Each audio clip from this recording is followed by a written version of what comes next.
Chapter 790, Different Level.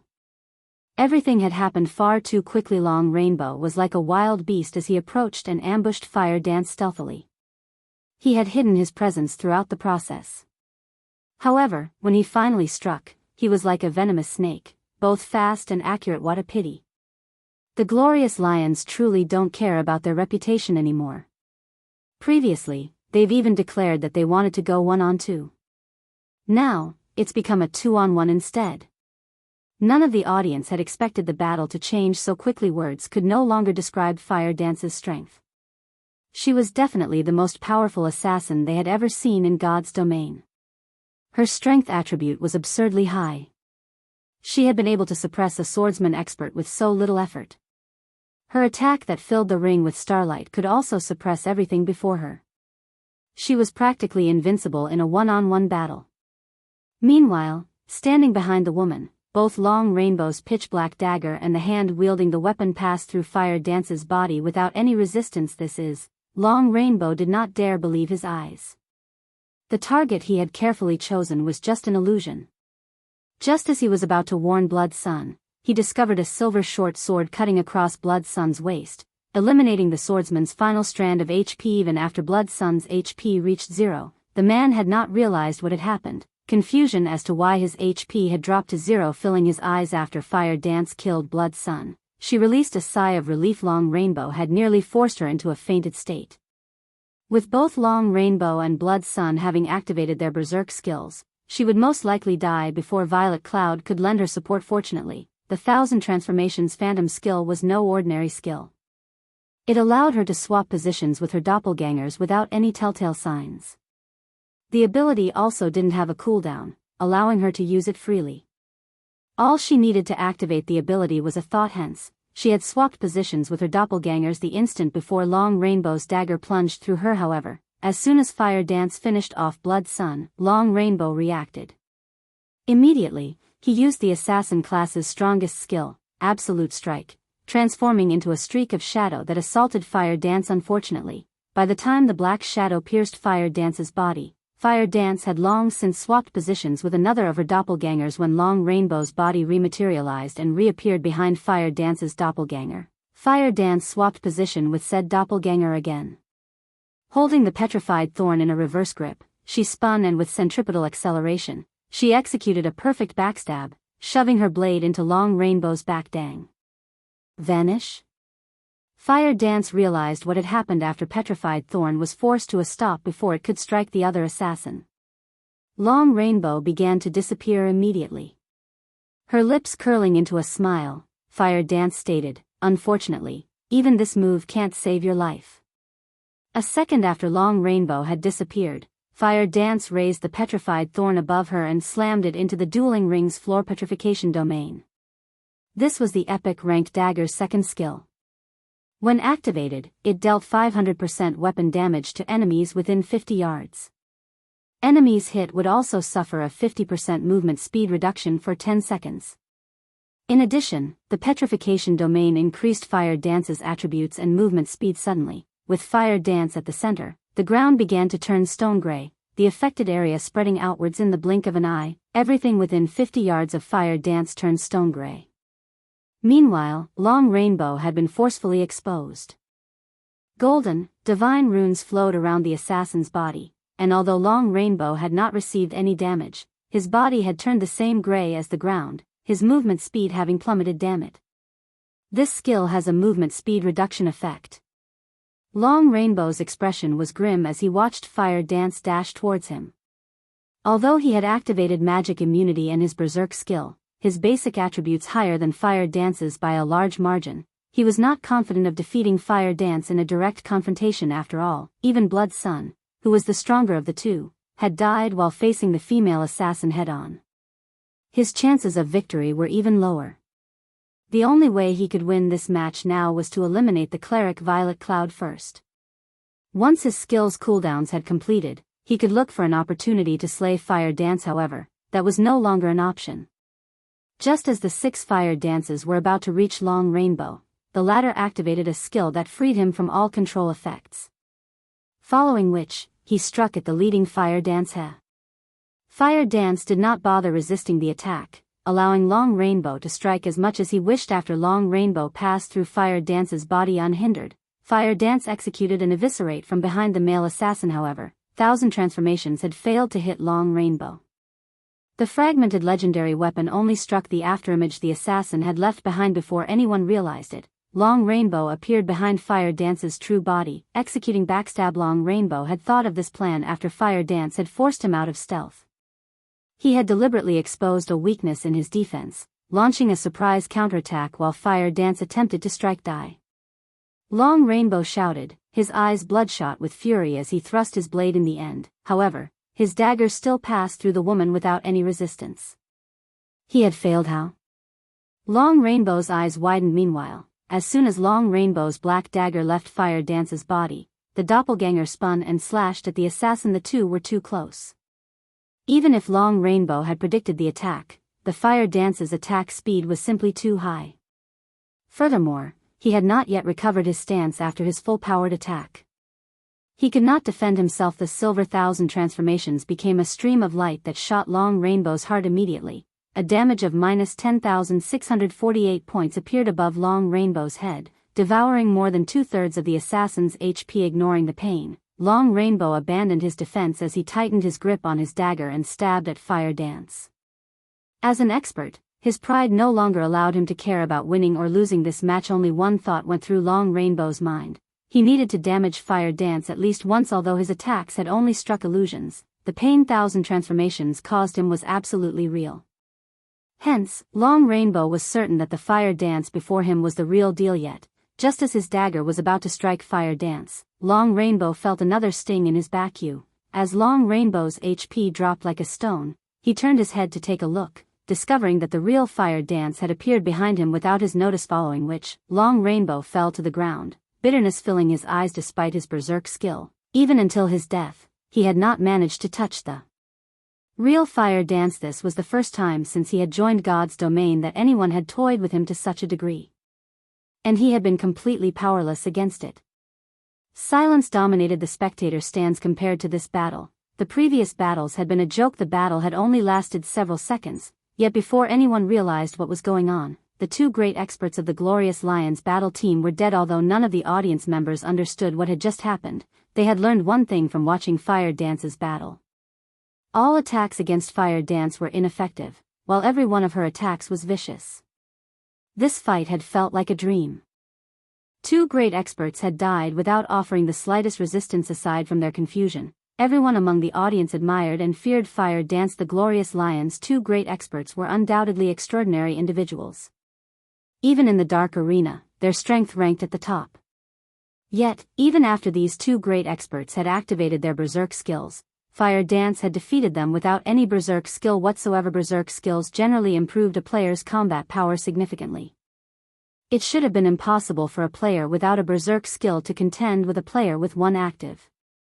Today, however, every player in the room had been given a living example to the contrary. This was no longer an issue of attributes. Both sides were simply on entirely different levels. Just who is this Fire Dance? The major powers in the audience grew quite curious about Fire Dance's identity. Chapter 791, Old Monster. Above the wide, spacious dueling ring, the system displayed Fire Dance and Violet Cloud's names as this match's victors. When the audience saw this announcement, an extraordinarily heavy atmosphere overtook the venue. With a mysterious combat technique, Fire Dance alone had defeated two great experts from the Glorious Lions battle team. At this moment, Fire Dance's name etched itself deeply on everyone's hearts. Amazing. I had never thought that Zero Wing would have hidden so much of its strength. It's no wonder why Black Flame could afford to excuse himself from such an important event.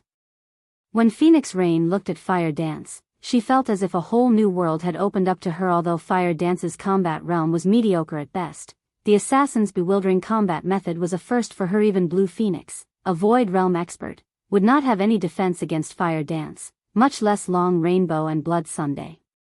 The only method to deal with the assassin's mysterious combat method was to use large-scale destruction spells or manipulate several dozens of flying blades like Aqua Rose had and attack from a distance. Even having significantly higher attributes than Fire Dance would be of little use against the assassin. However, both large-scale destruction spells and the Tier 1 spell, Soul Cloud, had a long casting time.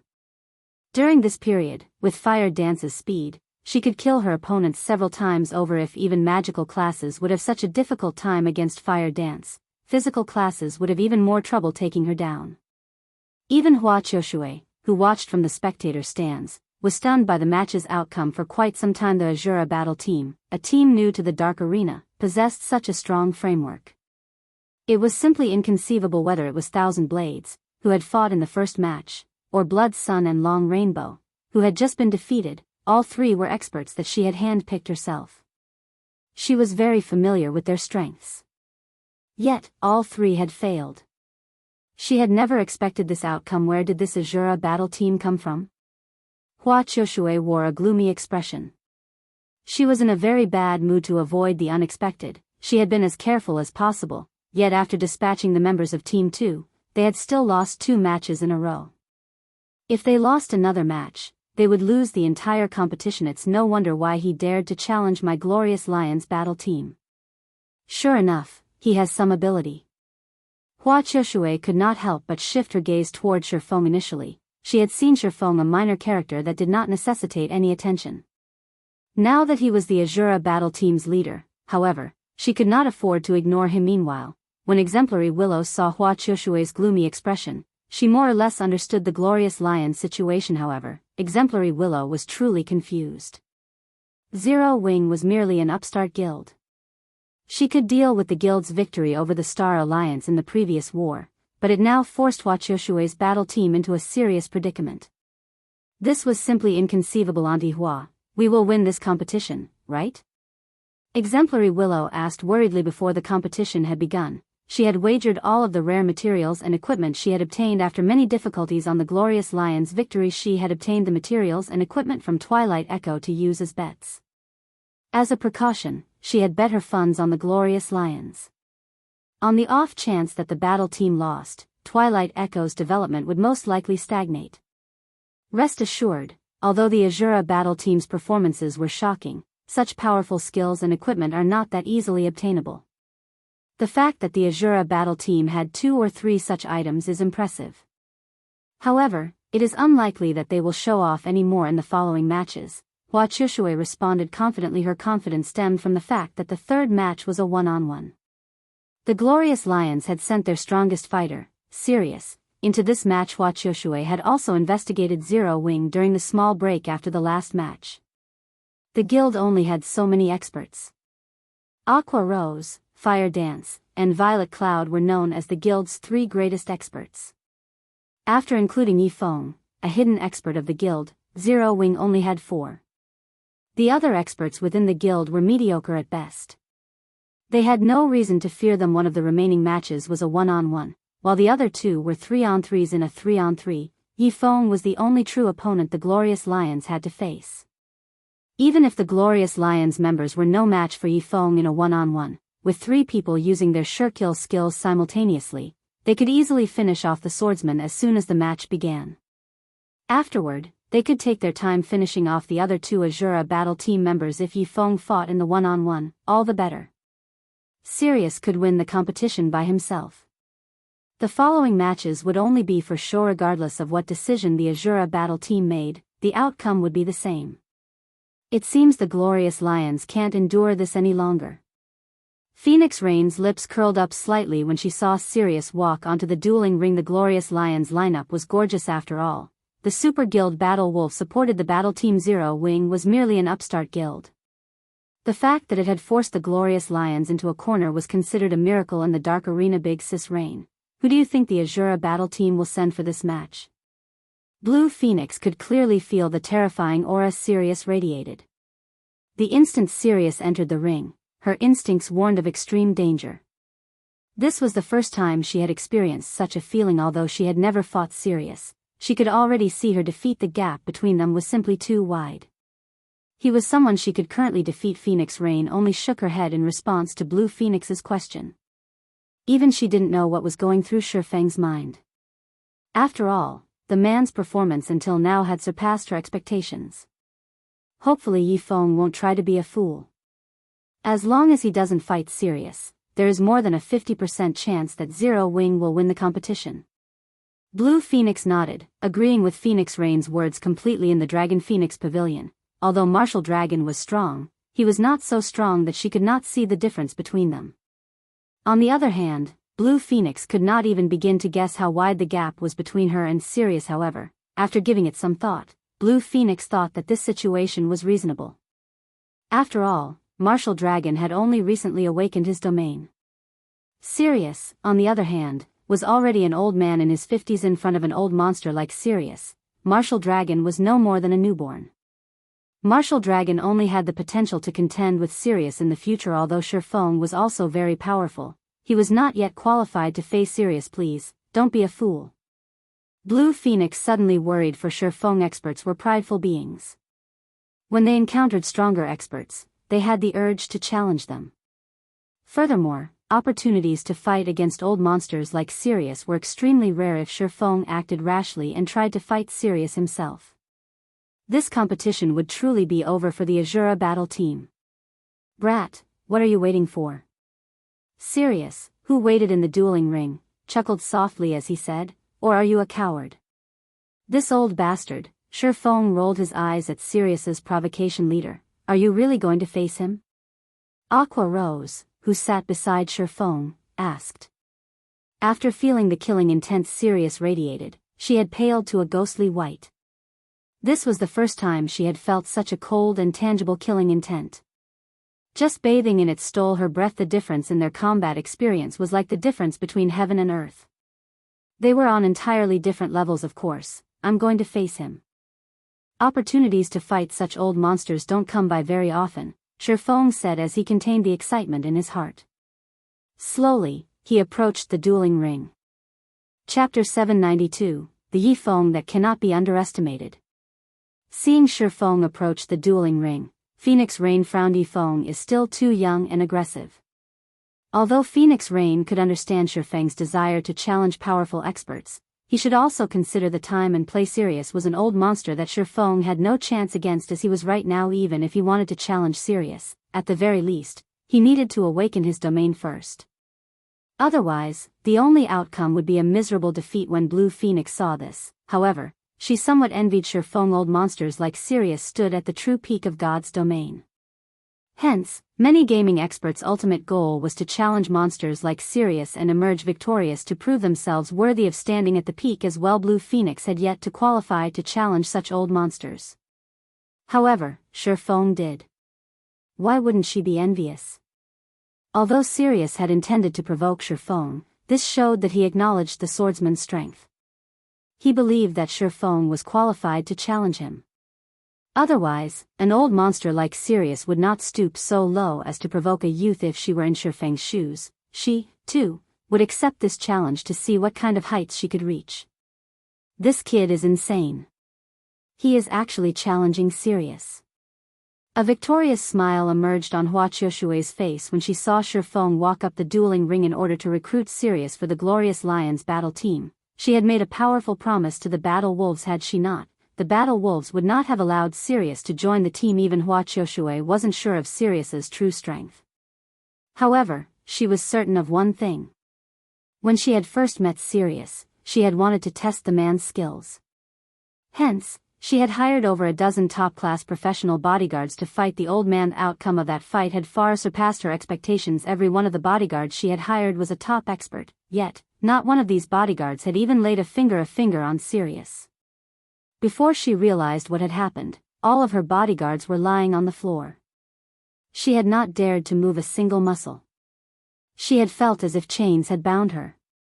At that time, she had finally realized how greatly she had underestimated the experts of the virtual gaming world. After all, Sirius had even defeated her most trusted bodyguard, Everlasting War, with a single move. Hua Qiushui had seen such situations before.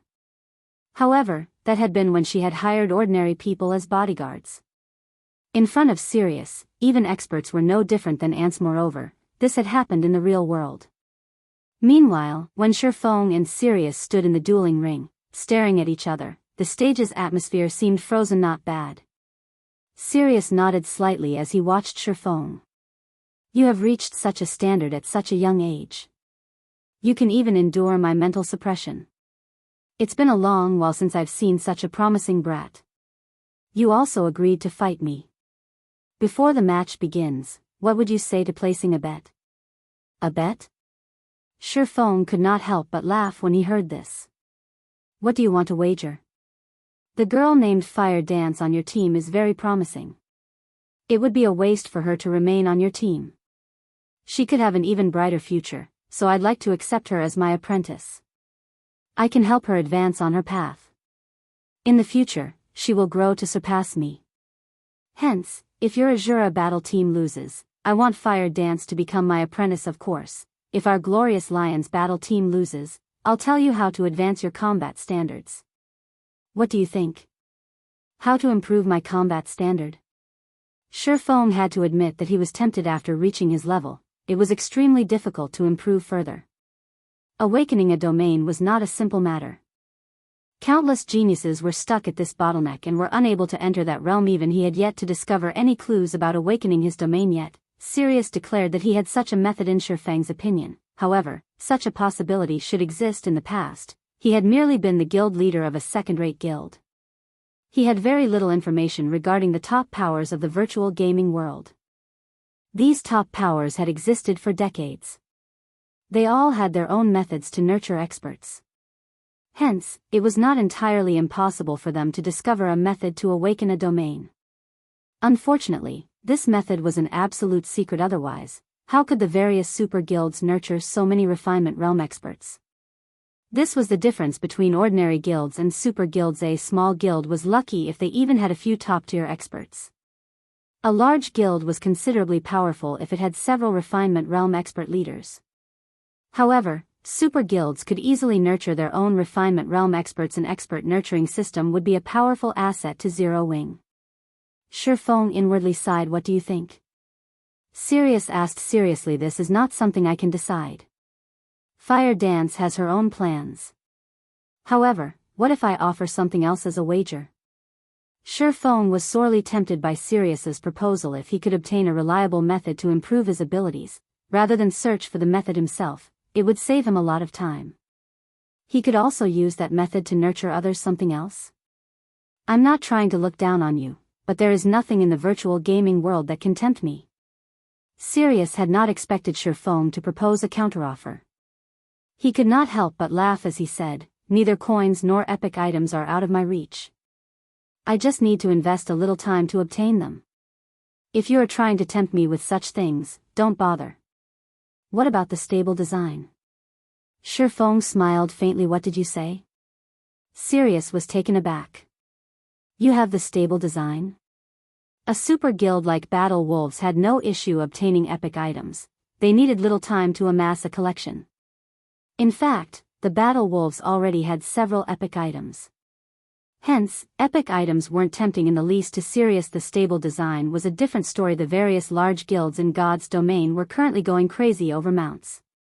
They were frantically gathering the required materials to construct a stable. However, although many guilds throughout God's domain had obtained the needed materials, until now, none had obtained the precious stable design. Acquiring this design was simply too difficult. If the Battle Wolves could obtain the stable design and begin nurturing their guild mount ahead of the other guilds, the guild would surpass its competition by a large margin. They would have a greater advantage when competing for dominance over God's domain. What do you say? Ye Feng understood just how important the stable design was to a guild. It was an important item that could raise the guild's overall strength. The stable design was far more valuable than several epic items. Even super guilds were trying desperately to obtain the stable design. After all, sheer strength was not enough to obtain the item. One also needed to be lucky. Regarding Ye Feng's ownership of the stable design, he no longer had a reason to hide the information. In any case, the moment he began constructing the stable, the secret would be out. I have to say, I am touched by your sincerity. When Sirius looked at Ye Feng once more, he suddenly felt that the young man before him was not as simple as he had thought. The fact that Ye Feng had the stable design, which even super guilds had failed to obtain, was proof enough of the young man's abilities. After both sides agreed to the wager, the countdown came to an end. Sirius immediately revealed a smile as he unsheathed the flame-red greatsword from his back. He then swung the weapon violently at Ye Feng, who was 20 yards away instantly. A sea of fire emerged from the dueling ring's floor, transforming into a ferocious beast that pounced on Ye Feng. Chapter 793, Famed Sword vs. Famed Sword. What a cunning, old bastard! Ye Feng cursed as he watched the towering crimson fire surge towards him, destroying everything in its path and sealing off his path of retreat before the match had begun. Sirius had stood in the ring's corner, opposite of Ye Feng, deliberately. Burning Wave, one of the famed sword bonfire's skills, was an AoE attack skill. With the skill's wide range and the old man's strategic positioning, Sirius had cornered Ye Feng perfectly. If Ye Feng jumped into the air to avoid the attack, he would expose himself in midair, giving Sirius the perfect opportunity to strike a fatal blow break. Ye Feng shouted abruptly, "Dragon Breath!" Immediately, the cry of a dragon echoed throughout the arena, a white beam piercing through the sea of fire and heading towards Sirius. In terms of basic attributes, Ye Feng was far stronger than Sirius. Moreover, Dragon Breath was one of the fragmented legendary Heavenly Dragon's Breath's additional skills. In terms of power, the skill was already stronger than the additional skill of an epic weapon. Hence, Dragon Breath could easily break Sirius's burning wave. The white beam devoured Sirius wholly. It's over? Just like that? Everyone in the audience was stupefied. However, Ye Feng did not relax. He immediately activated Windwalk and his swordsmanship master title before charging towards Sirius's previous location. Yet, before he reached the halfway point, Sirius burst out of the white beam, radiating a faint purple glow. When Dragon Breath's white beam collided with the purple glow, it scattered into nothing. The old man received no damage from the attack whatsoever. "You actually saw through my trick," Sirius stated, feeling slightly surprised when he saw the young man charging towards him. Originally, he had intended to launch a sneak attack while the swordsman youth relaxed. However, it seemed that the plan was not viable. Ye Feng did not intend to give Sirius time to react. Immediately, he activated Illusory Shadow. Suddenly, 6 blue streaks of light flashed from Killing Ray, arriving before Sirius instantly. Ye Feng moved like flowing water. His attacks had no excess movement. Thanks to the swordsmanship master title, his attack speed had also increased by 20%. He moved far faster than what an ordinary person could perceive. After the blue lights cut across Sirius, a deep frown appeared on Ye Feng's face. In the next moment, a streak of red light sliced towards his head from an inconceivable angle. Without hesitation, Ye Feng pulled his abyssal blade closer. Dang! When the two swords collided, sparks scattered, and even the air trembled. The impact's shockwave cracked the stage. Fortunately, Ye Feng had managed to block the incoming red light just in time. However, the instant he blocked the first attack, another one descended towards him. How? Ye Feng had just repelled one of the berserker's attacks. How could he have launched another already? Moreover, he had failed to detect the attack until it was upon him. Parry. This time, Ye Feng used Killing Ray to block the red beam from above. Such high strength. Ye Feng retreated by a step, the floor beneath his feet shattering. His arm was also slightly numb. This was the first time he had blocked a player's attack that could numb his arm. As expected of the famed sword bonfire, it excels with both speed and power. After this single exchange, Ye Feng could tell that Sirius's basic attributes were extraordinary. Although Sirius was a berserker and had extremely high strength growth, logically, his strength attribute should not be this high even with a famed sword. Hence, Ye Feng was sure that Sirius had more than one epic item. It was impossible for the berserker to overwhelm him slightly with strength with just bonfire's passive skill. However, this was still not the most important issue. Despite his intense perception of his surroundings, he had failed to detect Sirius's attack. He had not even noticed the trajectory of the old man's attack. Moreover, his attacks with Illusory Shadow should have hit Sirius, yet he had not felt Killing Ray strike flesh.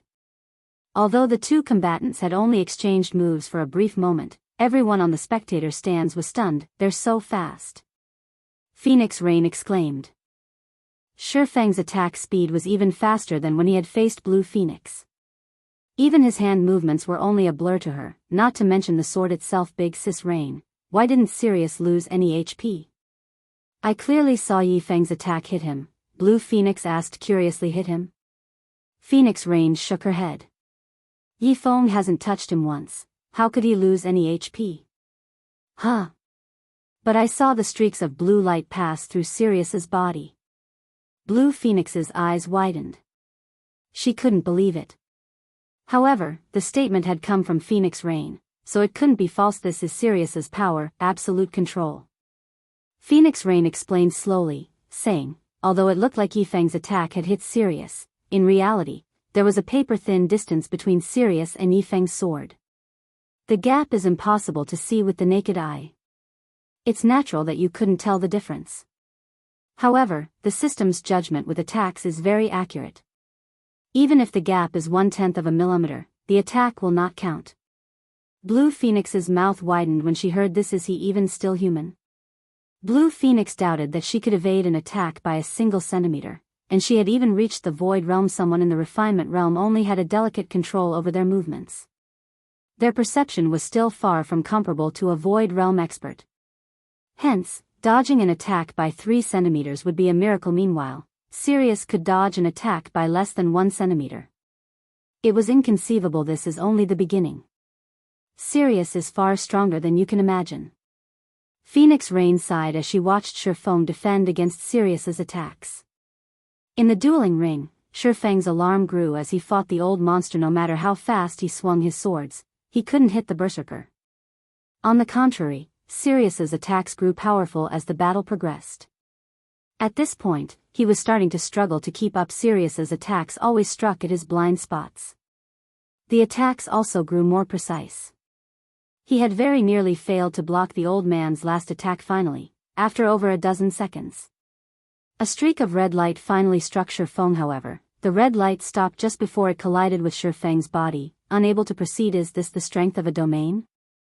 Ye Feng had no choice but to activate Defensive Blade. None of his attacks were effective against Sirius. On the other hand, the berserker had no issues landing an attack. Throughout the battle, for some reason, Ye Feng had felt as if someone were pulling his strings. Amazing. You have lasted this long without using a life-saving skill. Sirius smiled calmly as he looked at the miserable youth before him. Now, rather than gripping his greatsword in one hand, he transferred it into a two-handed grip. Since you are so strong, I will show you my true power. Sirius raised his crimson greatsword high before swinging it down towards Ye Feng. Suddenly, time stopped. Only Sirius's sword moved, descending so fast. Although Ye Feng could see the sword light approaching, he knew that neither of his swords could make it in time to block the attack. No, I'm the one who has slowed down. Immediately, Ye Feng recalled another of Bonfire's skills, Flame Dragon's Flash. When activated, it reduced attack speed and movement speed of all enemies within attack range by 60% and tripled the user's strength when attacking. This move was famous for being unblockable. A strength increase of 300% was far more powerful than a damage increase of the same amount. With strength, one could shatter the opponent's defense, causing the opponent to expose a weakness. One could then strike a fatal blow. Ye Feng knew that it was too late to block the attack. Moreover, Defensive Blade's block counts had already been exhausted. He had no defense against this attack at all. Hence, he had no choice but to use silent steps, evading the sword light and appearing behind Sirius. However, just as Ye Feng was about to strike the berserker, Sirius spun, as if he had expected the move, and swung the greatsword in an arch towards Ye Feng's right side. The greatsword's oppressive strength even suppressed the air around them. Even though Ye Feng's strength attribute was also very high, his movements felt so restricted under Bonfire's massive pressure that he even struggled to breathe. With no other choice, Ye Feng activated Thunder God's Descent and Heavenly Dragon's power. Sirius's attributes were extremely high. The berserker had even tripled his strength. Being hit by Sirius's greatsword was no laughing matter. A critical hit might even kill him on the spot. Chapter 794, Contest of Strength. The instant the aquamarine killing ray and the crimson bonfire collided, a boom shook the dueling ring. With the two swords at the center, the stage's stone floor shattered, dust clouds filling the air. As soon as the shockwave passed, a figure flew through the dust clouds, slamming into the ground. As soon as that figure landed, however, it stood. I made it, Ye Feng muttered as he got to his feet. Glancing at his trembling hand, he smiled bitterly as he said, he has so much strength. God's Domain's 36 famed swords each had their own strengths. Among them, Bonfire was famous for its destructive power. Its skills were incomparably violent.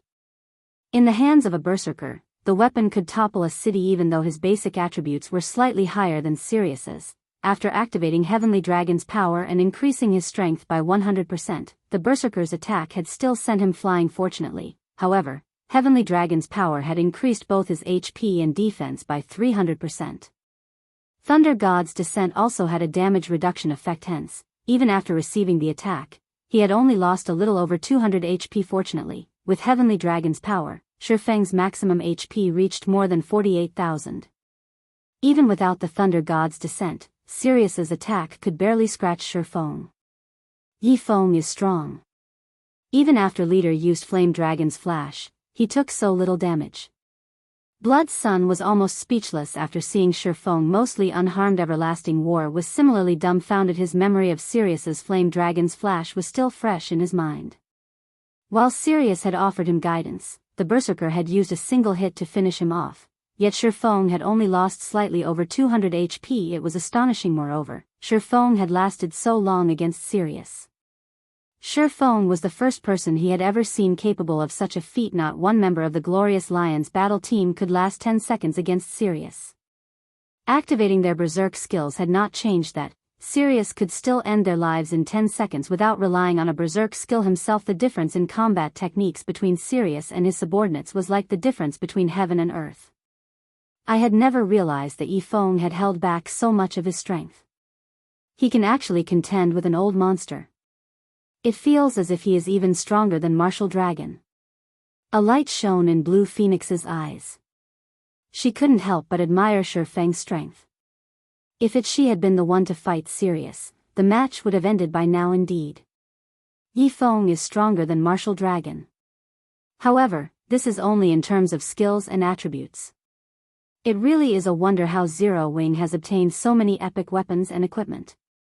Phoenix Rain fell into deep thought as she watched Ye Feng, who stood proudly in the dueling ring. After watching this match, she finally had a relative understanding of Ye Feng. Sirius's strength spoke volumes for itself.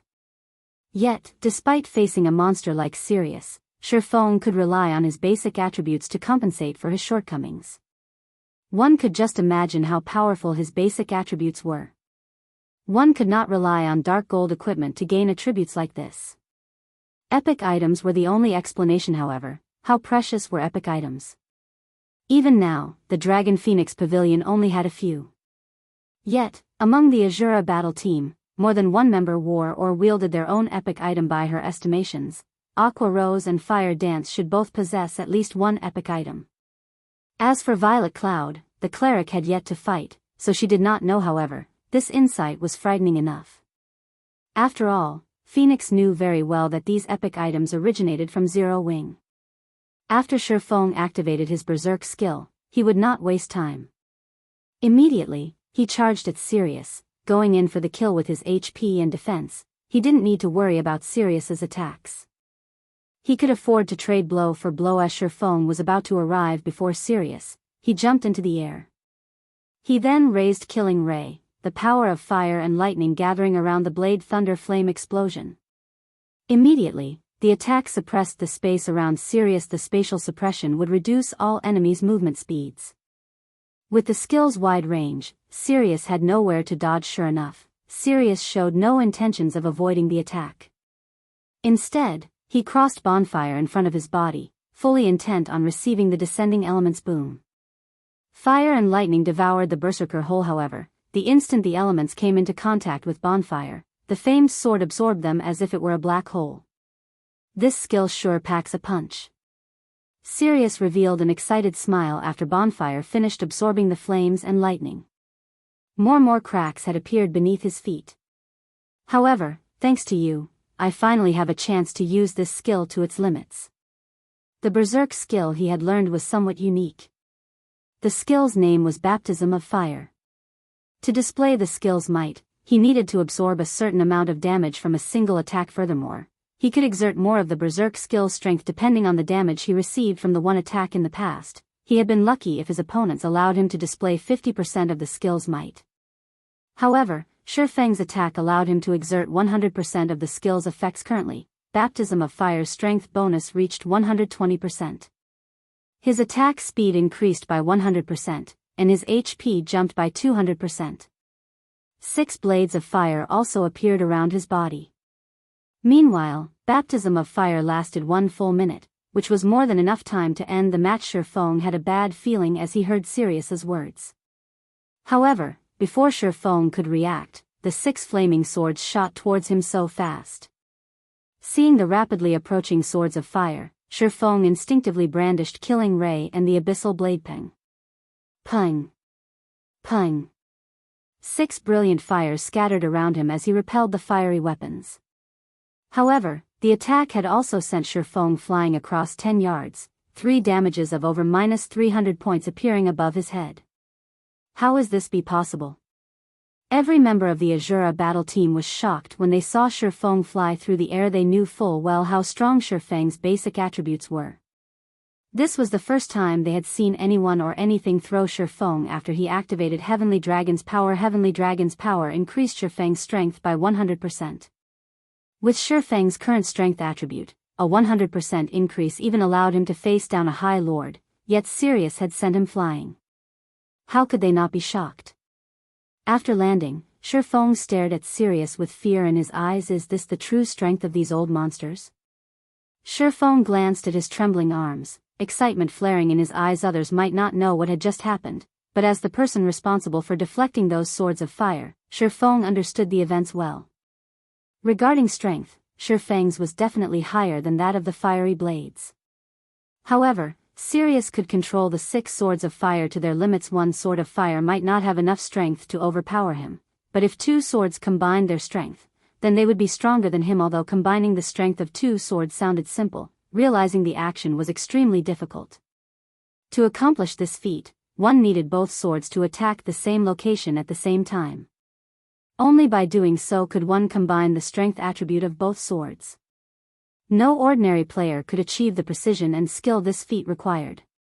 Even he, as he was now, could not accomplish this feat. However, Sirius had done it. Moreover, he controlled the swords from a long distance. Fighting you to this point has made me quite happy.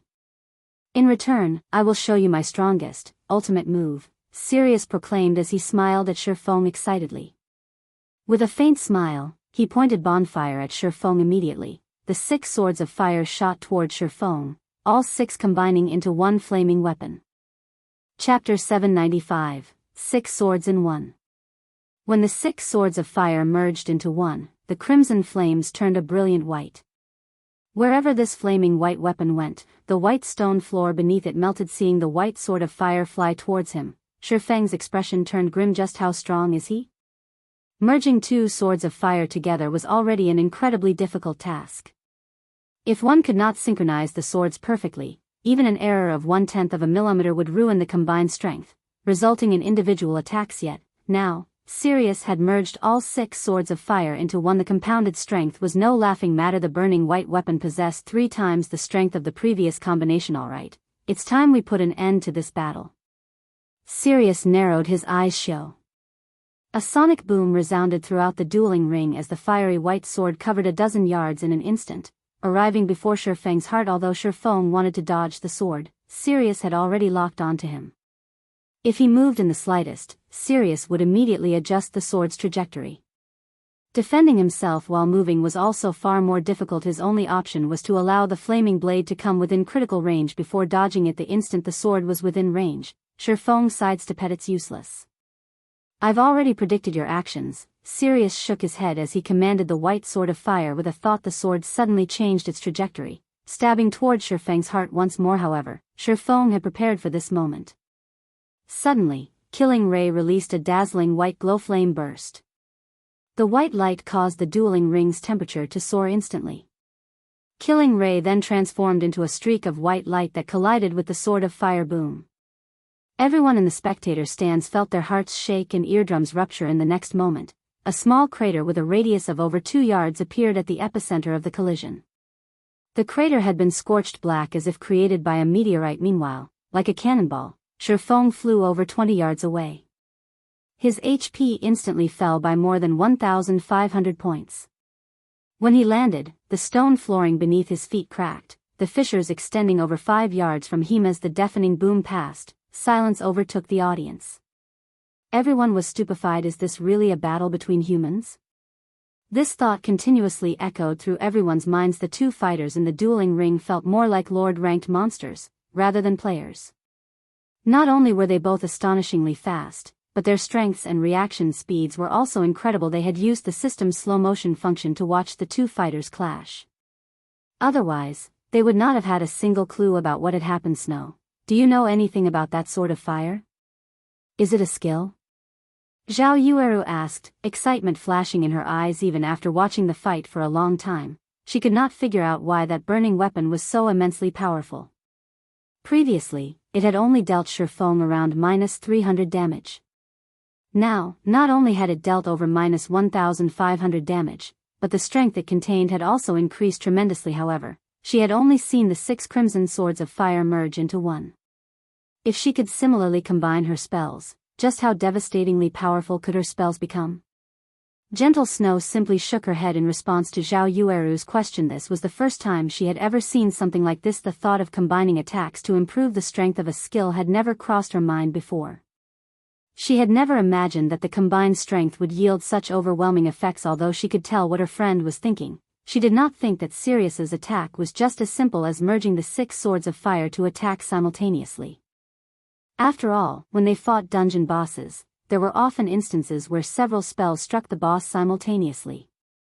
However, none of those instances had ever yielded such combination effects. Moreover, if the 6 swords of fire had combined to attack simultaneously, 6 damages should have appeared above Ye Feng's head.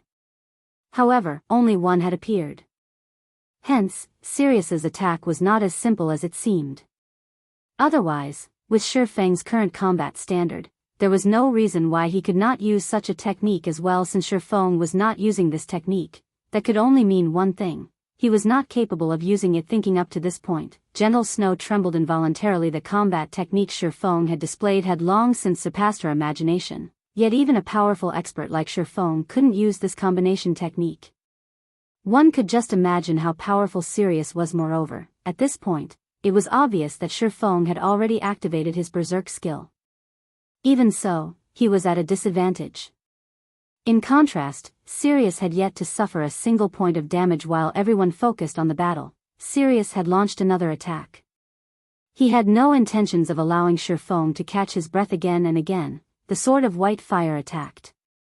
Although Ye Feng managed to block them, the attack sent him flying repeatedly. Very quickly, his HP dropped below the 50% threshold. Is that old man really human? Blue Phoenix was speechless as she watched the battle unfold. Others might not grasp how complex and elaborate Sirius's combination attack was, but she could. Moreover, she had even attempted the technique before. Currently, she could barely merge 2 attacks into one. Adding even one attack to the combination would increase the technique's difficulty exponentially. Although combination attacks could increase her firepower tremendously, this technique placed an extremely heavy burden on her concentration. After 3 uses, she had no choice but to enter sleep mode. In contrast, not only was Sirius capable of merging 6 attacks, but he could also the attack over a dozen times. Brat, you really are durable.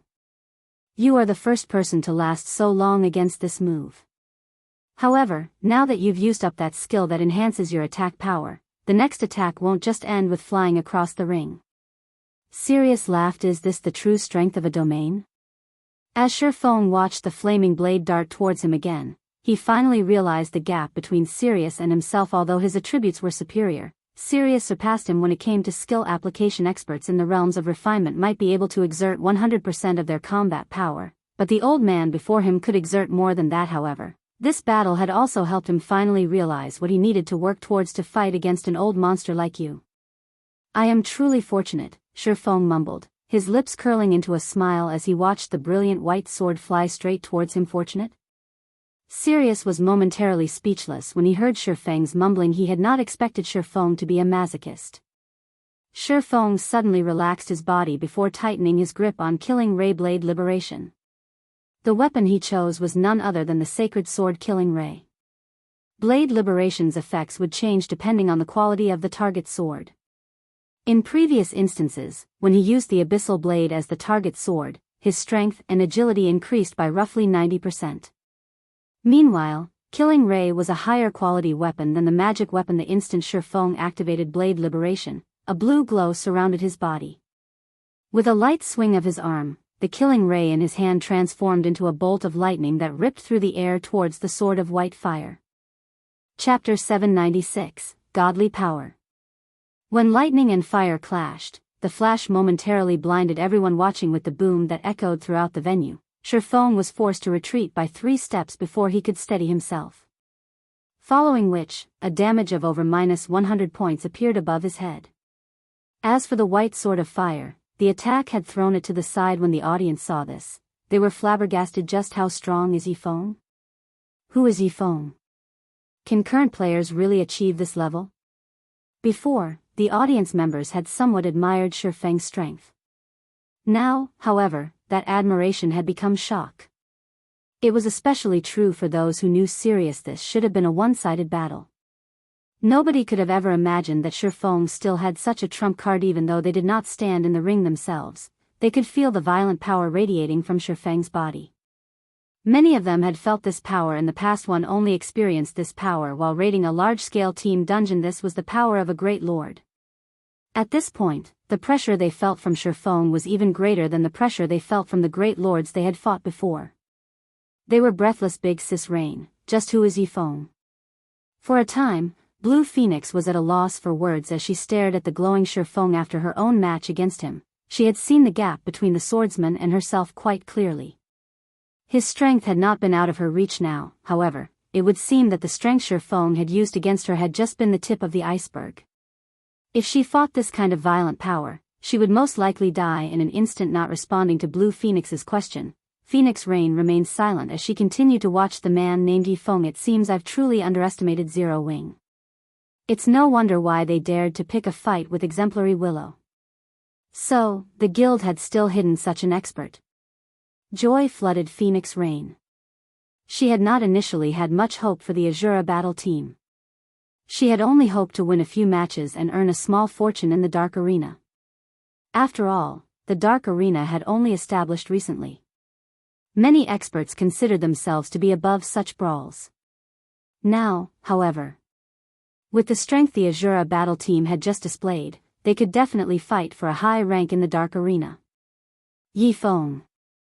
Shock filled Everlasting War when he saw Ye Feng relatively unharmed after receiving Sirius's 6-in-1 combination attack. Others might not realize how strong Sirius was, but he knew to obtain the rights to host the Dark Arena, Hua Qiushui had paid an extremely high price, convincing the Battle Wolves to lend the guild several epic items to the Glorious Lions battle team. Blood's Son only possessed 1 epic item. Sirius, however, had 2. The Berserker even had a precious sword of undetermined quality. The treasured sword's attributes were even slightly higher than an epic weapon. In other words, Sirius had the equivalent of 3 epic items on him purely in terms of attributes, particularly strength. Sirius was, by far, the strongest berserker he had ever seen yet. Even after combining the strength of 6 swords, Sirius had only been able to repel Ye Feng. The swordsman had only received a small amount of damage from the resulting impact at this point. Everlasting War could not fathom just how high Ye Feng's strength was previously. He had thought that Ye Feng's strength was roughly equal to his own. Looking back at it now, his assumption was laughable. Equal? He overestimated himself.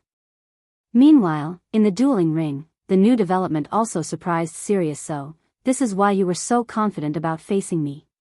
At this moment, even Sirius took this fight seriously. However, you are still a fool if you think you can defeat me. Saying so, Sirius directed the fiery blade to strike at Ye Feng again. That attack is so hard to block even after activating twofold Berserk. It seems I can't proceed with brute force alone. Seeing the white flames fly towards him once more, Ye Feng took a step forward and abruptly charged at Sirius. From an outsider's point of view, he had only lost around 100 HP. He currently had 48,000 HP, so 100 points of damage were negligible. However, only those who had experienced Sirius's 6-in-1 combination attack knew how powerful the attack was. If not for the 300% increase to his defense, as well as the damage reduction effect from Thunder God's descent, he would have lost far more HP. Meanwhile, Blade Liberation did not only improve his strength. The skill also increased his agility. Hence, he had received a massive boost to his movement speed, attack speed, and flexibility. Although Sirius's combination attack could multiply the strength behind his attack, it could not increase his attack speed. Now that Ye Feng's speed had increased once more, evading the sword of white fire had become much easier. In the next moment, Ye Feng easily avoided the fiery weapon, which he had not been able to dodge before. Ye Feng then approached Sirius with flying speed. The swords of fire were quite strong. However, to control this strength, one needed to invest much of their concentration, even more so after combining the strength of 6 swords. Hence, Sirius had been forced to stand in place while directing the burning blades. As Sirius had focused his concentration into controlling the 6 swords of fire, the man had no combat power at the moment. However, there was still a distance of over 20 yards between Ye Feng and Sirius. Although Ye Feng was fast, the white flaming sword hindered his path. This should be close enough. After avoiding the flaming weapon once more, Ye Feng tightened his grip on Killing Ray and swung the sacred sword. Thundering Flash. 4 arcs of blue lightning snaked their way towards Sirius. As if he had predicted this attack, Sirius directed the sword of fire to appear before him a step ahead of the lightning strikes. The flames slashed at each arc of lightning. The instant the sword collided with the lightning, the latter shattered. The sword of fire then advanced towards Ye Feng's heart. Take this. Ye Feng was not surprised by Sirius's defensive maneuver. Instead, he revealed the blazing meteor and through it a red streak of light smashed into the sword of fire, causing the white sword to pause before continuing towards Ye Feng, having lost momentum. At this time, Ye Feng hacked at the weakened white flames, the impact forcing him back a step. This time, however, he only received slightly over -50 damage. Trying to go for a battle of attrition? Sirius frowned slightly. Not on my watch. The 6-in-1 combination attack placed a huge burden on the user's concentration. Even he could not support the technique for too long. If his fight with the young swordsman dragged on, he would collapse from overextending his concentration, losing the match as a result, following which, one sword of fire split away from the white flames. Although a 5-in-1 combination attack was slightly weaker, it was still enough to suppress Ye Feng. Meanwhile, the other sword could find an opportunity to deal damage immediately. The brilliant sword of white fire charged towards Ye Feng, whereas the crimson sword attacked the swordsman from behind. As long as the white flames repelled Ye Feng, he would reveal gaps in his defense. This would make it far easier to land a direct hitbang. Sure enough, Ye Feng was forced back by a step after colliding with the 5-in-1 combination attack. However, just as the other sword of fire was about to stab the swordsman, a figure suddenly appeared to block the attack. Phantom Kill. After he upgraded the abyssal blade by a rank, Ye Feng's doppelganger had gained 80% of his attributes. With his twofold berserk state, it was child's play for the doppelganger to block a single flaming sword. After blocking the attack, Ye Feng's doppelganger activated Windwalk and Wind Blade before charging towards the enemy berserker. Although Sirius wanted to use the white sword of fire to defend himself, Ye Feng had the weapon pinned down. It couldn't approach the doppelganger. When Ye Feng's doppelganger arrived before Sirius, the berserker finally gave up his control over the white sword of fire. He swung Bonfire to defend against the doppelganger's chop. Just as the doppelganger's sword was about to strike, the berserker evaded the attack. Immediately after, Bonfire bit into the doppelganger's body. However, even after the doppelganger received the damage, it did not retreat. Instead of the doppelganger, it was Ye Feng who stood before Sirius. After swapping positions with his doppelganger, Ye Feng swung his sword at Sirius. A streak of blue light flashed. Surprised by the unconventional attack method, Sirius had failed to react and received Ye Feng's attack in full. The massive impact forced Sirius into a retreat. Taking the opportunity, Ye Feng followed up with a series of over a dozen slashes. Although Sirius tried to defend himself, he couldn't block Ye Feng's attacks completely. As a result, he received several more strikes. Chapter 797, Complete Victory. Sparks scattered when the blades collided. Although the exchange appeared slow, in reality, everything happened in an instant. Sirius's HP drained like flowing water. Only after Sirius fell to the ground and lay there motionlessly did everyone realize the berserker's HP had dropped to 0. Leader lost. Impossible. The glorious lions were dumbfounded as they stared at Sirius's unmoving corpse in the dueling ring. None of them dared to believe their own eyes. Sirius was one of the battle wolves' wolf kings, yet now he had lost to a nameless upstart. Nothing like this had ever happened before. In fact, the glorious lions weren't the only ones who were shocked. Every member of the audience was stunned as they stared at the name above the dueling ring victor, Ye Feng. No one had expected this outcome. How could the competition end so suddenly? After one direct confrontation, the famous Sirius had tasted defeat. It was inconceivable. I am not seeing things, right? How can the Azura battle team be the victor? This is unbelievable. The Azura battle team is amazing. The Glorious Lions, a battle team that had won twice in a row, had lost, 3-0, to the Azura battle team. Only those watching will probably ever believe this.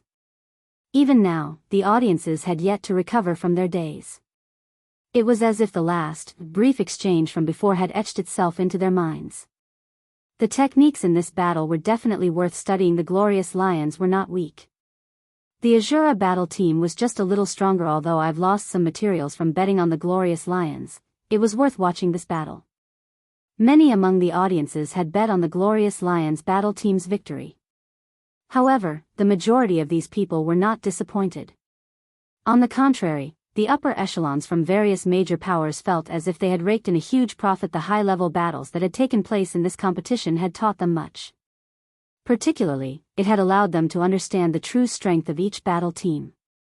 After this competition, it would be much easier to cope with the team members. At the same time, everyone had grown cautious about the Azura battle team. A fear of the guild called Zero Wing slithered through the crowd. A small upstart guild like Zero Wing had actually obtained so many epic items. If someone had told them that Zero Wing did not have any background or strength, they would not believe it. Big Sis Rain, now that the Azura battle team has become so famous, it will probably be very difficult to arrange opponents in the future.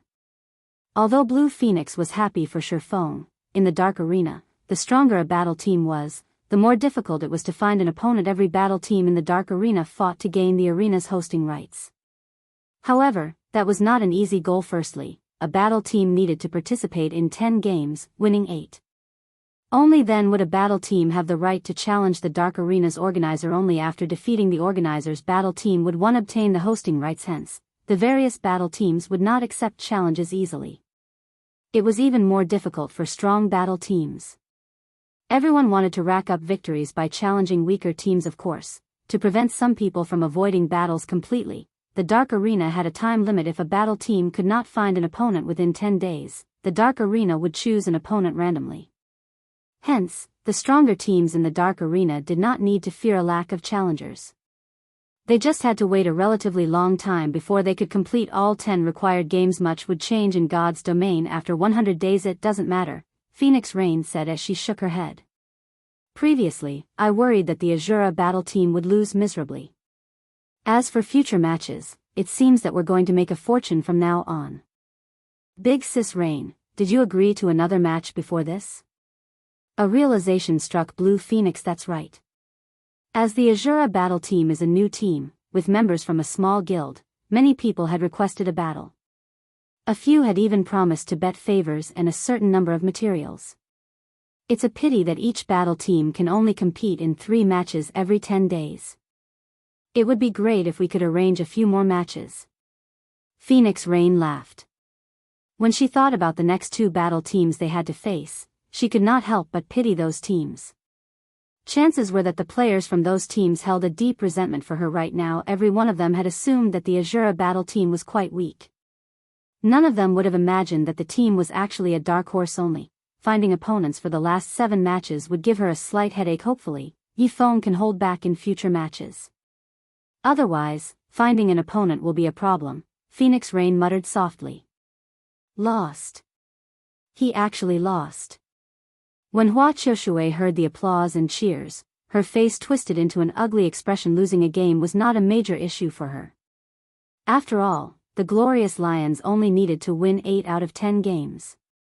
However, not only had they exposed much of their strength, but they had also lost the competition and suffered immense losses. Primal emerald wood and soul cultivating stones were not cabbage that one easily found on the streets. Not to mention, they also had to pay the 1,000 pieces of level 30 dark gold equipment and 30,000 magic crystals. Such a huge loss would not end with a slight sting. Who knew how much time she would have to spend to recover? However, losing money was secondary to her. Her reputation was far more important. The upper echelons from the major corporations would learn of the Azura battle team's victory. It was a guarantee that they would launch investigations on Ye Feng. If they discovered that she had chased Ye Feng away from the glorious lions, she would probably be branded with the title, Blind Fool. Her superiors might even begin to question her abilities as a manager. Zero Wing. Sooner or later, I will get my revenge. Exemplary Willow raged as she stomped her feet. She shot a glare at Ye Feng before turning to leave. Below the dueling ring, Zero Wing's members celebrated and rejoiced. Leader, are you all right? Fire Dance asked as she approached Ye Feng. Ye Feng looked worn. His complexion was pale and waxy. He looked nothing like a winner. It's nothing. I just expended too much of my concentration, Ye Feng replied as he shook his head. This battle had been truly dangerous. He had gone all out from the very beginning of the battle, pushing his 5 senses to their limits. He had remained on full alert throughout the match, fearing that a moment of carelessness would lose him the fight. Sirius's combat standard was simply too high. If this match had taken place 2 or 3 weeks from now, he definitely would have lost. Although Sirius's equipment was already impressive, the old man even possessing several epic items, at the end of the day, he did not have a fragmented legendary item. He also had not learned any super skills. These 2 aspects could improve a player's combat power by leaps and bounds. Even Sirius would have a hard time trying to bridge the gap by relying on techniques alone. In front of absolute strength, all manner of trickery was useless. This was the cruel reality of games. Hence, regardless if they were experts or ordinary players, all players prioritized improving their weapons, equipment, and skills. While Ye Feng rested, Sirius revived below the dueling ring and marched straight over to Ye Feng. Kid, you sure know how to hide your strength. However, you might be able to beat me now, but it will be a different story in the future, Sirius said, a warm smile appearing on his stern face. All right, I've said enough. As per our agreement, I'll give you this. With this information, you should be able to improve yourself further and reach my level a little sooner. However, whether or not you obtain the item will depend on your own abilities. Saying so, Sirius sent Ye Feng a private message. He then turned and left. As he walked away, he could not help but glance at Fire Dance, shaking his head and sighing. His reaction creeped Fire Dance out. Seeing Fire Dance's reaction, Ye Feng chuckled. The 2 had discussed their bet through private chat. Nobody knew about their conversation. If Fire Dance knew that Sirius had wanted her as his disciple, she would probably feel quite awkward. However, although Ye Feng admitted that Sirius's guidance would open many doors for Fire Dance in the future, he did not think that she would have any fewer achievements if she remained by his side. He also would never allow the battle wolves to poach one of his experts. Following which, Ye Feng opened the file Sirius had sent him, intending to glance through the information he had won from the old man. Just what kind of information could actually give him the possibility of advancement? Chapter 798, Deterring Force. Like a wildfire, news of the Azura battle team's victory in the Dark Arena spread throughout God's domain. Practically minutes after the competition ended, information regarding the Azura battle team had reached the hands of God's domain's various major powers. The reports were so detailed that it even included information on the acquaintances of the Azura battle team's members. Star Moon Kingdom, Maple City. Maple City had already become Overwhelming Smile's main headquarters. With Underworld's hidden support, the guild had solidified its position as the city's overlord. At the same time, Maple City had become the 2nd largest city in the Star Moon Kingdom's eastern region. The city's player population was over 1 million. Although it was still far from the grandeur of White River City, it was superior to other cities within the kingdom. Yulan, why have you called me here all of a sudden? Feng Xianyang demanded, annoyed, as he entered the residence's meeting room, his gaze locked onto the charming, elegantly smiling Yulan. He should have had the most authority in Star Moon Kingdom's eastern region. However, due to Yulan's successful management of Maple City, Underworld's higher-ups designated Yulan to handle everything in the region. This enraged him. He had expended all of that effort to deal with Zero Wing, yet Yulan sat back and enjoyed the fruits of others' labor. Without an enemy to deal with, it had naturally been easy to develop Maple City. If it were up to him, he wouldn't have had any issues handling the task either. It's nothing major. I just wanted to tell you to withdraw Overwhelming Smiles members from White River City immediately and have them develop elsewhere, Yulan instructed, paying Feng Xuanyang's rude behavior no heed. And why should I do this? Feng Xianyang said, his expression darkening as he grew somewhat indignant. You know how high of a price I've paid to solidify my position in White River City. Although Zero Wing is very strong, White River City's overlord isn't set in stone. Don't even think about ordering me to withdraw Overwhelming Smile from White River City. Many of Overwhelming Smile's members were focused on all sorts of quests, including guild quests, in White River City. As long as they completed a certain number of quests, Overwhelming Smile's status in White River City would improve. Afterward, they could accept all sorts of rare, high-level quests. They might even receive epic quests. With epic quests, it would be extremely easy to obtain all sorts of top-tier weapons and equipment. They might even find new, strategic tools for war. The guild's recent promotion had even triggered an epic guild quest. If they completed this epic guild quest, he could obtain a tool of war. When they started another war with Zero Wing, even if Zero Wing had an abundance of experts, he did not think he would lose against the guild. If they pulled out of White River City now, then all of the White River City quests they had already completed would be for naught. He couldn't give up on the city now. Feng Xianyang, this is not my decision. The higher-ups made this decision. You have no say in this matter. In any case, you have 3 days to transfer all of our members to other cities, Yulan stated coldly. That is not possible. Feng Xianyang was dumbfounded. The higher-ups had hoped to obtain White River City, investing manpower and resources into the endeavor. Yet, now, they had decided to give up on the city? No matter how he thought about it, such a thing was impossible. I also considered the decision foolish. However, after seeing the information they provided, I changed my mind. I don't disagree with the decision, Yulan said. She then threw a file at Feng Xianyang, saying, have a look at it yourself.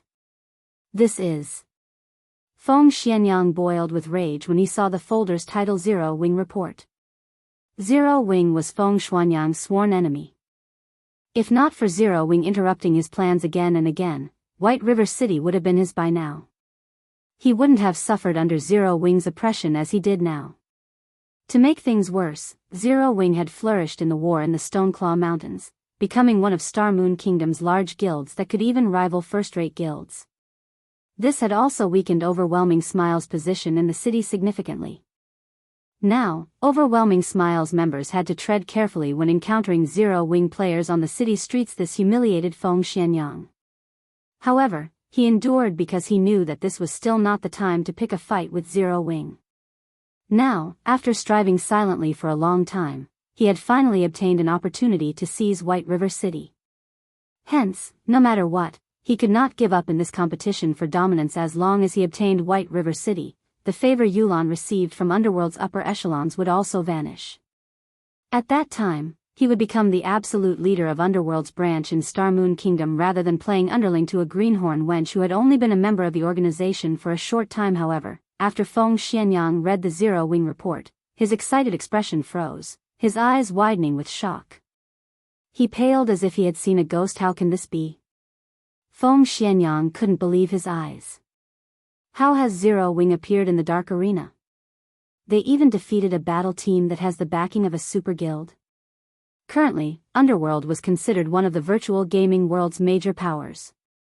The organization was stronger than most first-rate guilds. Over the years, it had nurtured plenty of experts. However, there was still a vast gap between them and super first-rate guilds like the Dragon Phoenix Pavilion, not to mention super guilds yet. An upstart guild like Zero Wing had actually managed to defeat a super guild's battle team. This was simply inconceivable. Super guilds had too many experts to count. They even had monster-like existences. The powers supporting them were also profound and complex. Only other super guilds and super first-rate guilds could shake the foundations of such giants. No one else should even consider trying unless Zero Wing had a super guild behind it. A super guild? Feng Xianyang suddenly felt his body grow cold. That's right. The higher-ups have reached the same conclusion. Hence, we can't provoke Zero Wing anymore.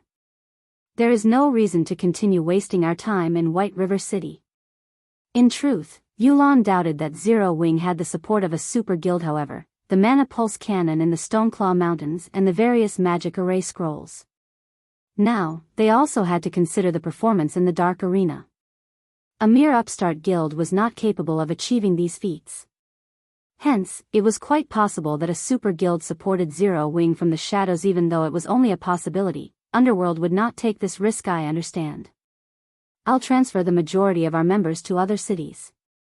However, I still have a quest I need to complete. Feng Xianyang nodded. Fine, but make it quick, Yulan stated before standing and leaving the meeting room. Elsewhere, Shi Feng had led Fire Dance and the others back to White River City. On their way back, Shi Feng browsed through the information Sirius had given him. So, this is the case. After reading through the files, Shi Feng was so happy that he found it difficult to hide his smile. Guild leader, what has made you so giddy? Aqua Rose asked curiously as she moved to Shi Feng's side. It's nothing. I've just found something that can help you improve your combat standards. Shi Feng laughed. Guild leader, what is it? Can I have a look? Violet Cloud sent Shi Feng a yearning look. Fire Dance had already reached the refinement realm. This development placed a weight on the rest of the team. Violet Cloud felt particularly pressured. She was incredibly anxious to become stronger. There is no need to rush. We happen to be on our way there right now. Saying so, Shi Feng pointed at the distant candlelight trading firm. Chapter 799, Secrets of God's Domain. The candlelight trading firm, special forging room. Guild leader, here are the items you requested. After melancholic smile entered the room, she stacked materials onto the stone table, creating a large mound of items. If the upper echelons of other large guilds saw this, they would be shocked. Every material was extremely valuable. Some were even used to construct a stable. However, among these materials, there was one item that was particularly eye-catching, a fragment of a silver stone tablet. This fragment was clearly not a raw material. Shi Feng picked up the stone tablet while transferring the materials into his bag. Including the materials he had won in the Dark Arena, he had enough to begin the guild stable's construction. Currently, the various large guilds were occupied with raiding dungeons to collect the stable design and required materials to construct the building. However, no one would have imagined that a small guild like Zero Wing had both. The only thing left to do was to construct the stable itself. Shi Feng could not contain his excitement. In the past, Shadow had invested a lot of time to construct its stable. By the time the guild stable was complete, God's Domain's mainstream players had surpassed level 50. Many ordinary players even had their own mounts. On the other hand, this timeline's mainstream players had only reached level 30. Yet, Zero Wing could begin constructing its own stable. Zero Wing would be the first guild in God's Domain to reveal its guild mount to the public. Ordinary mounts cost 40 gold. However, guild mounts only cost 25 gold. Although the difference was only 15 gold, no ordinary player could afford that, even if they sold everything they owned. Even guild elite players would have to save for a long time to accumulate so much. Due to this 15 gold gap, guild players could obtain their mounts ahead of ordinary players. The only problem guild players faced was that they needed to a certain amount of guild contribution points before they could purchase a guild mount. GCPs were automatically rewarded after one completed a guild quest. The amount of GCP varied depending on the quest's difficulty, with higher-leveled quests awarding more points, and ordinary and daily quests awarding very few. In fact, one could say that the GCP requirement wasn't a major issue. Money was the only thing guild players truly needed to purchase their guild mounts. Guild leader, is this stone tablet related to your earlier, mysterious actions? Fire Dance knew of their plans for the guild stable. However, she was more concerned with Shi Feng's previous statement. After reaching her combat standard, it was extremely difficult to advance further. If there really was an item that could improve a player's combat standards, it must be heaven-defying. That's right. This stone tablet is the item that can help everyone grow stronger. Shi Feng nodded. The information he received from Sirius stated that there were all sorts of skills in God's Domain. There were ordinary skills, general skills, taboo skills, and an extremely rare type of skill known as a secret technique. Secret techniques were unique in God's Domain. Moreover, learning a secret technique was different from learning ordinary skills, whereby players could learn a skill with a click of a button. Secret techniques were also different from taboo skills, where players were only required to reach a certain completion rate. To learn a secret technique, players had to comprehend it. One's comprehension depended on the player. As to how one used the secret technique, that also depended on the player. Unlike the usual skills, a secret technique would not appear in a player's skill menu even after learning it. Secret techniques also lacked a cooldown. Players could use the secret technique whenever and however they desired. The only resource consumed when using a secret technique was concentration. Ye Feng had learned a secret technique before. In truth, a secret technique was just a unique method of utilizing combat techniques. Void Steps was considered a footwork-type secret technique. Moreover, Sirius had revealed that his 6-in-1 combination attack was a byproduct of his secret technique. Although he had known how to use such a technique for quite a while, he had not been able to use the 6-in-1 combination attack. However, learning the secret technique had allowed his combat standard to reach a whole new level, allowing him to execute a 6-in-1 combination attack. Without the secret technique, even with his domain, such a complex technique would have been beyond him. Meanwhile, when speaking of secret techniques, Ye Feng immediately thought of the secret sword technique he had obtained during his promotion to Blade Saint. At the time, he had not realized what this item's purpose was. The stone tablet's introduction simply stated that it held some kind of divine power and that he needed to collect all the stone tablet fragments to restore the engraved pattern. Hence, he had not bothered with the secret sword technique. After all, obtaining this single fragment had nearly cost him his life. How difficult would it be to collect all 6 pieces? Of course, the secret technique stone tablet the Battle Wolves had obtained was also incomplete. Even so, players could still learn from the fragment. However, they needed to meet a specific requirement to learn the secret technique it hid. The requirement was magic crystals. One needed to inject a significant amount of magic power into the stone tablet to activate the secret technique once. Moreover, this secret technique was not complete. If one wanted to learn the complete secret technique, they had to collect all the necessary fragments. Although Sirius had kindly told him how to activate the secret technique stone tablet, the old man had not told him where to find one. This was also the first time Ye Feng had ever heard of secret techniques. This was the tragedy middle and low-class players faced. Unless one was extraordinarily lucky, many of God's domain's secrets were beyond people like him. Secret sword technique? Violet Cloud blinked as she looked at the stone tablet in Ye Feng's hands. Guild leader, can't only melee classes learn this? No.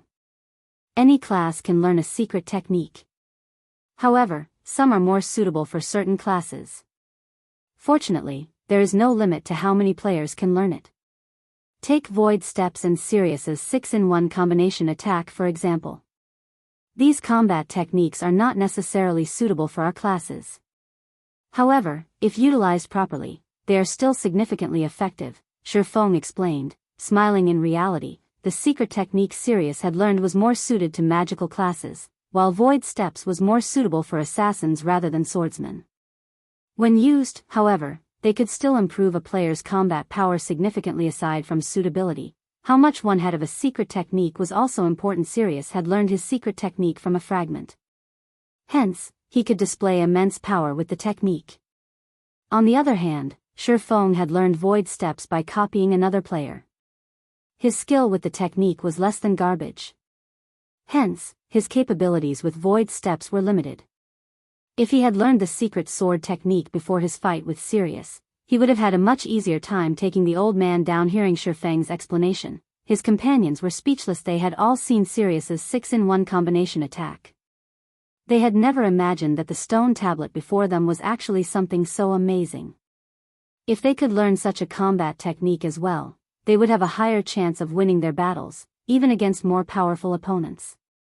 Chapter 800, Restrictions. Ye Feng could not help his smile when he saw the yearning and desperation in everyone's eyes. He could relate. Although the secret technique stone tablet is an excellent item, there are many restrictions. There are even restrictions while one is learning the secret technique itself. This is not an easy endeavor. Ye Feng explained. The secret technique stone tablet help players learn how to better utilize their combat techniques. While learning these methods, they might even discover a breakthrough and advance their combat standards. This was why Sirius was so confident of his declaration that Ye Feng could grow stronger if he possessed a secret technique stone tablet. If every member in a guild could learn the secret technique, their strength could defy heaven. Naturally, the main god system would not allow such a situation. Although the legacy within a secret technique stone tablet would not expire, it could only be used once per month. Moreover, only 10 players could learn the technique each time it was available. In addition, because he only possessed a fragment, he needed to create a stabilizing magic array to use it. Magic arrays were incomparably precious. Normally, it was impossible for players to obtain the knowledge of creating one. Moreover, kingdoms and empires kept a very tight lid on any information they had about magic arrays, making it even more difficult for players to learn the process. Hence, players had to rely on the magic array designs they obtained to teach them the mechanics of producing magic arrays. Currently, no player throughout God's domain knew how to produce stabilizing magic arrays. They could only obtain them from NPCs. Although God's domain had countless NPCs, not all NPCs knew how to produce magic arrays. Even powerful magical class NPCs rarely knew how to produce more profound arrays. The stabilizing magic array just happened to be a particularly profound, twofold magic array. Even Tier 3 magical class NPCs would find it extremely difficult to produce an array of such caliber. This wasn't the only issue they faced. These magic arrays also required something of each player. To learn a secret technique from a stone tablet, players also needed to know how to produce magic arrays. Of course, they didn't need a complete understanding of the topic, but they did need the ability to produce a simple intermediate magic array. This was why Ye Feng had led his team to the special forging room. The simulation device in the candlelight trading firm's special forging rooms had already recorded all of the information Zero Wing possessed about magic arrays. Even the designs for the 9-star polar domain and teleportation magic array had been recorded. Players could easily rehearse the production process without needing to waste precious materials. They only needed to spend some magic crystals. When Ye Feng thought about how the Battle Wolves lacked a special forging room of its own, he imagined how many materials they Super Guild had spent to allow 10 players to learn to produce an intermediate magic array. The thought was staggering.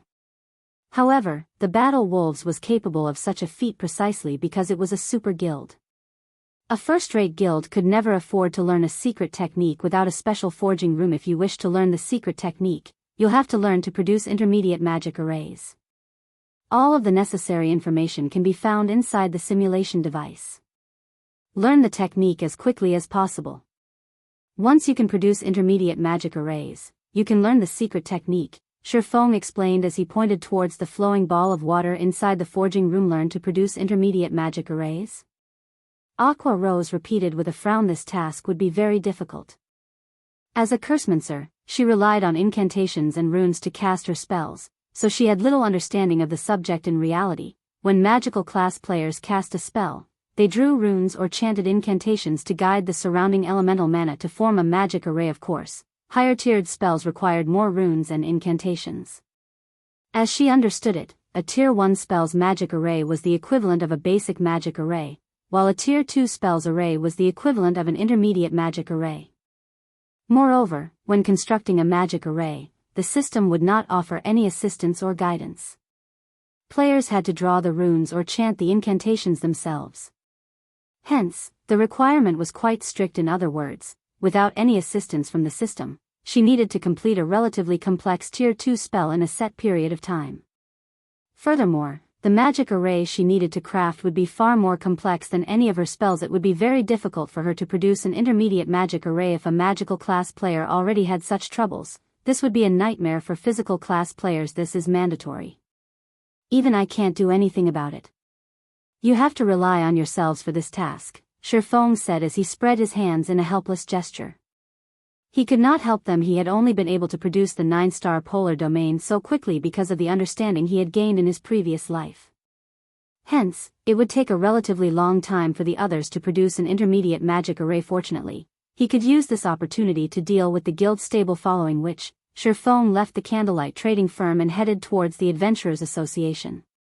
Meanwhile, Fire Dance and the other physical class players began to learn all they could about magic arrays. As for Aqua Rose and the other magical classes, they began to experiment with the process of producing basic magic arrays. As the number of guild residences in the city rapidly increased, the number of players who visited the Adventurers Association in search of their daily guild quests increased as well. Currently, the association enjoyed a constant stream of players entering and leaving the building.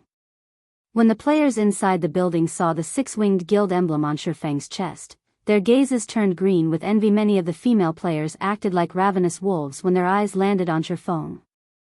They shot him flirtatious glances and dreamed of pouncing on the young man, devouring him whole. Ye Feng was speechless. He inwardly celebrated the fact that he had not come as Black Flame, and that he had chosen to wear his black cloak. Otherwise, these players might have truly devoured him. However, when he saw the players lined up to accept their daily quests, he could not help but feel nostalgia. In the past, he, too, had often come here to receive his daily guild quests. Guild quests fell into two main categories.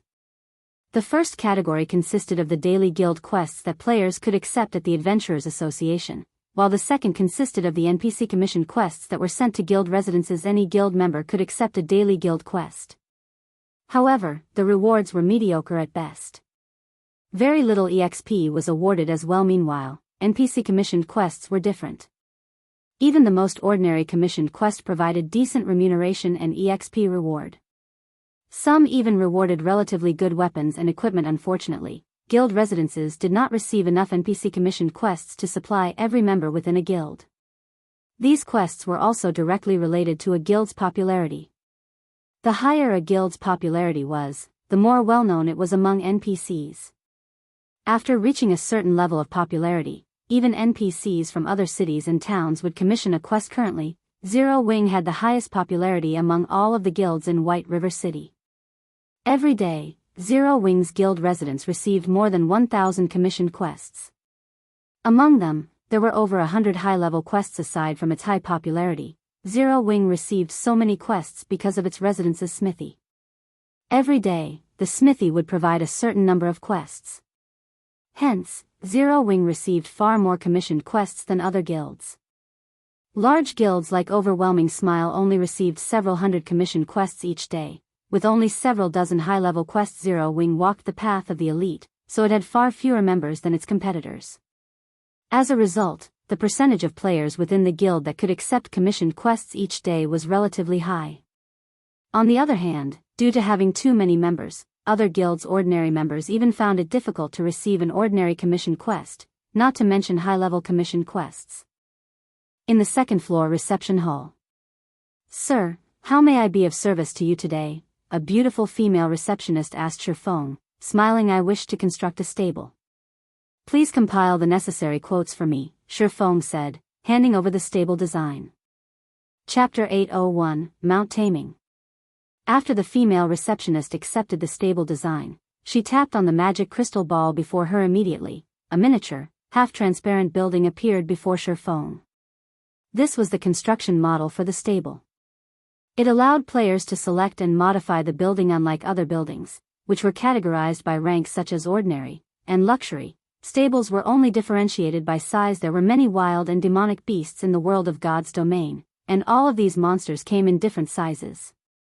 The larger a monster was, the larger the stable it required. Obviously, the larger the stable was, the more it would cost to construct. A small-sized stable could cost anywhere from 2,000 to 3,000 gold. A medium-sized stable cost anywhere from 4,000 gold to 5,000 gold. A large-sized stable could cost anywhere from 8,000 gold to 10,000 gold. A super-large-sized stable could cost anywhere from 40,000 gold to 50,000 gold. For a high-ranking rare mount like the Thunder Wolf, Ye Feng needed at least a medium-sized stable. Of course, the benefit of a larger-sized stable wasn't limited to additional space. A larger stable would allow a guild to tame mounts faster. Guild players would also have an easier time growing their mounts. Most importantly, one could invite a powerful tamer with a larger stable. In God's domain, mount taming was considered a field of knowledge. Tamers played an important role in harnessing the power of a mount. Half of a guild mount's growth depended on the tamer. Hence, hiring a powerful tamer was essential to a guild. "I want this large-sized stable." Ye Feng chose a stable with style and clicked, "Confirm." "Sir, you have chosen stable number 059. The total cost will be 9,450 gold. In addition, you also have to provide the core materials required to construct the stable." The female receptionist smiled as she produced a bill of materials. The list stated all the necessary expenditures to construct the stable. "Here are the materials and money." Ye Feng paid everything off without hesitation. He had made a huge fortune in the Dark Arena. Aside from the profits he had made from his bet with the Glorious Lions battle team, as the winning battle team of the competition, the Azura battle team also earned a small portion from the audience's winning bets. Moreover, due to the audience underestimating the strength of the Azura battle team, many people had gambled on the Glorious Lions. As a result, even after splitting half of the profits with Phoenix Rain, he still walked away with a hefty income. The battle team's shares in the Dark Arena were different from the organizers. Only the winning battle team would get a share of the audience bets. The loser received nothing. Moreover, the winning battle team would earn 3% of the shares, 2% higher than the organizer. Only, as Ye Feng did not own the Azura battle team's participation rights, he needed to split the 3% with Phoenix Rain among the 1.5% of winnings that Ye Feng had obtained. He had sold the materials and equipment that he did not need. Although Ye Feng had only received 1.5%, his earnings had not been meager. Every member of the Dark Arena's audience was a wealthy big shot. Their bets made involved several hundred gold of materials at the very least. Since so many people had placed generous wagers on the Glorious Lions, Ye Feng's earnings had naturally been impressive from this single competition. He had earned over 7,000 gold. He had also obtained the stable materials from the Glorious Lions. After obtaining what he had needed, he sold excess materials to Phoenix Rain, selling each primal emerald wood for 75 gold and each soul cultivating stone for 60 gold. Overall, he sold 20 logs of primal emerald wood and 12 soul cultivating stones, earning him another 2,220 gold including the money he had on hand before the competition. He now had over 11,000 gold on him. He could easily afford the large-sized stable. After Ye Feng finished paying the bill, the female receptionist passed him a stable certificate. In the future, if he wanted to modify the stable, upgrading it to a super large-sized stable, he could simply present this certificate to make the necessary modifications. He would not need to obtain another stable design. After Ye Feng confirmed the stable's construction, a group of NPC architects entered Zero Wings Guild residence in White River City and began building the stable. Suddenly, a large space within Zero Wings residence, which had been vacant, transformed into a construction site. Players were barred from the area. What's going on? We're constructing a new building? What is it going to be? Zero Wings members grew curious upon seeing groups of NPC architects enter the construction site. They had been ecstatic when the guild had constructed a smithy. Not only could they save money on repair fees, but they could also maintain their weapons with the weapon maintenance function, extending the amount of time they could spend out in the fields. Players from other guilds were particularly envious of this benefit. Now that their guild had begun constructing a new building, how could they contain their excitement? Elsewhere, Ye Feng hailed an advanced horse carriage in front of the Adventurers Association and headed towards the Commoners District. Based on Ye Feng's knowledge, there were a total of 3 master tamers in White River City. If he relied on a basic tamer or advanced tamer, it would take a very long time to finish taming a 5-star mount. As to how much time was needed, even Ye Feng had no idea. However, he did know how long it would take to tame a 3-star mount. A basic tamer required a month to finish taming a 3-star mount, while an advanced tamer needed 20 days. Master tamers only needed 10 days to complete the job. A master tamer was 3 times as efficient as a basic tamer. Moreover, basic tamers could not tame 5-star mounts. Only advanced tamers and above could do so. If even a master tamer needed 10 days to tame a 3-star mount, Ye Feng could not imagine how long it would take to tame a 5-star mount. He would be surprised if it only took double the time a 3-star mount required. If he left the task to an advanced tamer, the required wait time would be even more frightening. Hence, he needed to hire a master tamer to tame the Thunder Wolf. An hour later, Ye Feng arrived before a large courtyard in the Commoners District. Many beasts lounged on the courtyard's lawn. The lowest level beasts were at level 100, with the more powerful ones being level 150. Ye Feng could also see a level 150 High Lord. This beast was even stronger than an ordinary level 150 Tier 2 class. This is the residence of Master Owen. Master Owen does not wish to meet with outsiders, so please leave. As soon as Ye Feng arrived before the courtyard's entrance, 2 level 150 Tier 1 guards in silver heavy armor immediately blocked his path, barring him from the residence. Although tamers were not as reputable as forgers and alchemists, after becoming a master, their statuses were slightly higher than ordinary nobles. Hence, although Owen was only a commoner, he still had 2 level 150 Tier 1 guards protecting his home. Ordinary people did not qualify for his attention. Don't tell me that even I am refused entry?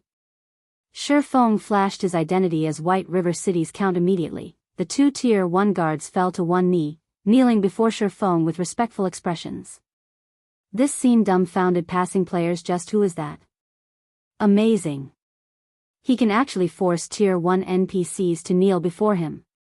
Normally, these Tier 1 guards thought very little of players, yet now, they knelt before one. How could they not be shocked?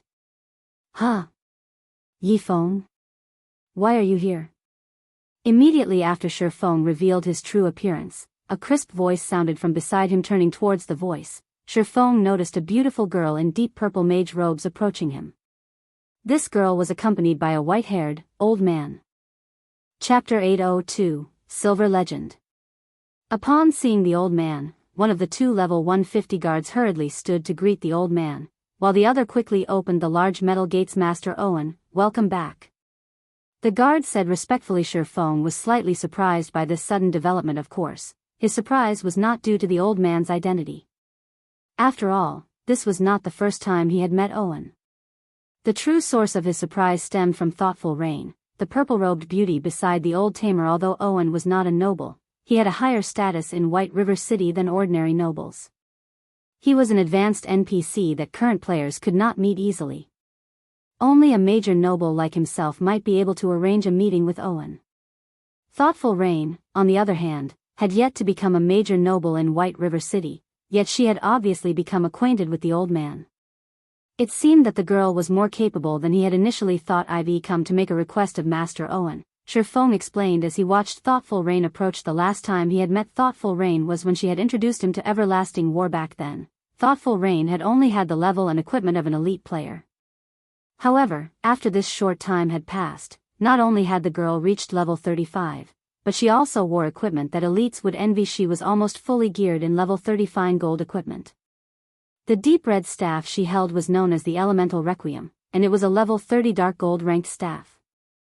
In addition, she had a slightly more daring temperament than before. Moreover, as she walked towards him, her footwork was both light and natural. Her actions lacked any excess movement. Even if Thoughtful Rain had not yet reached the half-step refinement realm, she was not too far. Either Shi Feng found it truly hard to imagine that the girl had grown this much in God's domain in such a short period. A request for Master Owen? Did you receive the quest as well? Hearing Shi Feng saying so, Thoughtful Rain could not help her joy as she said, I've had a headache trying to figure out how to complete it. If we do it together, we should be able to complete the quest very quickly. Quest? A realization struck Shi Feng. Are you talking about the Silver Legend quest in the Crystal Forest? Isn't that your quest as well? Thoughtful Rain nodded no. I have not accepted that quest. I'm looking for Master Owen for something else. When Shi Feng saw Thoughtful Rain nod, although he appeared quite calm on the outside, he admired the girl's great luck. The Silver Legend quest was one of the few super rare special quests in White River City. It was not easy to obtain. One needed to encounter a certain NPC to obtain this quest. However, this NPC appeared at random locations within White River City. Players needed luck to find this NPC. As Shi Feng understood it, this quest had caused quite a commotion in White River City in the past. After this quest had been completed, players received a mount as a reward. However, the quality of the mount depended on the player's quest completion rate. The higher their completion rate was, the higher the mount's quality would. Beto players, even obtaining a common mount was a massive expenditure, not to mention a high-quality mount. Back then, this quest's discovery had led White River City's players to a frantic search for that NPC. Unfortunately, very few players had found that NPC, not to mention those who achieved a high question completion rate. What a pity. Thoughtful Rain sighed lightly when she heard Shi Feng's words. She had been working on this quest for a long time now. The next part of the quest was even more difficult than the previous parts. With her strength alone, this quest was difficult to complete. If she had an expert like Shi Feng helping her, she would have a far easier time with it. However, she had only met Shi Feng a handful of times before. They could hardly be considered friends. They were acquaintances at best. Naturally, she could not trouble an expert like Shi Feng to help her complete a quest. Suddenly, Blue Bamboo, who wore a pure white dress over a delicate, but curvaceous, body, appeared behind Thoughtful Rain. Rain, what's taking you so long? Everyone's starting to grow anxious, Blue Bamboo urged. However, her gaze quickly fell on Ye Feng, and she began to evaluate him. Narrowing her eyes as if trying to recall something, she turned to thoughtful Rain, revealing an expression that seemed to say, "Ah, I see. It's not what you think. We just met by coincidence." Thoughtful Rain explained hurriedly, "Doesn't our party just so happen to be missing a member?" Blue Bamboo grinned at her friend. She then turned to Ye Feng, smiling sweetly as she asked, "Big brother Ye Feng, won't you please help us? After we complete the quest, I'll have Rain treat you to a meal at Morning Dew restaurant. I heard the food there is even better than the food of a 7-star hotels." Blue. Thoughtful Rain could not help her embarrassment, miffed that Blue Bamboo was always trying to poke fun at her. "If you two can wait 2 hours, I can go with you," Ye Feng offered after giving it some thought. Currently, Thoughtful Rain was already an elite member in Zero Wing. Since they were allies, he would naturally lend a helping hand if he could. Moreover, the Silver Legend quest was very special. If the quest completion rate was high enough, Thoughtful Rain might become a powerful force in Zero Wing in the future. "It's only 2 hours. Since this quest isn't particularly urgent, we'll meet up at the Flame Bar later," Blue Bamboo answered before Thoughtful Rain could react, following which, Thoughtful Rain and Blue Bamboo departed from Owen's mansion, while Ye Feng entered the courtyard alone. Led by the Tier 1 guards, Ye Feng reached the courtyard's central garden. Owen already sat comfortably inside a gazebo, waiting for Hema. Count ranked at the top of White River City's social pyramid. Owen was merely a master tamer. His status was not as high as a master forger's. Hence, he still showed Ye Feng some respect. If any other player stood before him, he'd only show them a cold shoulder. Seeing Ye Feng approach, Owen took the initiative to greet the swordsman, bowing slightly as he said, "Lord Count, how may I be of service today?" "Hello, Master Owen. I'm here to invite you to become Zero Wing's tamer consultant. I wonder if you can agree to this request?" Ye Feng asked. In God's domain, guilds with stables generally sought to hire a tamer, having the tamer work in the guild at all times. However, hiring a master tamer was very difficult. It was impossible to tie a master tamer to a single guild. Hence, one could only hire a master tamer as a consultant. Moreover, there was still no guarantee that the master tamer would agree this. Owen hesitated for a long moment, unsure of how to respond. "Take a look at this." Ye Feng took out the stable certificate and handed it over to the old man. To hire a master tamer, a guild must first possess a large-sized stable. Otherwise, the effort would be futile. Even with Ye Feng's status, a master tamer would refuse. This was the main reason why he had opted to construct a large-sized stable. Only after Owen saw the stable certificate did he agree to Ye Feng's request, saying, "It would be my honor to accept Lord Count's invitation. We can see to the formalities immediately." Following which, Ye Feng signed a contract with Owen. In return for Owen becoming Zero Wing's tamer consultant, Zero Wing would pay Owen a monthly retainer of 200 gold. After the contract was official, Ye Feng led Owen to Zero Wing's guild residence. Meanwhile, a huge commotion tore through the guild residence. Chapter 803, New Expansion Pack. After the stable appeared within Zero Wing's residence, news of it spread at the speed of light. Even first-rate guilds have yet to construct a stable, yet Zero Wing has theirs already. This is insane. Zero Wing's members are so lucky. They can purchase a unique mount as soon as they reach level 40. On the other hand, we have to ride horses. I've heard that guild mounts only cost 25 gold. That's 15 gold cheaper than common mounts. This won't do. I need to join Zero Wing. I want to buy a guild mount, too. For a time, the official forums exploded with threads about Zero Wing's latest development. Many guild players drooled over the image of Zero Wing's stable-field battles in God's domain were growing more difficult. Not only had the monsters become far more of a challenge, but the burden these monsters placed on durability also added a hefty expenditure to their daily budgets. If they could purchase a guild mount, not only would they save 15 gold, but they could also obtain a growing mount. Once they managed to nurture their mounts to bronze rank, their mounts could assist them in battle. Field battles would become easier to take down.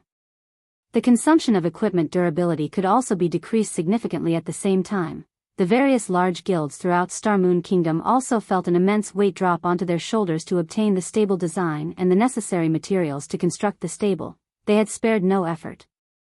Yet, not only had they failed to obtain the stable design thus far, but they had also only collected a small stock of the materials. On the other hand, Zero Wing had already finished its own stable. How did Zero Wing construct a stable so quickly? When Feng Xianyang heard the news, jealousy overwhelmed him. At the same time, he was somewhat relieved now that Zero Wing had revealed this trump card. No other guild would have a chance of dominating White River City. This incident also confirmed for Feng Xianyang that a super guild did indeed back Zero Wing. Otherwise, how could the guild have possibly constructed a stable so quickly? Shortly after Zero Wing's stable was complete, a system announcement reached every player in God's Domain. System announcement: God's Domain's new expansion pack, Abyss Battlefield, has been activated.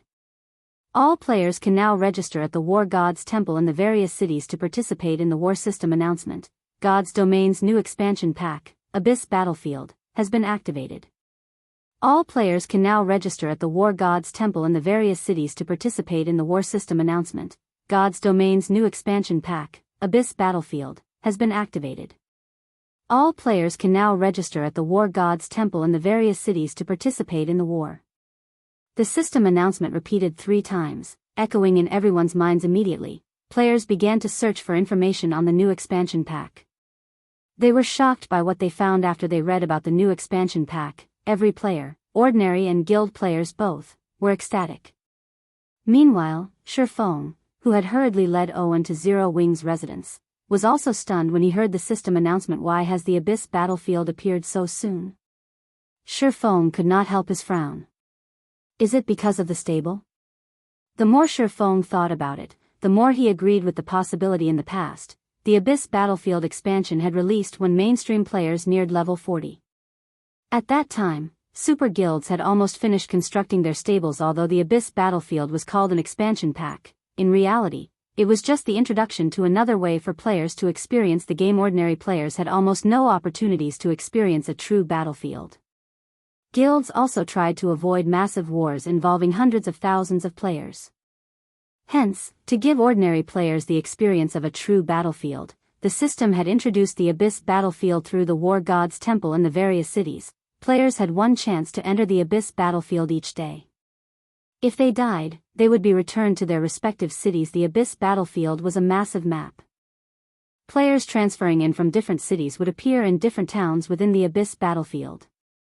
Players were required to defend their respective towns, preventing the abyssal race's invasion. The system awarded players depending on their contributions.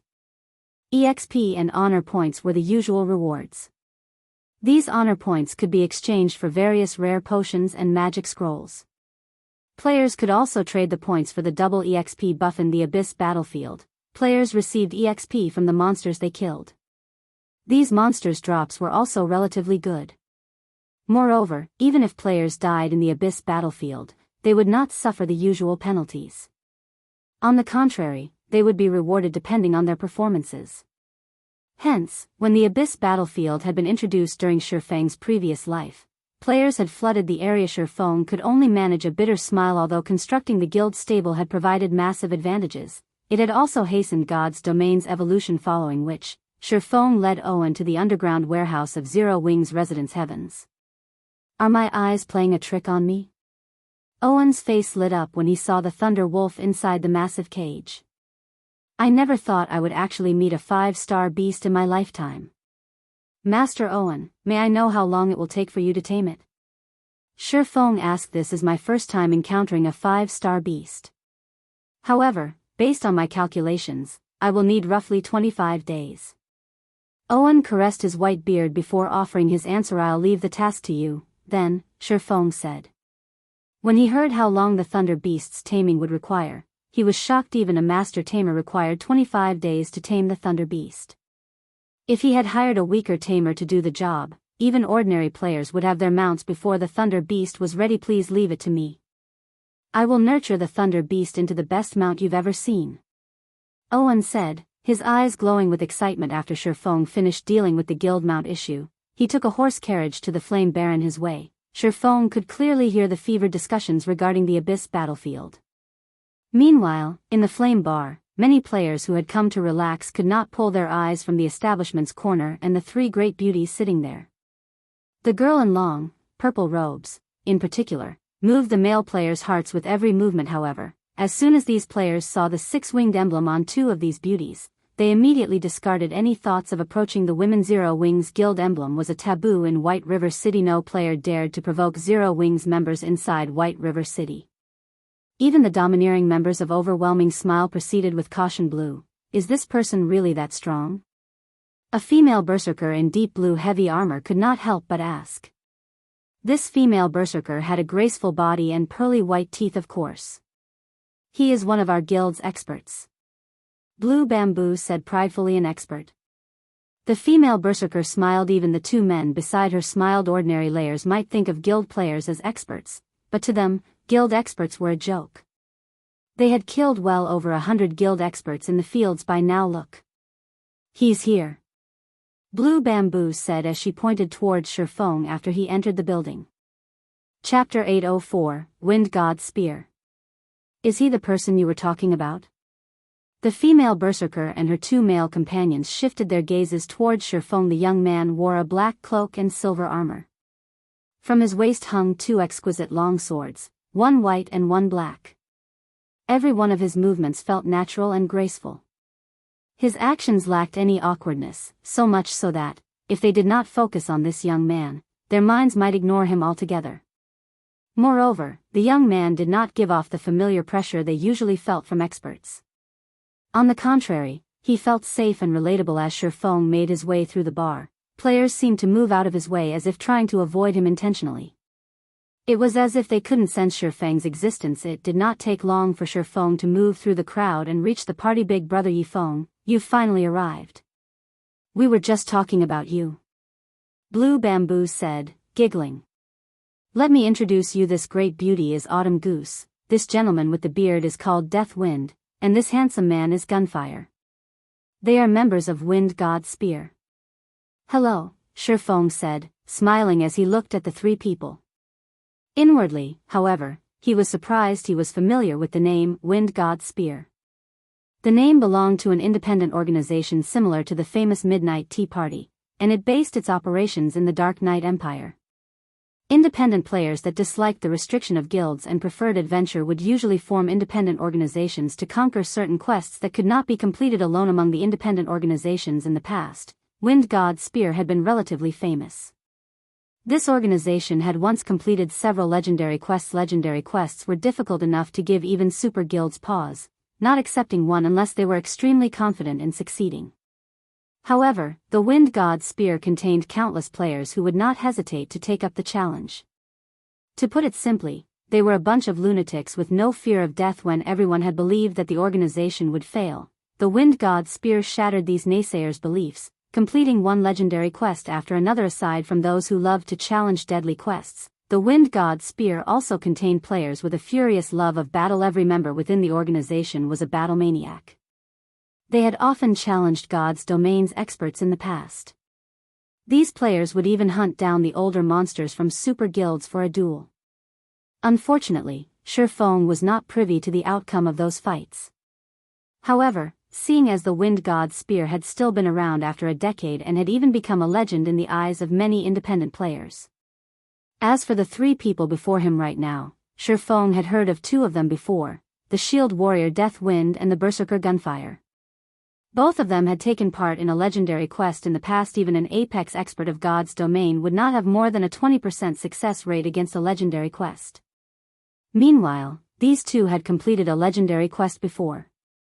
Their abilities were unquestionable. They were extremely powerful. Ye Feng had thought that Thoughtful Rain would, at most, have a few ordinary elite players accompanying her. He had never imagined she knew such experts. If an elite party tried to complete the Silver Legend quest, even if they succeeded, their completion rate would not be high. However, with this group, achieving a high completion rate would be a piece of cake. Just who is this girl? Curiosity overwhelmed Ye Feng as he shifted his gaze towards the quiet Thoughtful Rain. The first time they met, Ye Feng felt as if he had seen Thoughtful Rain before, but he couldn't recall meeting her elsewhere. She felt both familiar and unfamiliar to him, yet he couldn't remember an expert named Thoughtful Rain in God's domain during his previous life. Meanwhile, now that he met Thoughtful Rain again, both her aura and strength had undergone a heaven-defying change. If she continued to develop at this pace, she would definitely become more than an ordinary expert. Moreover, with the fact that she knew members of the Wind God Spear, it was even less possible that she had been an unknown entity in God's domain in the past. "Hello," Autumn Goose and the others returned Ye Feng's greeting. It seems that Blue hadn't been exaggerating. "If we can have an expert like you with us, we should be able to complete this quest with ease." They had not expected that Zero Wing also had someone like this in its ranks. To ordinary players, Ye Feng was an ordinary young man. However, they were neither ordinary players nor ordinary experts. After hundreds of life and death battles and overcoming their limits, again and again, not only had they cultivated a beast-like intuition, but they had also gained the ability to distinguish the strong. True experts would only reveal their domineering auras when displaying their strength. Normally, their auras would remain hidden. Their auras would appear to be as calm as the great ocean, unperturbed regardless of what was thrown at them. Others would find it hard to generate hostility against someone with such an aura. Without a doubt, they noticed this about Ye Feng. Ye Feng was a true expert.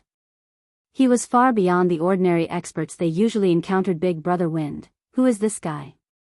Why haven't I heard of someone named Ye Feng in Zero Wing before?" Autumn Goose could not help but ask the Shield Warrior through a private chat as she evaluated Ye Feng. "I'm not sure, but based on our information on Zero Wing, aside from Black Flame, the guild's experts are subpar at best. However, I expect no less from the upstart guild that defeated the Star Alliance. The guild has even constructed a stable. Zero Wing's strength is truly unfathomable," Death Wind laughed. "It is good that Rain has joined such a guild." "Indeed. While we still have a headache over our mounts, both Rain and Blue can obtain a guild mount of their own as soon as they reach level 40, Autumn Goose responded enviously. "What's so great about guilds?" The Berserker Gunfire snorted. "How can they compare to the freedom we enjoy? We can move about God's domain unrestricted. We also don't have to work under anyone. Weapons, equipment, rare skills, or mounts, whatever these large guilds can get their hands on, we can, too." After they had joined God's domain, guild players had often sought them out to cause trouble.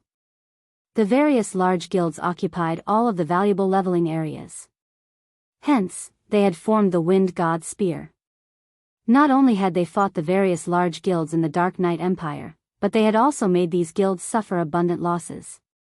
Pampered guild players could not compare to the hardships they faced. Neither Death Wind nor Autumn Goose refuted Gunfire's words. Their hatred of guilds had been precisely the reason they had joined Wind God Spear.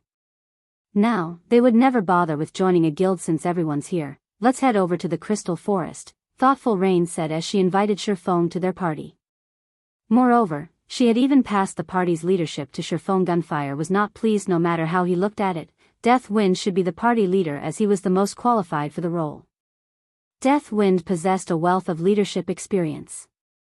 He even had completed many advanced quests before. He was the best choice. However, since Thoughtful Rain had invited them, it was up to her to choose the party's leader.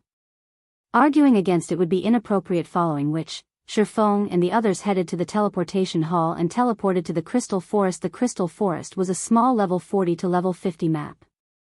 However, the terrain was complex. The monsters here also had high defense and HP. As a result, very few players were willing to level up here. Taking a look at the quest details Thoughtful Rain had sent him, Ye Feng looked towards the distant cave and said, "That should be the place." Close to the cave entrance, over a dozen level 43 special elite crystal giants roamed the area. Meanwhile, a massive icefire cheetah slept a short distance from the cave. This icefire cheetah was a level 44 lord. It would slaughter an ordinary party easily. Let's watch you make a fool of yourself." Gunfire inwardly sneered as he watched Ye Feng. The Silver Legend quest was extremely difficult. Even with Death Wind leading them, their party would be hard-pressed to complete the quest. Hence, it was impossible for a pampered young master like Ye Feng, who had only completed a few high-difficulty quests, to succeed here. Chapter 805, Insane Suggestion. "This is bad," Autumn Goose muttered as she glanced at the cave surroundings. Aside from the crystal giants and icefire cheetah guarding the cave, she also spotted a group of crystal wolves patrolling the area. As long as they fought within the cave's vicinity, they would attract the attention of the crystal wolves. The monsters would inadvertently catch them in a pincer attack. The crystal wolves were roughly 2 meters long, and their bodies were made of light blue crystal. Unfortunately, several hundred crystal wolves patrolled the forest. Crystal giant, elemental being, special elite. Level 43.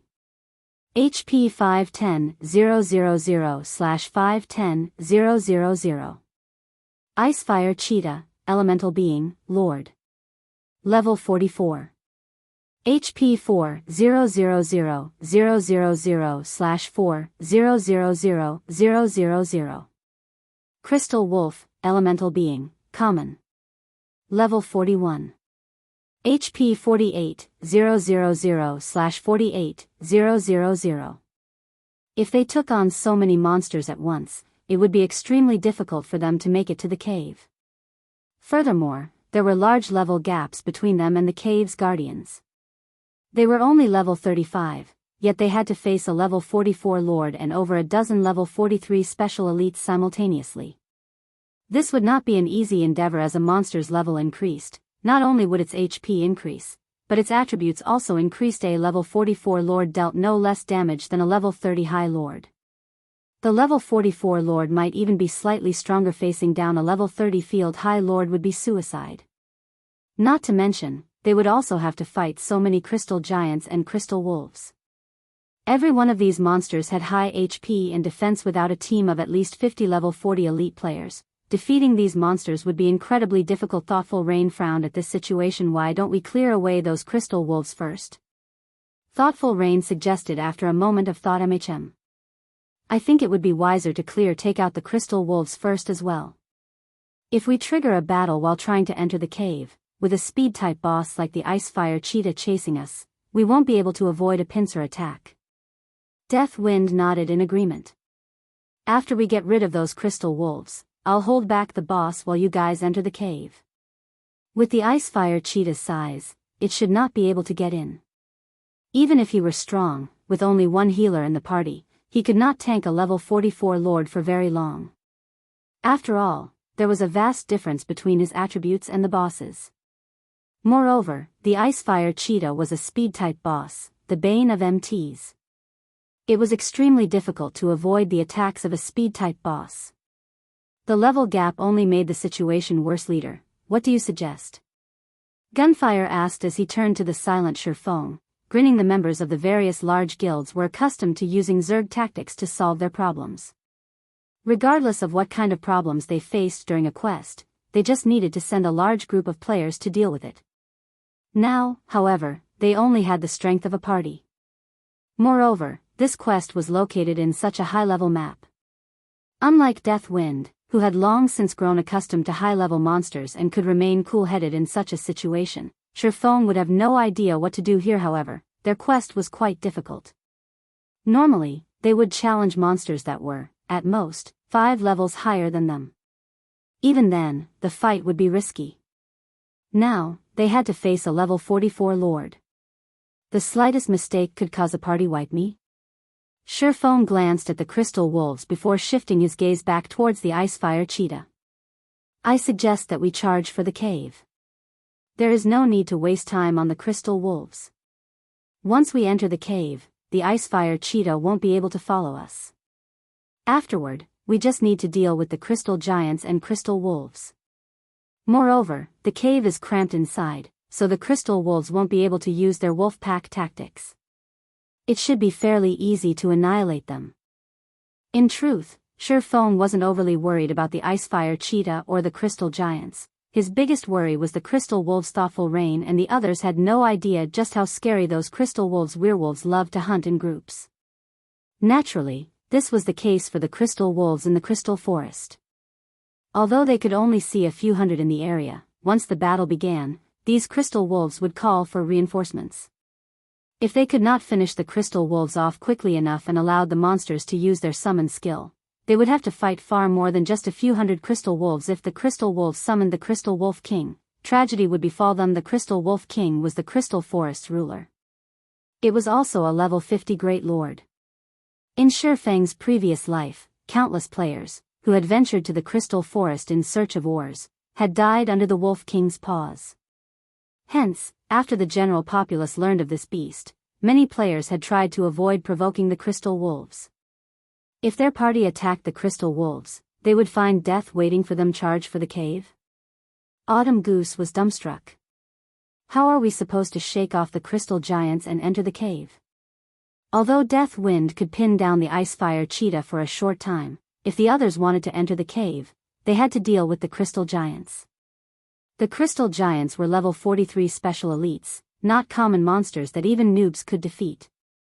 They were not easy opponents. The crystal giants would flatten them under their fists if they made the slightest mistake. Meanwhile, the Crystal Wolves would have enough time to join the fray while they had their hands full with the special elites. In the end, they would be caught a pincer attack with no path of retreat. Leave the Icefire Cheetah to me. Death Wind will attract those crystal giants. Blue, you just need to focus on healing Death Wind. Rain, you'll assist Death Wind by restricting the crystal giants from afar. Everyone else, head straight towards the cave. Ye Feng explained slowly. Death Wind was a shield warrior and had the crowd mock skill. He would have the easiest time holding the giants aggro without the crystal giants in their way. The Crystal Wolves wouldn't have time to launch a pincer attack. Once they entered the cave, without the Lord's interference, it would be easier to deal with the special elites and common monsters. Even if the Crystal Wolves summoned the Crystal Wolf King, with how little space the cave provided, all the Crystal Wolf King could do was wait outside with the Icefire Cheetah. You'll tank it. Thoughtful Rain and the others turned to Ye Feng as one. Ye Feng was only a swordsman. Although he had hidden his level with the black cloak, even if he were the same level as the level 44 Icefire Cheetah, its claws would rend him to death with 2 or 3 attacks. Furthermore, he wouldn't have a healer on him. At most, he could hold off the Lord for a brief moment. That certainly wasn't enough time for them to make it into the cave. Rain, are you sure that there won't be any issues? Autumn Goose quietly asked Thoughtful Rain. It was not that she did not believe in Ye Feng. However, this plan was simply too dangerous.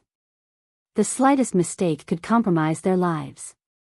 If they lost a level, it would become far more difficult to complete the quest. I trust him, Thoughtful Rain said with confidence as she looked at the calm, composed swordsman. Although she, too, had her doubts, when she looked at Ye Feng's composure and confidence, she wanted to believe in the young man. She did not know why, but whenever she looked at Ye Feng's figure, she thought of Zero Wings guild leader, Black Flame, whom she had met only a few times before. Black Flame always tried something that everyone else thought was impossible. In the end, however, he always proved everyone wrong. Black Flame had become a legend in Zero Wing. Many members in the guild admired him. Whatever. It's just one death, Autumn Goose sighed as she prepared herself to take a leap of faith. Even if the plan failed, she had a backup plan to help Thoughtful Rain and the others escape. As for Death Wind and Gunfire, they also prepared to die. After Ye Feng arranged the party's positioning, he activated Windwalk and dashed towards the Icefire Cheetah. When Ye Feng was within 80 yards, the Icefire Cheetah woke, discovering the swordsman immediately. It released a vicious growl roar. With its growl, the Icefire Cheetah, which stood over 8 meters tall, spat scorching flames immediately. Over a dozen massive fireballs bombarded Ye Feng. It's over. When Thoughtful Rain and the others saw the dozen or so fireballs, their hearts sank. Ye Feng could never dodge all of those attacks. However, before they could sigh, they saw a streak of blue light cut across the space before Ye Feng, slicing the massive fireballs in half. Chapter 806, Difference in Weapons. This. Surprise flashed in everyone's eyes as they watched Ye Feng. The Lord-ranked monster's fireballs were extraordinary. Even from this distance, they could feel the power contained within those massive fireballs. If they encountered one of those fireballs, the blast from the impact would definitely send them flying. Yet, in front of Ye Feng, these massive fireballs were as fragile as glass. With one hit, Ye Feng sliced apart every fireball sent at him. The Icefire Cheetah's attack hadn't slowed Ye Feng in the slightest. In the blink of an eye, Ye Feng was only 30 yards away from the Icefire Cheetah. Seeing the impudent human approach, the Icefire Cheetah released an angry, deafening roar. Rather than attacking with its fire, its paws pushed off the ground. Instantly, the level 44 Lord transformed into an afterimage as it pounced on Ye Feng. A Lord-ranked monster's attributes were frightening enough. To add to the terror, the Icefire Cheetah was a speed-type boss. It would only take the Icefire Cheetah an instant to cross the 30 yards. The Icefire Cheetah loomed like a 3-story building as it appeared before Ye Feng. It swiped its razor-sharp claws at Ye Feng's head. Boom. The hard, rocky ground beneath the swordsman shattered and exploded, sending dust everywhere. Even Thoughtful Rain and the others, who stood roughly 100 yards away from Ye Feng, could feel the ground tremble. Such high strength. Autumn Goose was shocked when she saw the flying rocks. Is that a level 44 Lord-ranked monster? Death Wind's expression grew serious. Previously, he thought he could, more or less, cope with the Icefire Cheetah's attack. Now, however, even with a healer, he would only last a few hits. Moreover, not only was the Icefire Cheetah's strength absurd, but its speed also astonishing. He would have an extremely difficult time trying to dodge the Lord's attacks. Death Wind, hurry and attract the Crystal Giant's attention. Everyone else, head for the cave as quickly as possible. Ye Feng's voice suddenly burst into the team chat. The team was shocked to hear it. They had not expected Ye Feng to still be alive after taking the Icefire Cheetah's attack. How did he evade that attack?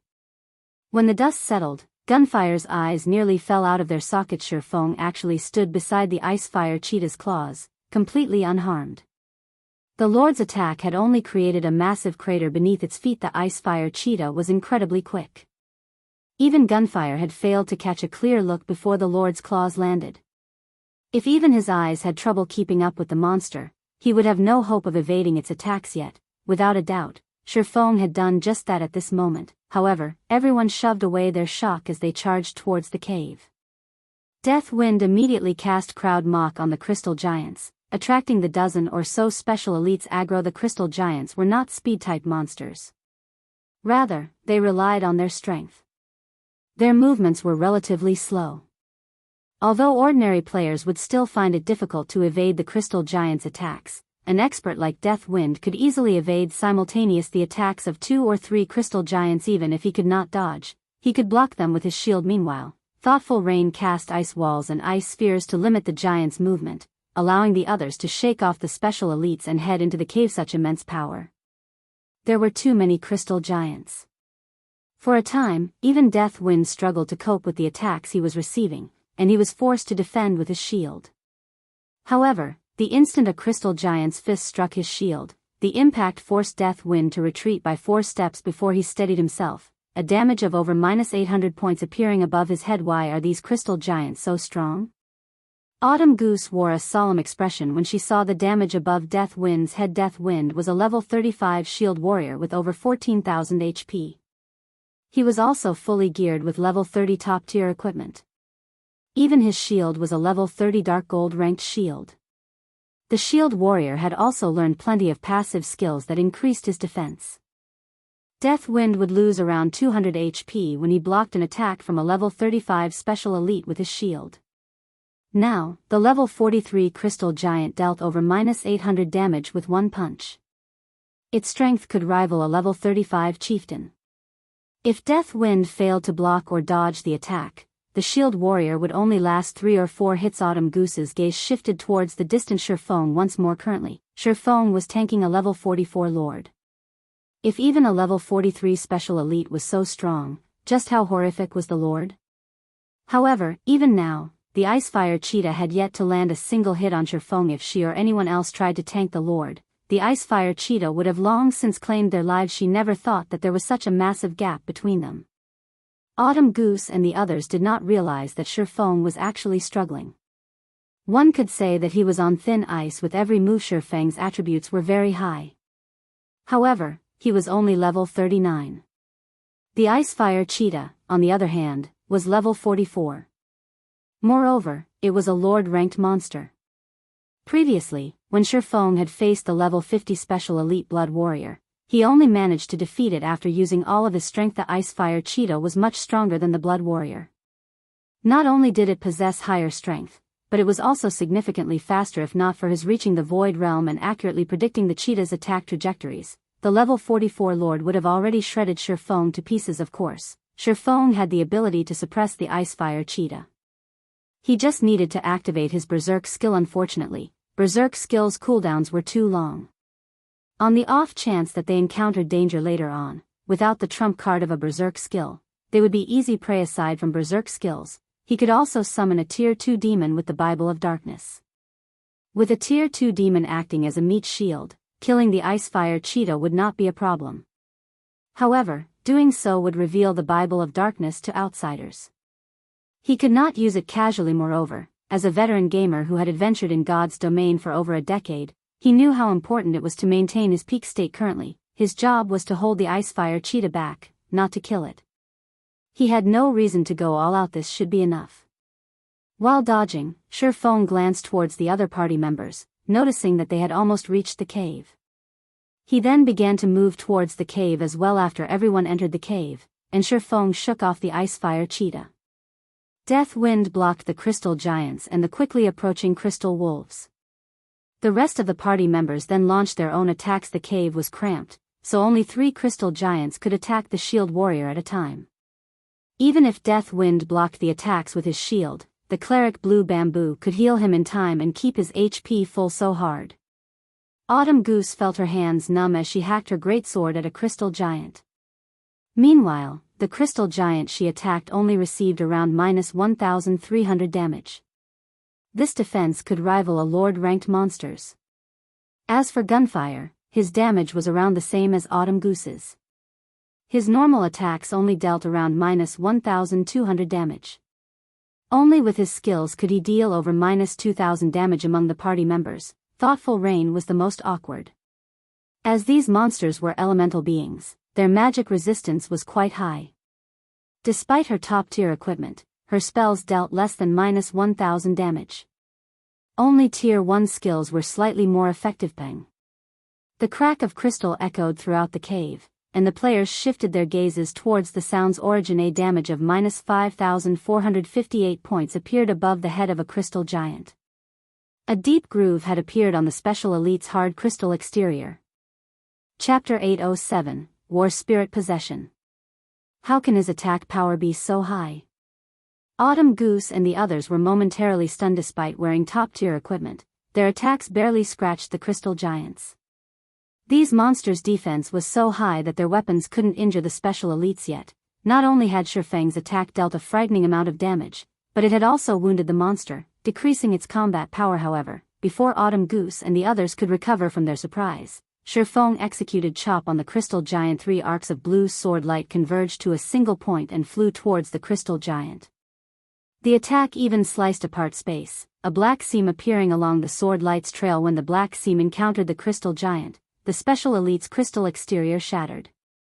Ye Feng's sword passed through the crystal giant's body as if it were air. Without any resistance whatsoever, the weapon cleaved through one side of the monster's body. 9,462. This damage hadn't been the result of a critical hit. This damage was simply from Ye Feng's skill. Immediately, a large chunk of the crystal giant's HP vanished. Moreover, due to the injury from the attack, the crystal giant's movements became somewhat sluggish. After a brief fight, the crystal giant, which had 510,000 HP, fell to the ground, dropping a piece of equipment and several materials. Everyone in the party also received a bounty of EXP. Meanwhile, the crystal giant that Death Wind and the other party members fought still had over half of its HP. The difference between Ye Feng's damage and theirs was obvious with a glance. Is he even human? How is his damage so high? Autumn Goose exclaimed when she glanced at crystal giant. Ye Feng's damage was several times higher than theirs combined. Moreover, he easily defeated the crystal giant without receiving any help at all. Even in the Wind God's spear, they would be hard-pressed to find such a strong player. I told you that big brother Ye Feng is very strong, yet none of you believed me. You get it now, right? Blue Bamboo said proudly as she puffed her chest, acting as Ye Feng's achievement were her own. Seeing her friend's behavior, Thoughtful Rain shook her head and smiled bitterly. However, Ye Feng's performance had been satisfying previously. Autumn Goose and the others had continuously advised her to leave Zero Wing. Moreover, they had insisted that she would improve slower in the guild than if she joined the Wind God's spear, and that their organization's experts were far stronger. However, Ye Feng's performance proved them wrong. With this, Autumn Goose and the others would most likely stop trying to persuade her to leave Zero Wing. Is this the strength of a Zero Wing expert? Gunfire was stunned after watching Ye Feng's performance. He was considered one of the top-ranking experts in the organization. He had even killed many guild experts during his time in the Dark Knight Empire. However, if he compared himself to Ye Feng, the difference between them was practically the difference between heaven and earth. He could not bring himself to believe that a player could be so powerful. First, Ye Feng had tanked a level 44 lord. Now, Ye Feng swiftly defeated a level 43 special elite by himself. Both the swordsman's combat techniques and his basic attributes were far more powerful than his own. With such a powerful DPS player like Ye Feng in the party, they could clear out the crystal giants and crystal wolves far faster in less than half an hour. The giants and wolves inside the cave had died, leaving behind all sorts of weapons, equipment, and materials. Weary leveling so fast. I will usually need to grind for 2 or 3 hours to earn this much EXP. If we continue grinding at this pace, I'll reach level 36 within a day. Autumn Goose's excitement grew as she looked at her own EXP bar. Players could use mounts once they reached level 40. At that time, she would not have to waste so much time running about. She could also explore new places, reducing her competition over resources. The other party members also received a huge boost to their EXP bars. Their leveling speed here was at least 2 or 3 times faster than their usual leveling speed. To Ye Feng, however, the EXP he obtained from killing the crystal giants and crystal wolves was not nearly enough. He was level 39 already. Moreover, he required double the normal EXP to level up. The EXP these special elites and common monsters provided barely moved his EXP bar. Huh? There's a skill book here. Deathwind stated when he noticed a thick, glowing golden book on the ground. Picking it up, he exclaimed, "A berserk skill book. We've hit the jackpot." The main method to learn skills in God's domain was by visiting NPC instructors. Players also learned skills by purchasing them with legacy skill points or obtaining skill books. The skills that instructors offered were general. Their strength was also subpar at best. However, one could learn a large variety of skills with this method. Meanwhile, although the skills one purchased with legacy points were very powerful, it was extremely difficult to obtain legacy points. Normally, players only obtained them by leveling UPs for skills learned from skill books. They were generally quite powerful. Some were even stronger than legacy skills in the current God's domain. A player's strength did not only depend on weapons and equipment. Skills were very important as well. It was especially true for berserk skills. If an elite player learned a berserk skill, they could contend with expert players. They might even be able to defeat them. If an expert player learned a berserk skill, they could defeat top-tier experts who lacked their own berserk skill. They could also hold off a lord-ranked monster of the same level for a short time. Hence, berserk skills were incredibly valuable in God's domain. Unfortunately, berserk skills were even rarer than top-tier dark gold equipment on the market. A single berserk skill book could cost several hundred gold. This fascinated countless players. If they could obtain an extremely powerful berserk skill, they could easily sell it for hundreds of gold to a large guild. However, players were rarely willing to sell their berserk skills. Even now, the powerful Wind God Spear only had 2 players with berserk skills. Big Brother Wind, what kind of berserk skill is it? Blue Bamboo asked, her eyes practically glowing. Is it for magical classes? When the others heard this, they glanced at the golden skill book as well. They were all curious about the skill book. It's a melee class berserk skill called War Spirit Possession, Deathwind said. He then displayed the skill's introduction to the party chat. War Spirit Possession allows a heroic spirit to possess a melee class for a short period.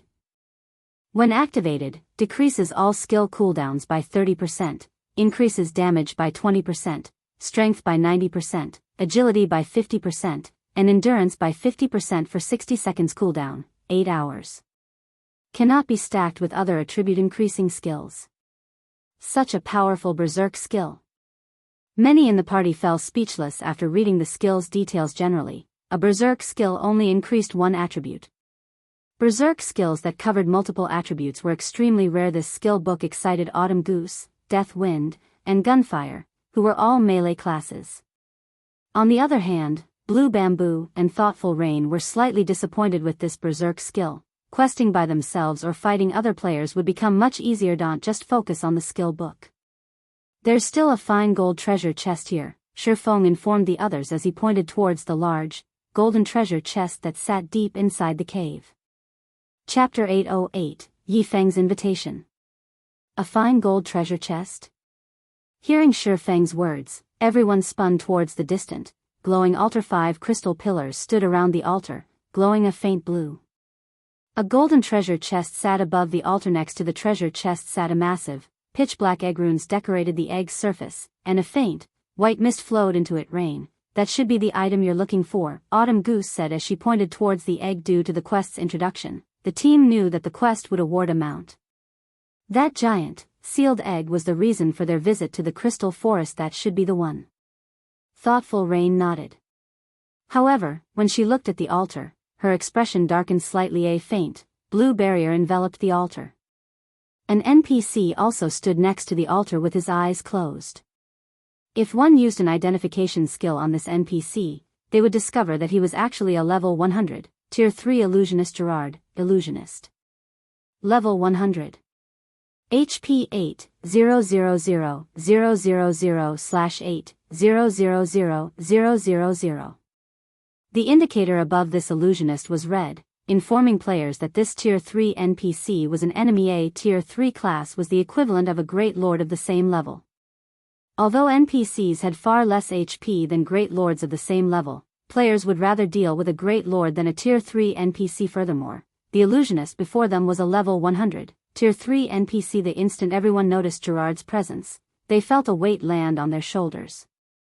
A gloomy atmosphere descended on them, sabotaging their earlier joy of finding the berserk skill. Are we supposed to defeat him?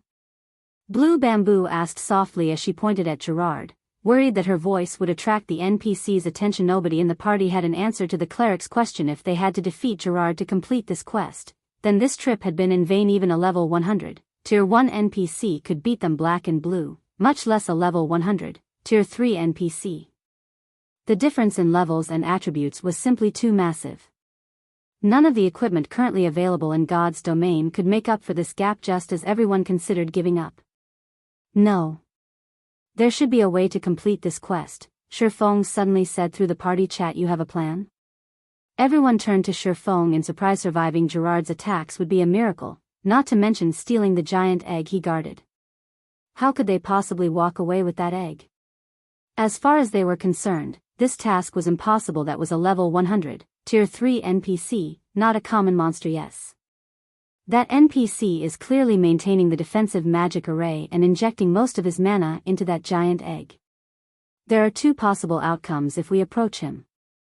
In the first scenario, Gerard gives up maintaining the magic array and attacks us, while in the second scenario, he continues to maintain the magic array, but summons a beast to deal with us. If that is the case, Gerard himself will be unable to move. If we interrupt his casting, the defensive magic array will fail. In either scenario, we have a chance to steal the egg as long as we interrupt the magic array. The only problem is delaying Gerald and creating an opportunity for one of us to steal the egg. Everyone nodded, agreeing with Ye Feng's logic. But which one of us will delay the NPC? Autumn Goose asked. Even if Big Brother Wind is a shield warrior, against a level 100, Tier 3 NPC, he will die instantly. And which one of us will be responsible for stealing the egg? Putting it bluntly, they did not even qualify as cannon fodder. How could they successfully steal the egg? I can delay him for a short time. However, the person stealing the egg must be quick. If they're not fast enough, this operation will fail, Ye Feng said after giving it some thought. With his current strength, he had no hope of defeating a Tier 3 illusionist. Delaying one, however, was possible. Although Ye Feng had spoken softly, his words had dumbfounded his companions. They had a rough understanding of this swordsman. After witnessing Ye Feng's actions and hearing what he had to say, he lived up to his words and was extremely trustworthy. Since Ye Feng had made the claim, it meant that he was confident that he could accomplish it. Otherwise, he would not have said anything at all. But there are no speed-type classes among us. We won't make it in time, Thoughtful Rain said, shaking her head. Setting aside magical classes and Ye Feng, who had to pin down the NPC, everyone else was a warrior. They would be able to steal the egg fast enough. Don't we have the War Spirit Possession? Ye Feng asked, chuckling. The War Spirit Possession skill increased a player's agility. Naturally, the player's speed would also increase. Moreover, he had speed scrolls in his bag. With these, they should be able to reach the egg in time. But this skill book is too valuable. Moreover, we have only come this far thanks to you, Ye Feng. Would you really be alright with letting outsiders learn the war spirit possession? Autumn Goose asked awkwardly. The berserk skill was more valuable than top-tier equipment or weapon sits just a skill book. If you feel so bad about it, why don't you join Zero Wing? If experts like you join Zero Wing, you will be given a set of dark gold equipment. Receiving a berserk skill is also normal. Moreover, Zero Wing's management is not strict. There aren't many restrictions on our members. If you want to go out on an adventure or do a quest, the guild will even provide with all sorts of assistance, Ye Feng offered, grinning. All three of these players, Autumn Goose, Death Wind, and Gunfire, exhibited remarkable combat standards. They only lacked some formal guidance. Otherwise, they could become a force to be reckoned with. Zero Wing had grown a lot stronger. However, it still had very few experts. If Autumn Goose and the others joined Zero Wing, it would undoubtedly make the guild even stronger, not to mention a mere berserk skill book. Ye Feng was even willing to give each of them a tier 1 set equipment if they joined the guild. To other expert players, the war spirit possession might be precious, but to Zero Wing's experts, it was nothing. Ye Feng could simply give them the power of darkness. Although the power of darkness did not provide as much of a boost as the war spirit possession did, its duration was far longer.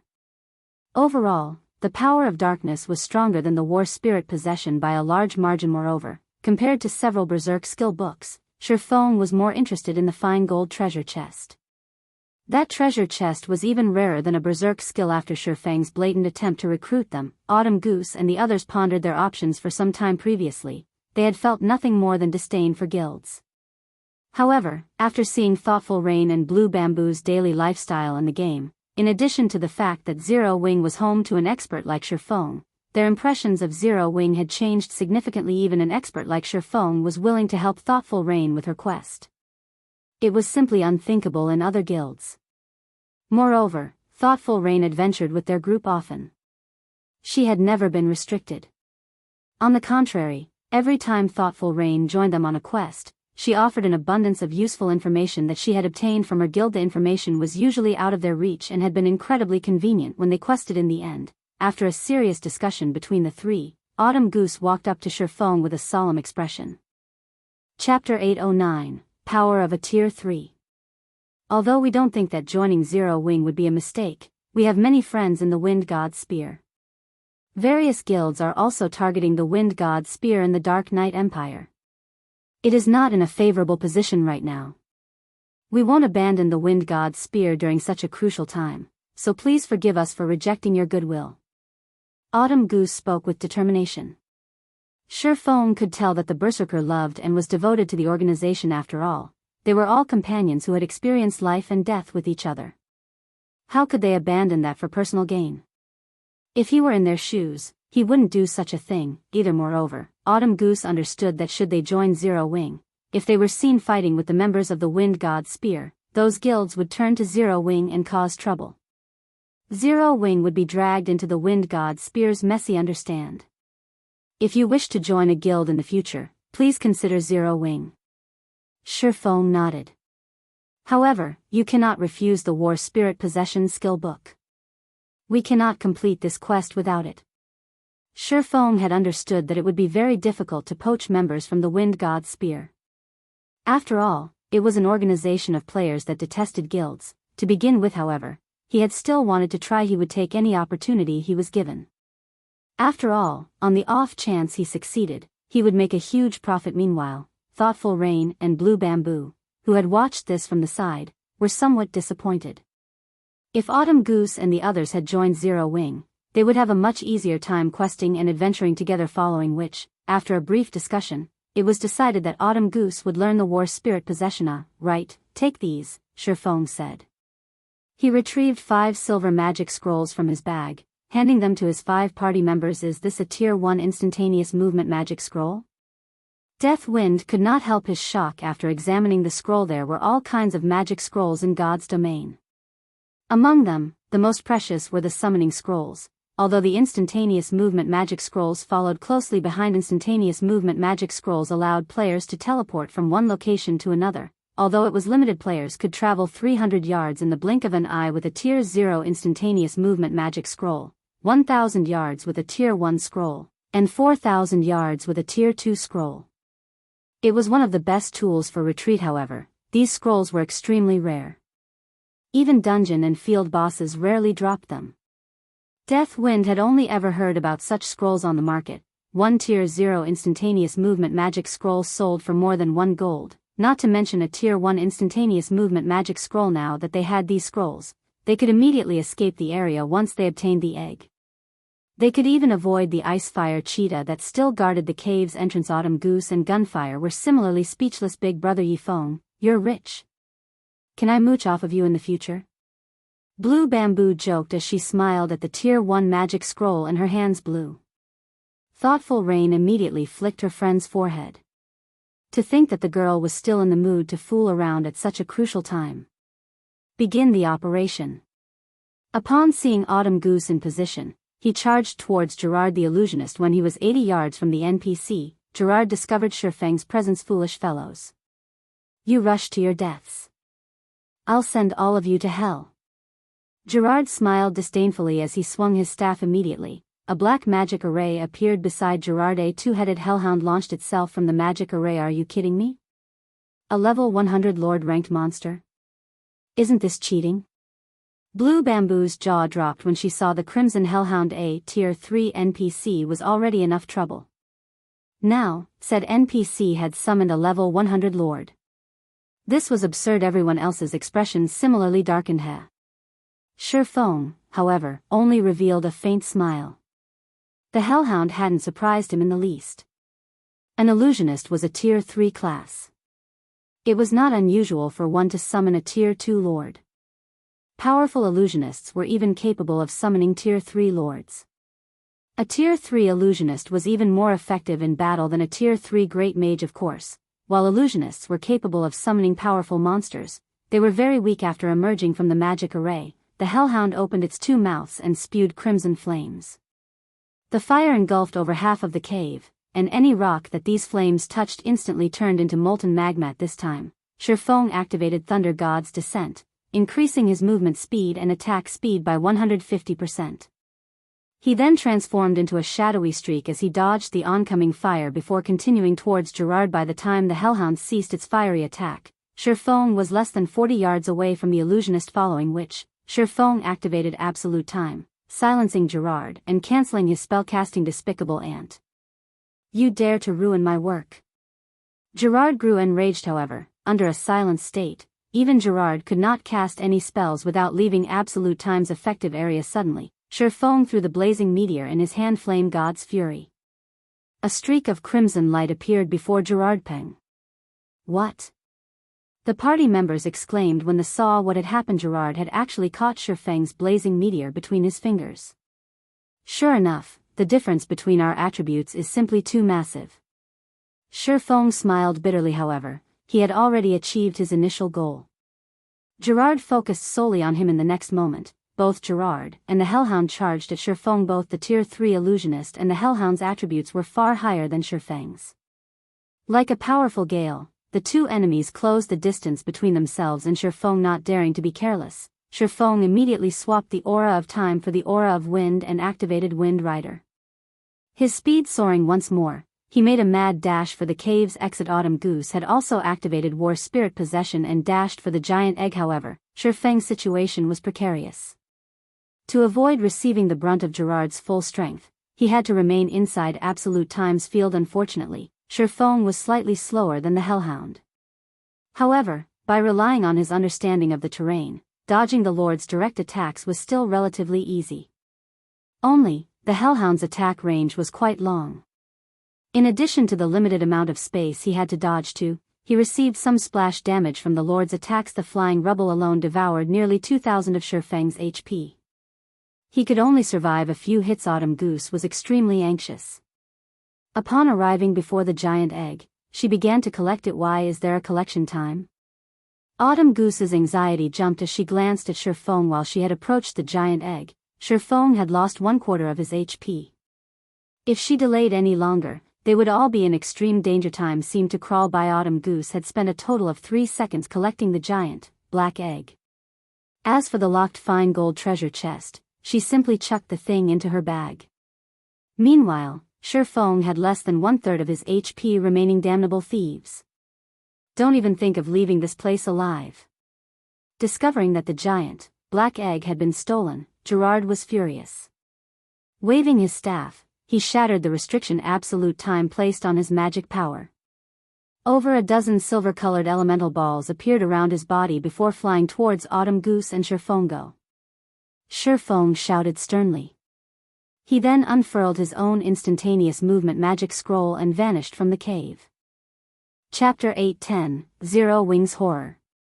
In a secluded, primitive forest, several figures suddenly appeared. As these figures appeared, a distant cave crumbled as a pillar of light shot into the sky. The frightening power that radiated from the pillar of light caused the air to stagnate.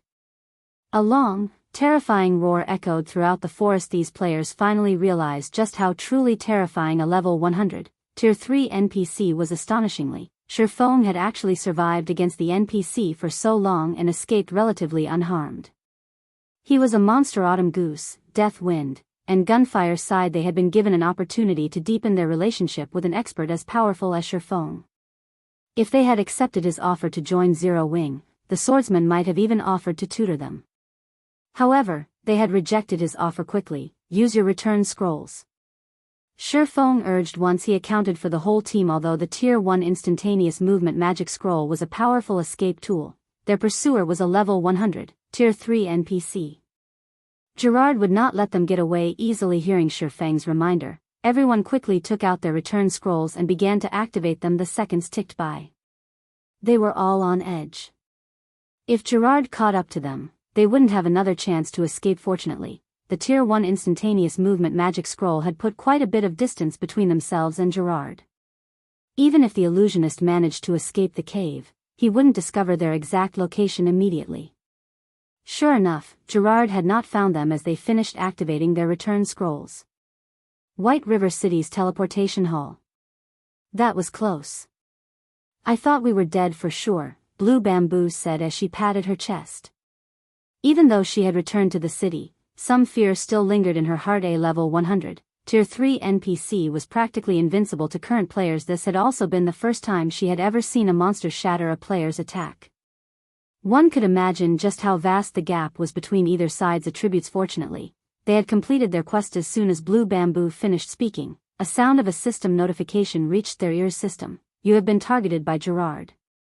If you cannot incubate and hatch the giant egg in 3 days, Gerard will discover your presence in any field map you venture to. If Gerard kills you, you will suffer a double death penalty and 3 days of a weakened state. Why is there another quest? Thoughtful Rain frowned as she looked at the system notification. Her initial quest had been to retrieve the giant egg. Now, after so much trouble to accomplish that, she received another one.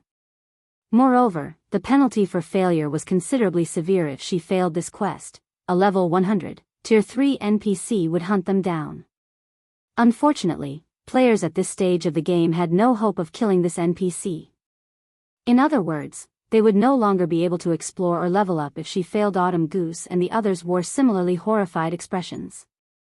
Although they had helped Thoughtful Rain, they had never expected to be held accountable for the quest as well. This was the first time they had encountered such a quest. They had experienced Gerard's power personally. If they encountered Gerard in the fields, they would only find death. Does the egg's description include any incubation methods? Ye Feng asked Autumn Goose. He had long since grown accustomed to such sudden developments. Let me see. Autumn Goose hurriedly called up the giant egg's information. It says that we'll need a large amount of life force to incubate this egg, which can only be obtained by killing great lords that are level 40 or above. How many do we need to kill? Ye Feng asked. 20. Autumn Goose said helplessly. 20? This is a joke, right? We're talking about great lords. Blue Bamboo could not help but despair. Death Wind and Gunfire frowned as well. A level 40 great lord was no laughing matter. Generally, each of these monsters required a raid team of 100 level 40 players geared with top-tier equipment. Even then, any mistake could get them all killed. Even if they gathered such a team, raiding a single great lord would most likely require an entire day. The sacrifices they'd have to make were also staggering. No matter how one thought about it, it was impossible to raid 20 level 40 Great Lords in 3 short days. First of all, level 40 Great Lords were not that easy to find. Normally, these monsters only lurked in 100-man team dungeons. Even finding 20 Great Lords in the fields would take more than 3 days. How difficult was raiding a level 40, 100-man team dungeon? Even now, the various large guilds were still attempting to challenge the hard mode version of these dungeons, not to mention hell mode. Even if they mobilized all of Wind God's Spear, they could not complete this quest while everyone struggled with their frustration and despair. It isn't exactly impossible to complete this quest, Ye Feng said after giving it some thought. However, I'll need to prepare first. You guys should wait here for a while. Of course, it was impossible to kill a level 40 Great Lord with the power of a 6-man party. However, a 20-man team might have a chance. What? He even has a plan for this? Gunfire watched Ye Feng's departing back with doubtful eyes. Even thoughtful Rain and Blue Bamboo, who were in the same guild as Ye Feng, were shocked. They had been talking about level 40 Great Lords, yet Ye Feng spoke of them as if they were only common monsters. After waiting for some time, they heard excitement spread throughout the teleportation hallway. Isn't that Fire Dance from Zero Wing? Look! That's Zero Wing's vice leader, Aqua Rose. The players inside the teleportation hall were stupefied when Fire Dance and the dozen or so Zero Wing core members entered the building. To ordinary players, these experts were basically legends. They lived in a completely different world. After the war in the Stoneclaw Mountains, players finally understood the power of a true expert. Zero Wing's core members had long since become idols in White River City. How could these players contain their excitement as they finally saw these stars? What? Blue Bamboo was dumbfounded when she saw Fire Dance and the others approach their party. These players were Zero Wing's upper echelons.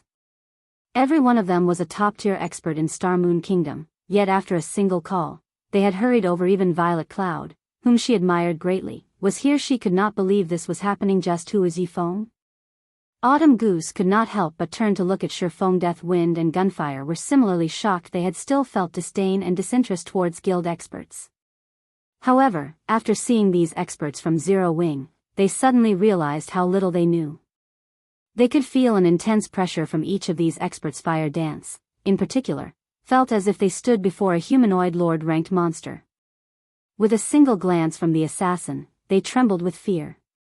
Their instincts screamed for them to run as far as they could from the assassin. When these experts stood together, the combined pressure was overwhelming. The air in the teleportation hall was stifling. Even moving was a struggle. Moreover, they were not in combat. If they attempted to fight these Zero Wing experts, they were certain that they would never escape these people's grasp. All right, now that everyone has arrived, let's begin the quest, Ye Feng said, chuckling. Chapter 8:11, Giant Beast. White River City, War God's Temple. For a long time, players had seldom visited this place. However, due to the appearance of the Abyss battlefield, it had become a popular hub for players' independent team recruiting members. Those who want the double EXP buff, come on over. Town Reclamation Team Recruiting. Minimum requirement of level 30. Equipment must be at least Mysterious Iron rank. Must have reached the Trial Tower's 2nd floor. Noobs, do not disturb. Looking for players to carry me through the Abyss battlefield. 5 silver for 100 honor points. Limited spots available. First come, first served. Shortly after the new expansion pack launched, everyone had adapted to the new changes. Many players had already gained some experience of the playstyle in the Abyss battlefield. Ye Feng was very surprised when he arrived. He had not expected everyone to adapt to the Abyss battlefield so quickly. The Abyss battlefield was a paradise for experts, particularly solo experts. Due to the Abyss battlefield's appearance, many solo experts had been able to shine brilliantly in the past, creating countless legends in God's domain. The Abyss battlefield back then had also shortened the gap between independent players and guild players. One of the main reasons for this was the EXP gain. Guild members could accumulate the double EXP buff in their guild residences. Although the accumulated double EXP buff did not seem like much, ordinary players could not fight for long periods. All players needed a break at some point, whether it was to repair their weapons and equipment or to recover their concentration and stamina. Overall, a large part of a player's time in the game was spent resting. Hence, The difference the double EXP buff created became significant. However, it was extremely difficult for independent players to accumulate the double EXP buff aside from purchasing a house of their own in NPC cities. The only other option was to rest in a player-built city. This further highlighted the importance of the Abyss battlefield. Players would earn honor points corresponding to their performance on the battlefield. They could trade those honor points for the double EXP buff or potions. Powerful solo experts could easily earn a large number of honor points, and the double EXP buff they could purchase was far more than guild players. In addition, these solo experts were strong enough to kill monsters of a higher level. Overall, solo experts were able to level only slightly slower than guild experts. Aside from the EXP buff, honor points could also be traded for top-tier equipment.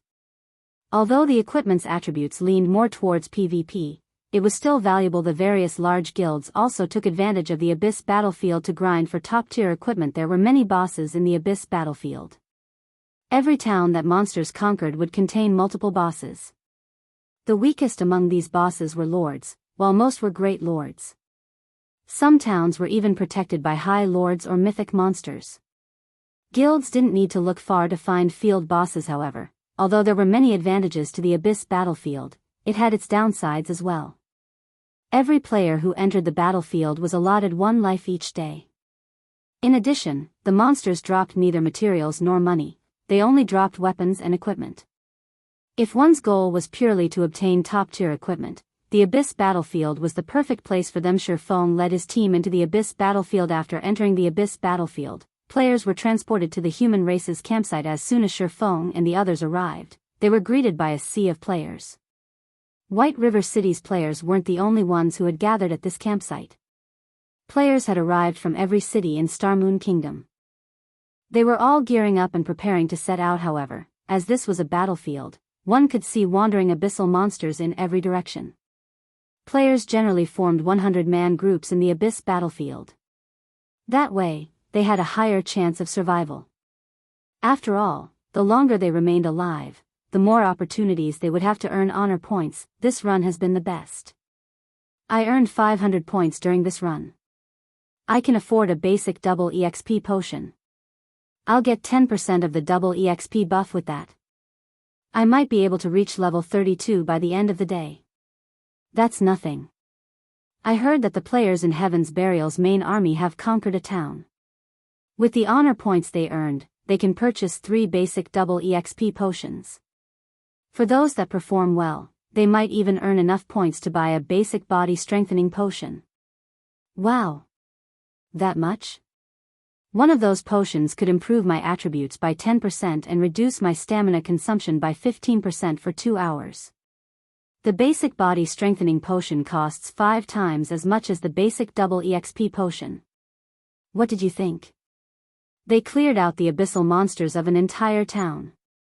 Naturally, they received a ton of honor points.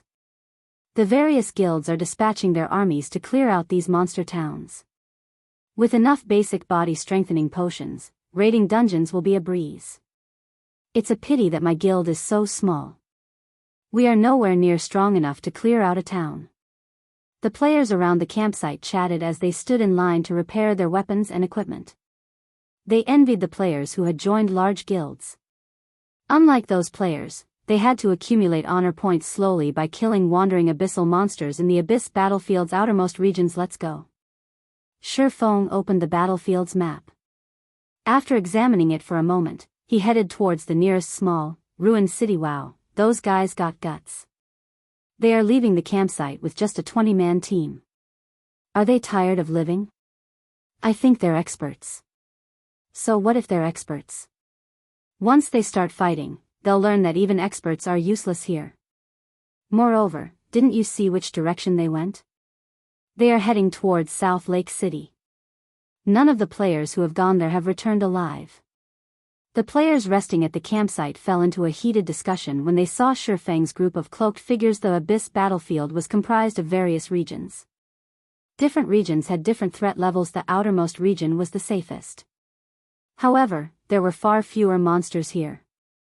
Players could not earn many honor points with so few targets. More monsters wandered around the outer region of towns, most being elites with a few chieftains thrown in the mix.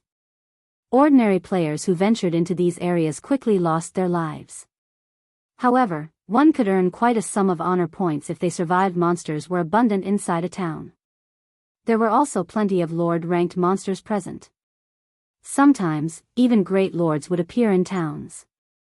A party of players would find it very difficult to survive, as for small cities, these were considered monster nests. When players entered the city, their attributes were suppressed immediately. Generally, great lords guarded these small cities.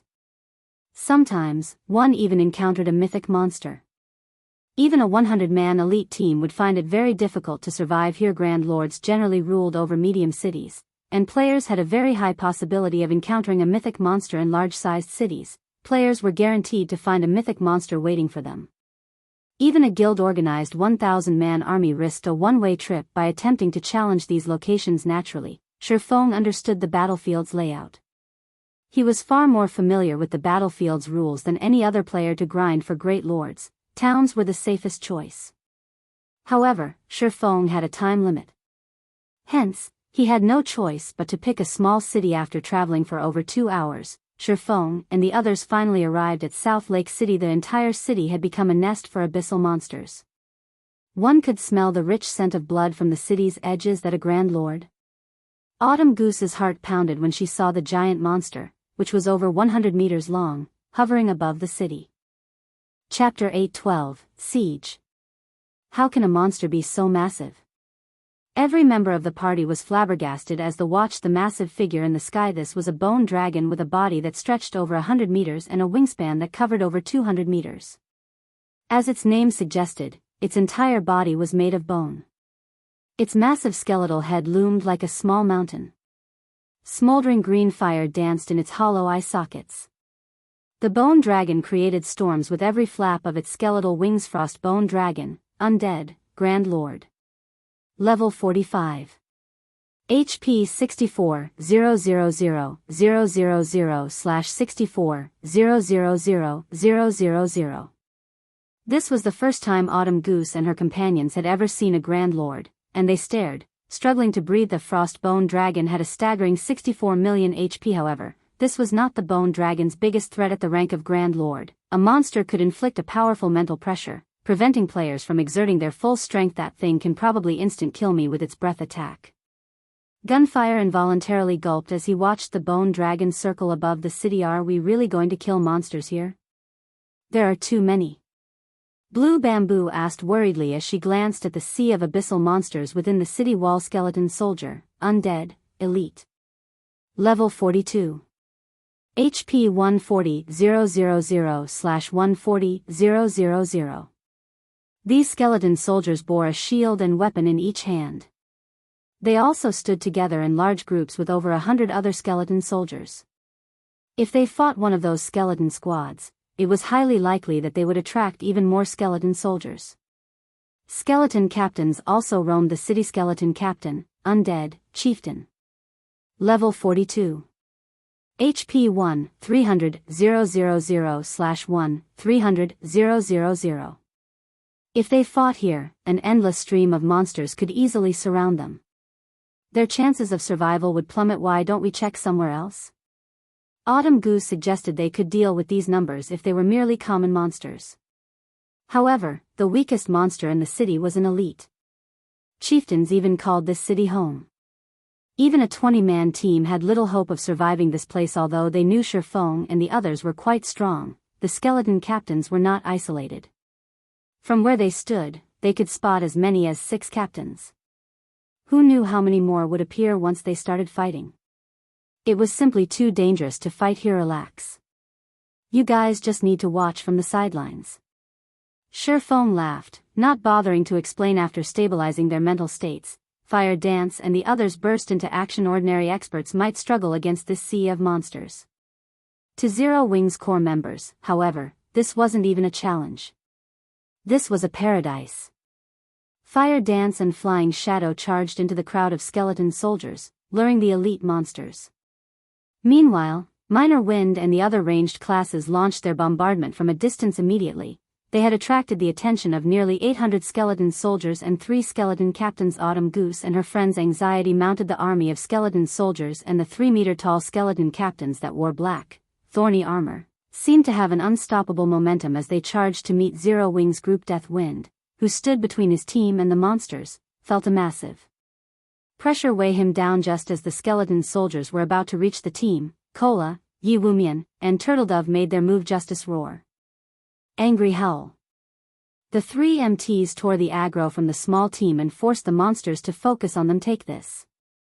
Cola raised his flaming divine blue fire shield and bashed it into the approaching crowd. Boom. With one hit, the MT sent the leading skeleton soldiers into a backward tumble.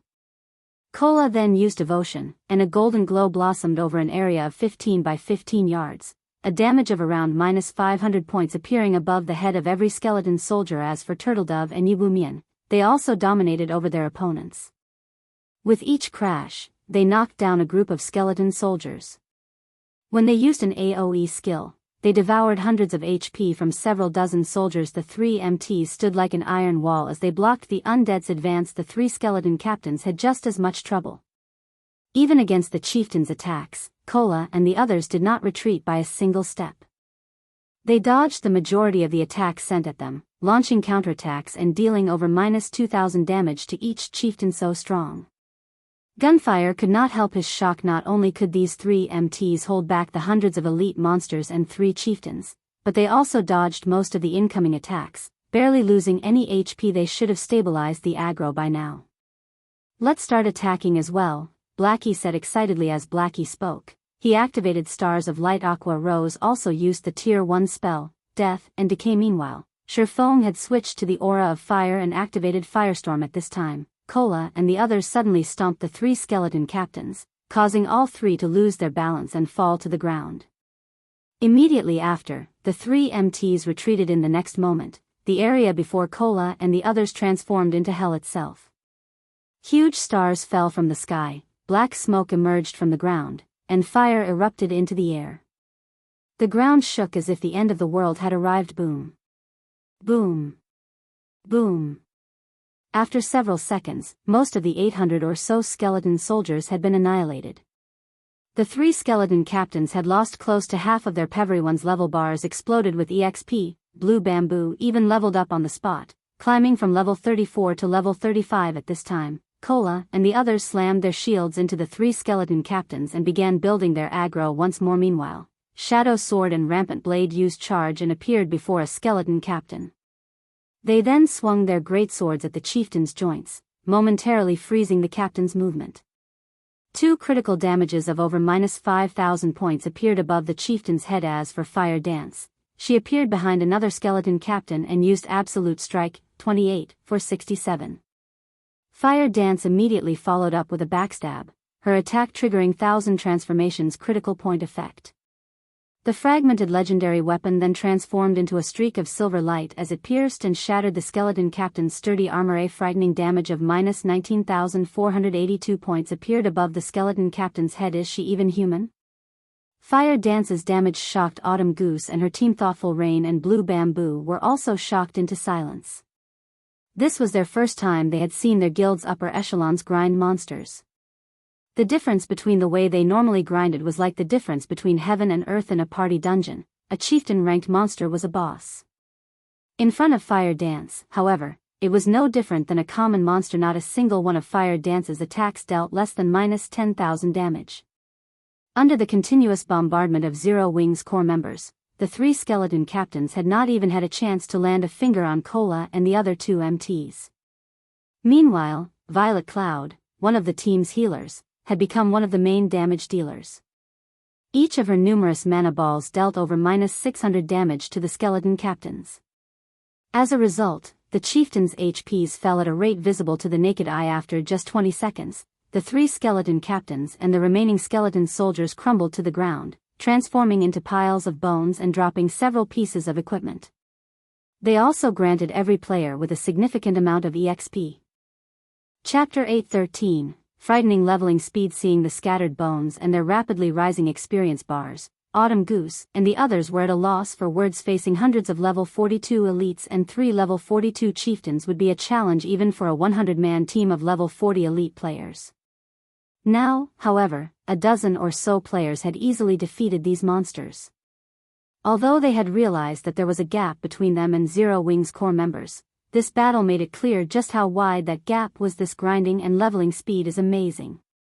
I wish we could level like this every day. Blue Bamboo sighed as she looked at her experience bar. She had gained more EXP in less than a minute than she usually obtained after 2 hours of grinding. They were leveling faster than a rocket. Moreover, the speed at which they were earning money was simply ridiculous. In less than 1 minute, they had gained 6 pieces of equipment. Nowadays, in God's domain, the higher a monster's level was, the lower its drop rate for equipment would be. They had killed many level 40 monsters before. Even when they killed level 40 elites, they rarely obtained any equipment. Only level 40 chieftains were certain to drop equipment. Even then, they usually only dropped 1 or 2 pieces among the 6 pieces of equipment they had obtained, 4 were level 40 bronze equipment, and 2 were level 40 mysterious iron equipment. Although they were not pieces of top-tier equipment, they could sell for quite a bit of money. Even after splitting the profits among the team, they would earn more than what an ordinary player earned in a single day. Ye Feng had intended to split the loot equally. However, Autumn Goose and the others rejected the offer. After all, they had not done anything. They also were not members of Zero Wing. They already felt uncomfortable about receiving a share of such a lucrative amount of EXP despite not contributing.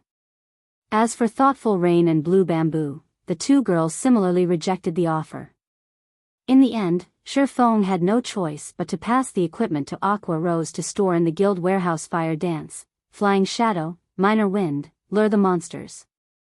We'll clear the city's borders before we enter the city itself, Ye Feng commanded after he finished collecting the drops in the Abyss battlefield. The basic strategy to capture a city was to eliminate the monsters in the outer edge.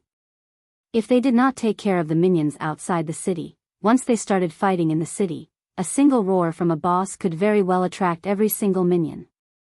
The monsters would surround them, greatly increasing their chances of wiping. Hence, it was important to annihilate the monsters outside the city first. Moreover, in the Abyss battlefield, monsters in towns and cities had long respawn times.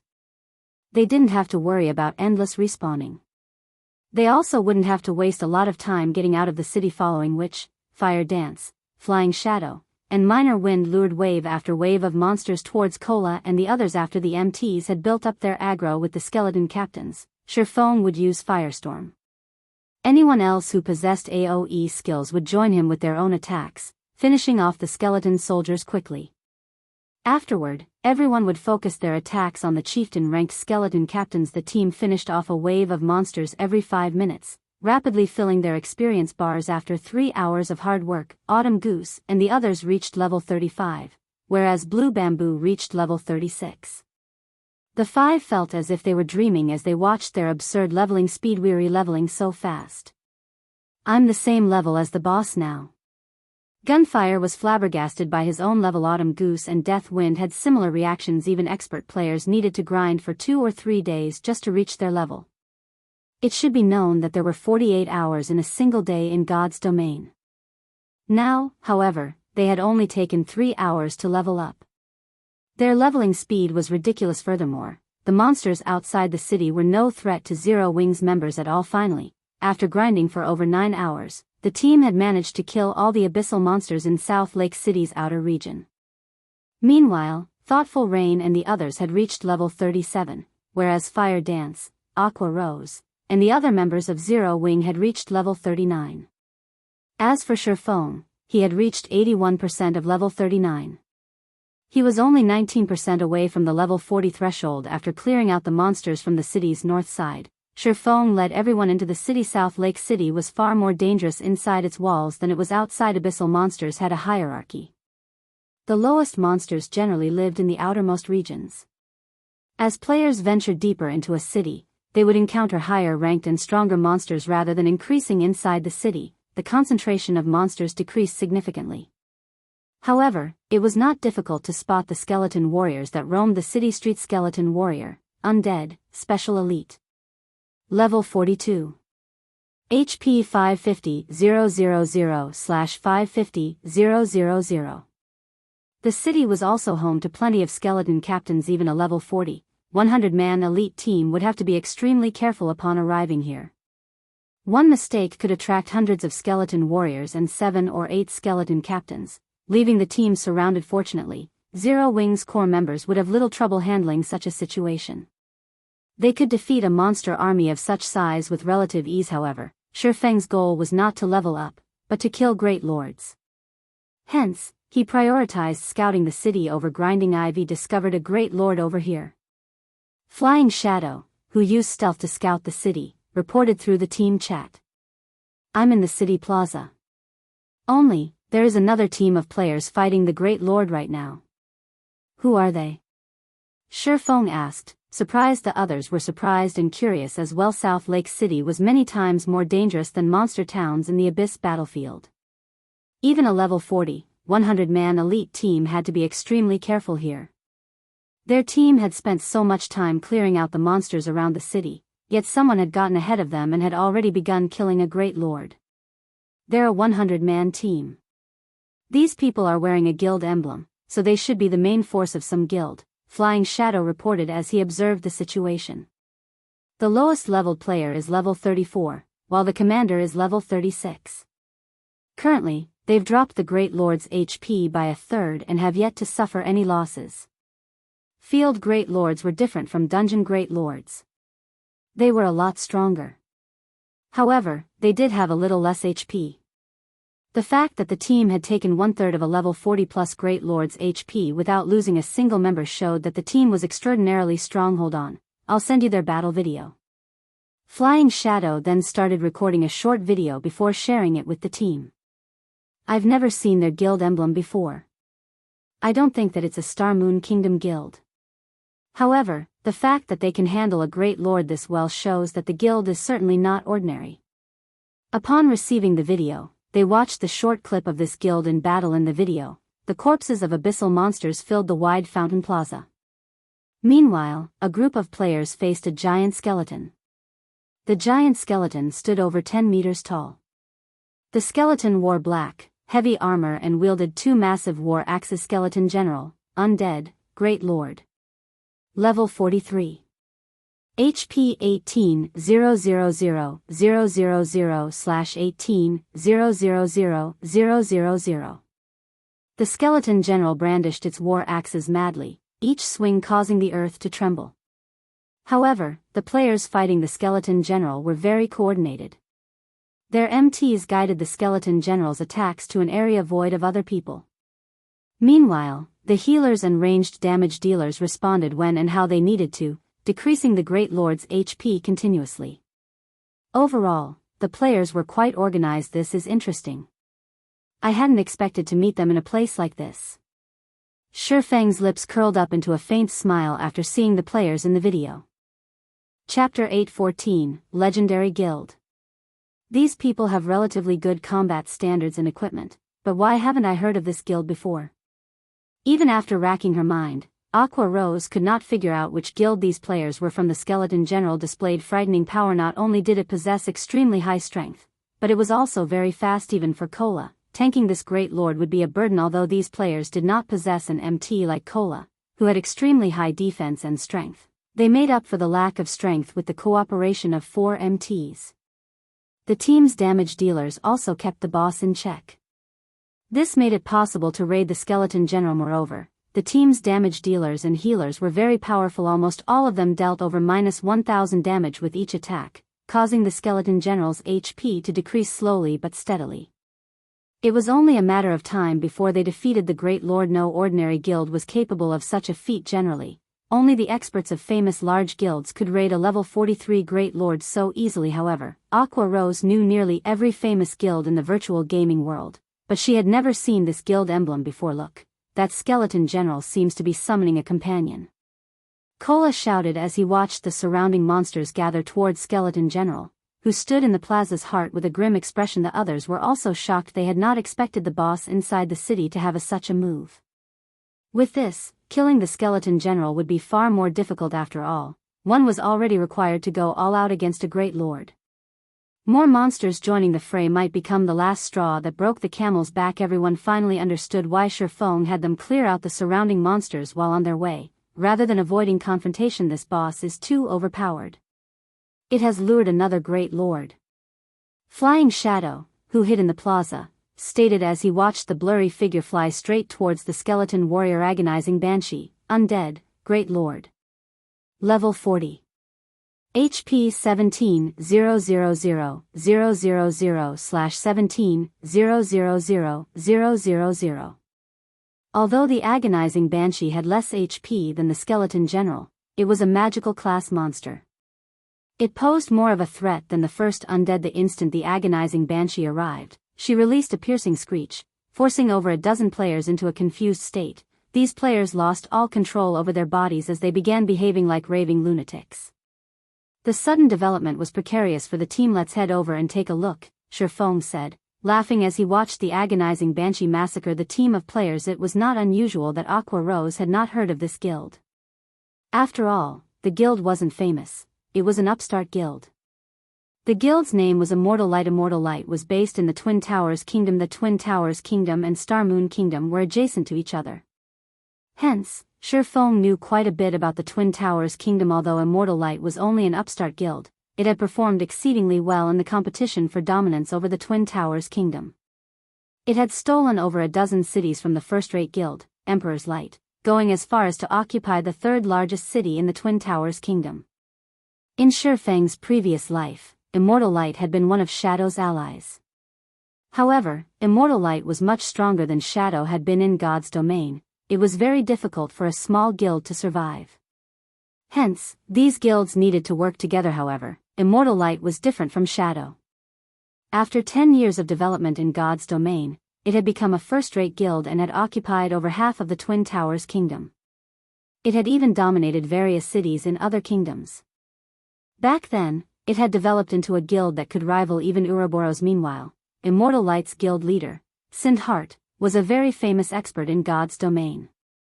He had been one of God's domain's 12 sacred elementalists in the past. Immortal Light also had several other Tier 5 experts. Even Ouroboros and Emperor's Light had not dared to provoke the guild in the past. One could say that Immortal Light had been a legend in the Twin Towers Kingdom. In just a few years, a no-name guild had gone from an organization without any background or backing to a huge existence in the virtual gaming world, which even first-rate guilds feared and respected. The difficulty of such a feat was unimaginable. Ye Feng never imagined that he would actually encounter this guild so soon. Do you know them? Fire Dance asked curiously. She understood Ye Feng quite well. He would not attack someone unless they attacked him first. In addition, his pride as an expert would not allow him to steal a boss from a stranger. Even if he wanted the boss, he would simply wait for the two great lords to annihilate the other team. However, since Ye Feng chose to approach the battle, it was likely that he knew the guild. Something like that, Ye Feng replied vaguely, not knowing how to answer this question. In the past, he had been acquainted with this group from Immortal Light. In this life, however, they did not know him. Above the wide plaza, two great lords and dozens of skeleton warriors faced down the 100-man team. Split up the bosses. Rangers, kite the minions, the team's leader, Sindhart, shouted. He would not let his confidence waver even though his team now had to fight two great lords simultaneously. On the contrary, he remained extraordinarily calm as he commanded the battle. Guild leader, that agonizing Banshee's AoE spells are too powerful. We've already lost 8 people. 1,000 leisures, lead your group and follow me. We'll suppress the Banshee together. Everyone else, focus on the skeleton general. Even Sindhart was helpless against the Banshee's shadow sweep attack. He could only lead a contingent to distract the Great Lord immediately. With Sindhart at the lead, 10 players activated a barrier magic array around the agonizing Banshee, trapping the Great Lord behind a purple barrier narrowed the magic array's area. Sindhart shouted as he watched the Banshee resist quickly. The 10 players controlling the magic array shrank the magic array, sealing the agonizing Banshee inside a small, purple globe and preventing the Great Lord from moving. Guild leader, someone's heading this way. How are there other people here? At this moment, even Sindhart grew anxious to surely kill the skeleton general. They had even used their most precious barrier magic array. They could not afford any more surprises. This guild is quite impressive. They have an intermediate magic array as well, Aqua Rose stated when she saw the hovering, purple ball. She could estimate the barrier's strength with a single glance currently, in God's domain. Being able to obtain a basic magic array was quite a feat. One could probably count the number of intermediate magic arrays players had found on one hand yet. Now, an unknown guild employed their own. The guild clearly had an extraordinary background. Friend, if you are interested in these two great lords, why don't we take them on together and split the loot equally? Sindhart shouted. Although the group that had just arrived only consisted of 20 players, the fact that this small group had made it this far spoke of their extraordinary strength. Without knowing Ye Feng and his team's motives, Sindhart was unwilling to give up on the great lords. Hence, he might as well make them an offer. After all, even if Ye Feng's team were strong, they could not handle two great lords at once. Guild leader, I think they're from Zero Wing. What? Zero Wing? Isn't that Star Moon Kingdom's #1 guild? The players from Immortal Light were instantly on edge, wearing grim expressions. Chapter 8:15, Zero Wing takes action. Why are they here? Sindhart was shocked when he saw Ye Feng and his team. Even in the Twin Towers Kingdom, Zero Wing was resoundingly famous. Starting out as a small guild, Zero Wing had faced down the various large guilds in White River City, becoming White River City's overlord. Later on, it successfully repelled the Dragon Phoenix Pavilion, a super first-rate guild. However, this was not Zero Wing's greatest achievement. Afterward, Zero Wing had occupied Stone Forest Town and won a war against the joint forces of the Star Alliance, a first-rate guild and their various allies, instantly becoming the most sought-after guild in Star Moon Kingdom. In addition, Zero Wing was a guild of experts. Its guild leader, Black Flame, even ranked 51st on the God's Domain experts list and had been given the title of Sword King. A recently established guild like Immortal Light could not possibly compete with a guild like Zero Wing. Those people are Zero Wing's upper echelons. Look! That's Aqua Rose. Fire Dance is here as well. Look over there. Isn't that Violet Cloud, Cola, Turtledove, Minor Wind, Shadow Sword, Blackie, and Yi Wumian? Why are so many of Zero Wing's experts here? Immortal Light's members panicked for a moment. Aqua Rose and the others were all publicly acknowledged, top-tier experts. One of them could exterminate a 100-man elite team by themselves. Hahaha. I never thought our guild would be so famous. Even a guild from another kingdom knows us. Blue Bamboo could not help her pride as when she saw the Immortal Light's collective anxiety. I wonder when my name will be as famous as Big Sis Fires and the others.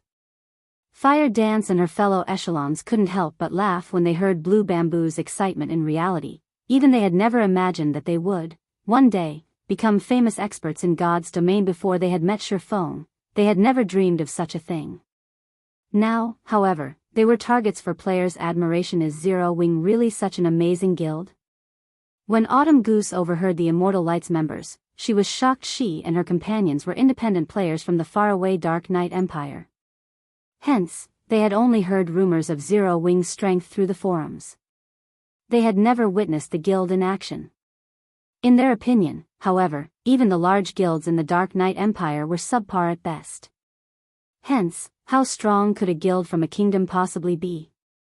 However, after witnessing these players' performance, they had a clearer understanding of the guild's strength. They felt that Zero Wing was different from those large guilds in the Dark Knight Empire. Yet, it would seem that Zero Wing was far more powerful than Blue Bamboo and the official forums made it out to be. Guild leader Sind, rest assured, we aren't here to steal your bosses. However, we won't help you with these bosses, either. If you can't handle them, give up. We'll take over from here, Ye Feng said, shaking his head as he responded to Sindhart's proposal. Level 40+ Great Lords were not easy to find, even in the Abyss battlefield. Moreover, a Great Lord dropped far better loot than a Lord. Monsters of such rank generally dropped top-tier equipment. Even in Zero Wing, level 40 top-tier equipment was still quite rare. Hence, he could not afford to split the drops. Hearing Ye Feng's answer, a huge weight lifted from Sindhart's heart. Zero Wing was the #1 guild in Star Moon Kingdom. The guild's upper echelons would not break their word easily. Thank you, Sindhart said with heartfelt gratitude, following which, Sindhart commanded his team to focus on the skeleton general, which only had 60% of its HP remaining. The agonizing banshee was still trapped inside the intermediate magic array, so it was possible to kill the skeleton general. Time passed quickly. Finally, Immortal Light's members reduced the skeleton general's HP to 30%. Be careful. The skeleton general is about to go berserk. Sindhart hurriedly reminded his team. Immortal Light's MTs began to prepare, activating their life-saving skills. The healers at the rear also readied themselves. Humans, I will devour you, the skeleton general shouted, its eyes releasing a bloody radiance. Suddenly, the skeleton general split into 3 copies of itself. All 3 were identical, even down to their HP bars. Amazing, this skeleton general actually knows a duplication skill. Aqua Rose exclaimed. Among the many bosses they had encountered, very few could duplicate themselves. Any bosses capable of such a feat were extremely difficult to fight. Suddenly dealing with 2 additional bosses could destroy a team's formation and rhythm. If not handled properly, it would not take long for the team to suffer annihilation. They're in trouble, Fire Dance stated as she glanced at the 3 skeleton generals. Each general radiated the same pressure. This meant that all 3 skeleton generals had the same combat power. It had taken almost everything the Immortal Light members had to deal with the 1 skeleton general. Now, they had to take down 3 such monsters simultaneously. While Zero Wings members discussed the situation among themselves, several Immortal Light MTs were thrown into the air. Until now, the team had relied on the combined strength of 3 or 4 MTs to defend against the skeleton general's attacks. Now that they had to fight 3 great lords at the same time, their MTs had to split up. As a result, they didn't have enough strength to tank the bosses in 10 short seconds. Immortal Light lost another 8 members. Guild leader, at this rate, will most likely wipe. How did things come to this? Sindhart balled his fists, frustration filling his heart. They had already lacked enough members to deal with the skeleton general. Furthermore, to deal with the agonizing banshee, they had been forced to split their team and pull 10 members away from the main fight. Now that the general had split into 3, they didn't have nearly enough strength to face the boss. A single attack from one of the Great Lords could obliterate over 7,000 HP from one of their MTs. If the MTs did not block the attack with their shields, they might die instantly. Retreat! Sindhart commanded, gnashing his teeth. If they wasted any more time, none of them would leave this place alive. If they retreated now, at the very least, half of their numbers might survive. They can't hold on anymore. Blackie chuckled. Let's go, then, Ye Feng said. Hearing Ye Feng's command, Zero Wings members exploded into action. Cola and Yi Wumian charged at the fully regenerated skeleton general, whereas Turtledove made her way towards the agonizing banshee. Weary going in now? Autumn Goose and the others were momentarily stunned, thinking that they had heard wrong. Although Immortal Light's members had already left, there were still 2 great lords in the plaza. What could they possibly do with a team of 20 players? What are they trying to do? The members of Immortal Light, who had escaped, were even more flabbergasted. Zero Wings' team had far too few members. Furthermore, to deal with the 2 great lords, their team of 20 had to split itself. This was insane. Just as Autumn Goose, Thoughtful Rain, and the others struggled against their days, the battle against the 2 great lords had begun. Cola sent a shield of vengeance at the skeleton general, taking more than 2,000 of the great lord's HP. He then followed up with a hammer of sanctions, eliminating another 3,000 plus HP and focusing the great lord's aggro on himself. Facing the skeleton general's quick blow, Cola raised his shield and received the attack. He was immediately forced to retreat by 6 steps, both his hands numbing slightly. A damage of over -3,000 points appeared above his head. However, to Cola, who had over 18,000 HP, this damage was acceptable. That's a lot of strength. I can use this opportunity to test a move that I recently learned. Cola smiled. Seeing another of the skeleton general's battle axes swiftly approach, he lifted his shield, blocking and pushing against the attack. As the attack sent Cola backward, he only lost around 1,700 HP, far less than the previous attack. Very quickly, Violet Cloud recovered his HP to full. Let's also begin, Aqua Rose said as she smiled at the agonizing banshee. She then used Bluefire Summon. Immediately, 3 Bluefire Crows appeared on the battlefield and assisted Turtledove against the agonizing banshee. Chapter 8:16, Bullying a Great Lord. What a powerful summoning skill. Autumn Goose and the others were shocked when they saw Aqua Rose's 3 level 39 elite ranked blue fire crows. Generally, summoners could only summon one elite or a few common monsters. Aqua Rose, however, had summoned 3 elite monsters at one time. This was the equivalent of adding 3 powerful melee fighters to their team. Turtledove threw her shield at the agonizing Banshee, slamming it into the Banshee's head. Not only did this attack interrupt the Great Lord's Tier 2 spell casting, but it also achieved a critical hit, dealing nearly -5,000 damage. The agonizing Banshee was enraged. She pointed a finger at Turtledove immediately. 8 black fog spears shot towards the Guardian Knight. These black fog spears had significantly damaged the Immortal Light members when they had faced her. As the spears were incredibly powerful, even when the Immortal Light's MTs blocked the attack with their shields, they had lost nearly 4,000 HP. Worse yet, the Banshee had launched 8 of these spears. Even an MT would lose their life if they received 4 or 5 spears. That won't work against me, Turtledove declared.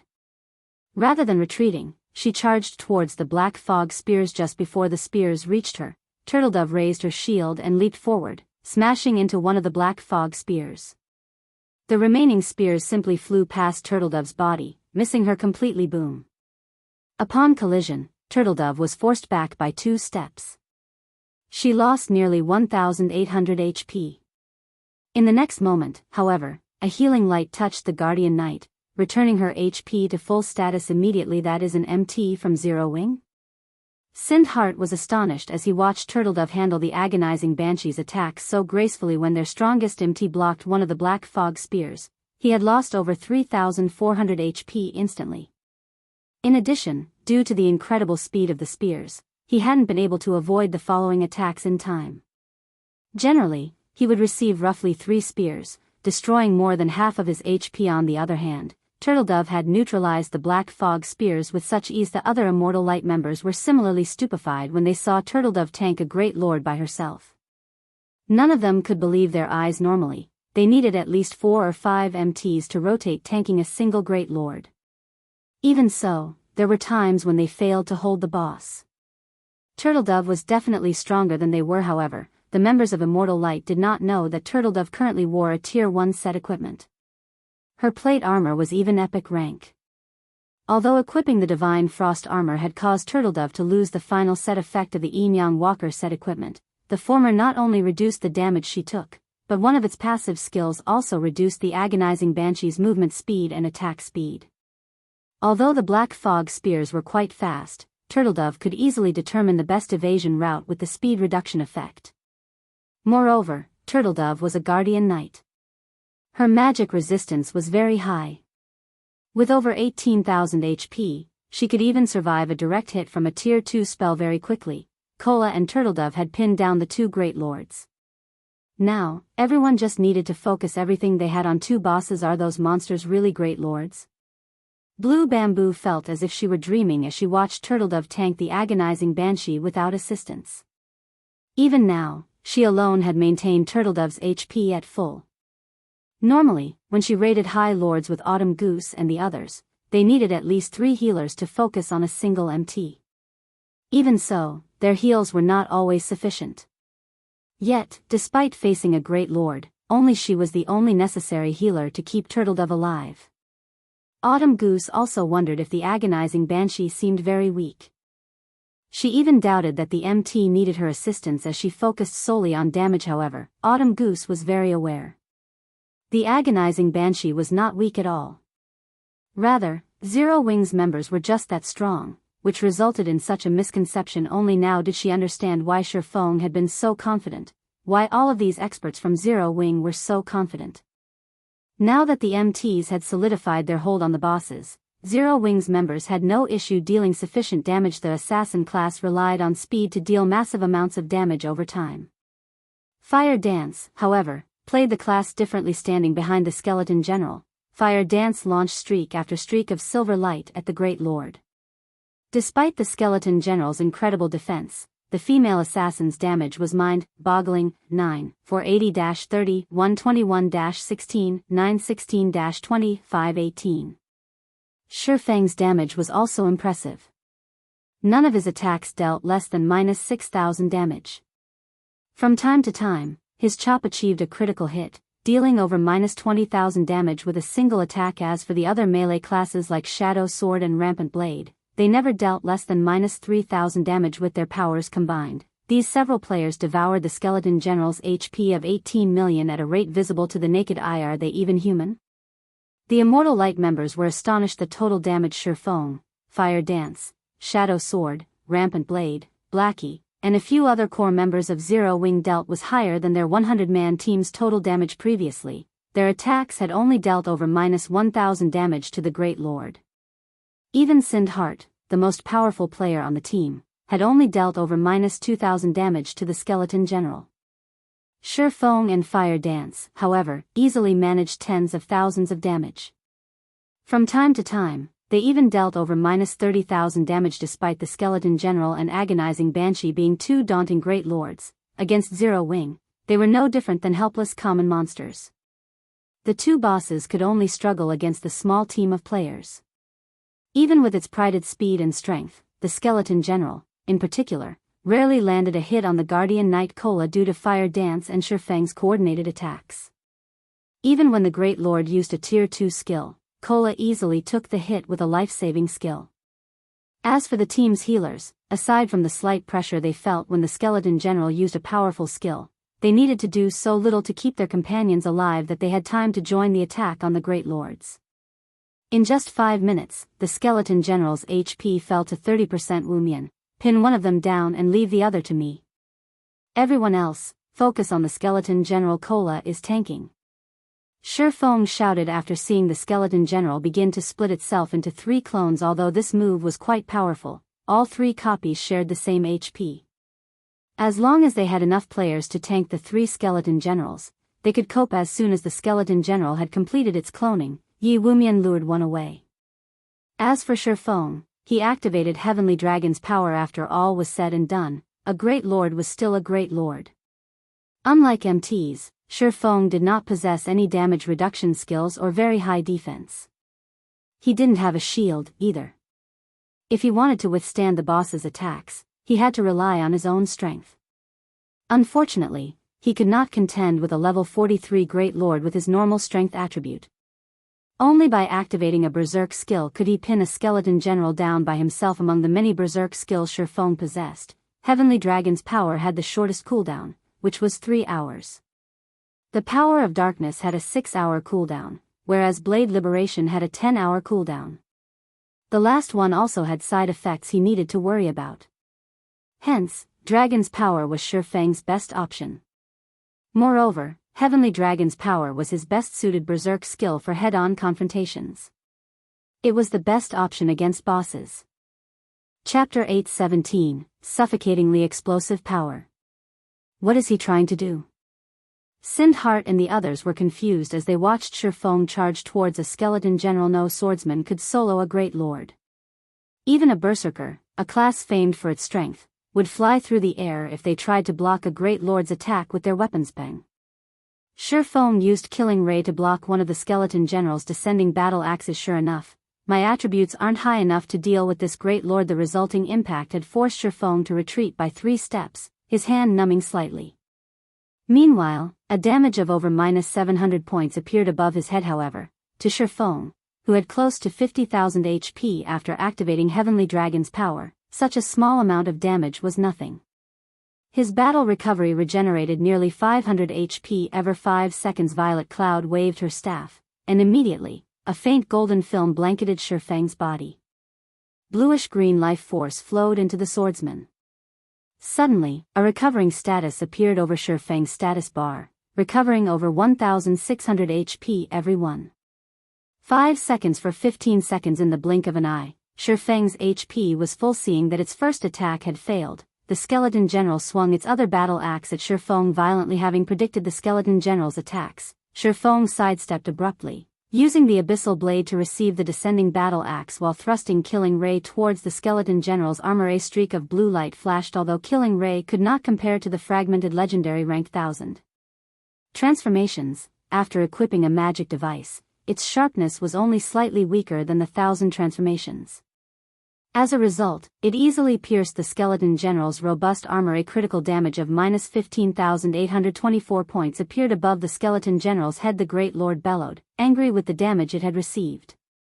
Suddenly, its battle axes released a strange, smoldering green flame as it swung the weapons at the ground. The ground instantly shattered, flames surging into the sky and covering a radius of 15 yards. Ye Feng had long since prepared for this moment. He jumped up and passed the skeleton general's head. He then used one of Killing Ray's skills, summon lightning. Arcs of blue lightning descended and struck the skeleton general's battle axes. The collision's impact was massive. Ye Feng then utilized the force of the impact to avoid the smoldering flames. He then activated silent steps and appeared behind the skeleton general, the sacred sword in his hand, releasing a dazzling, flaming glow. Flame burst.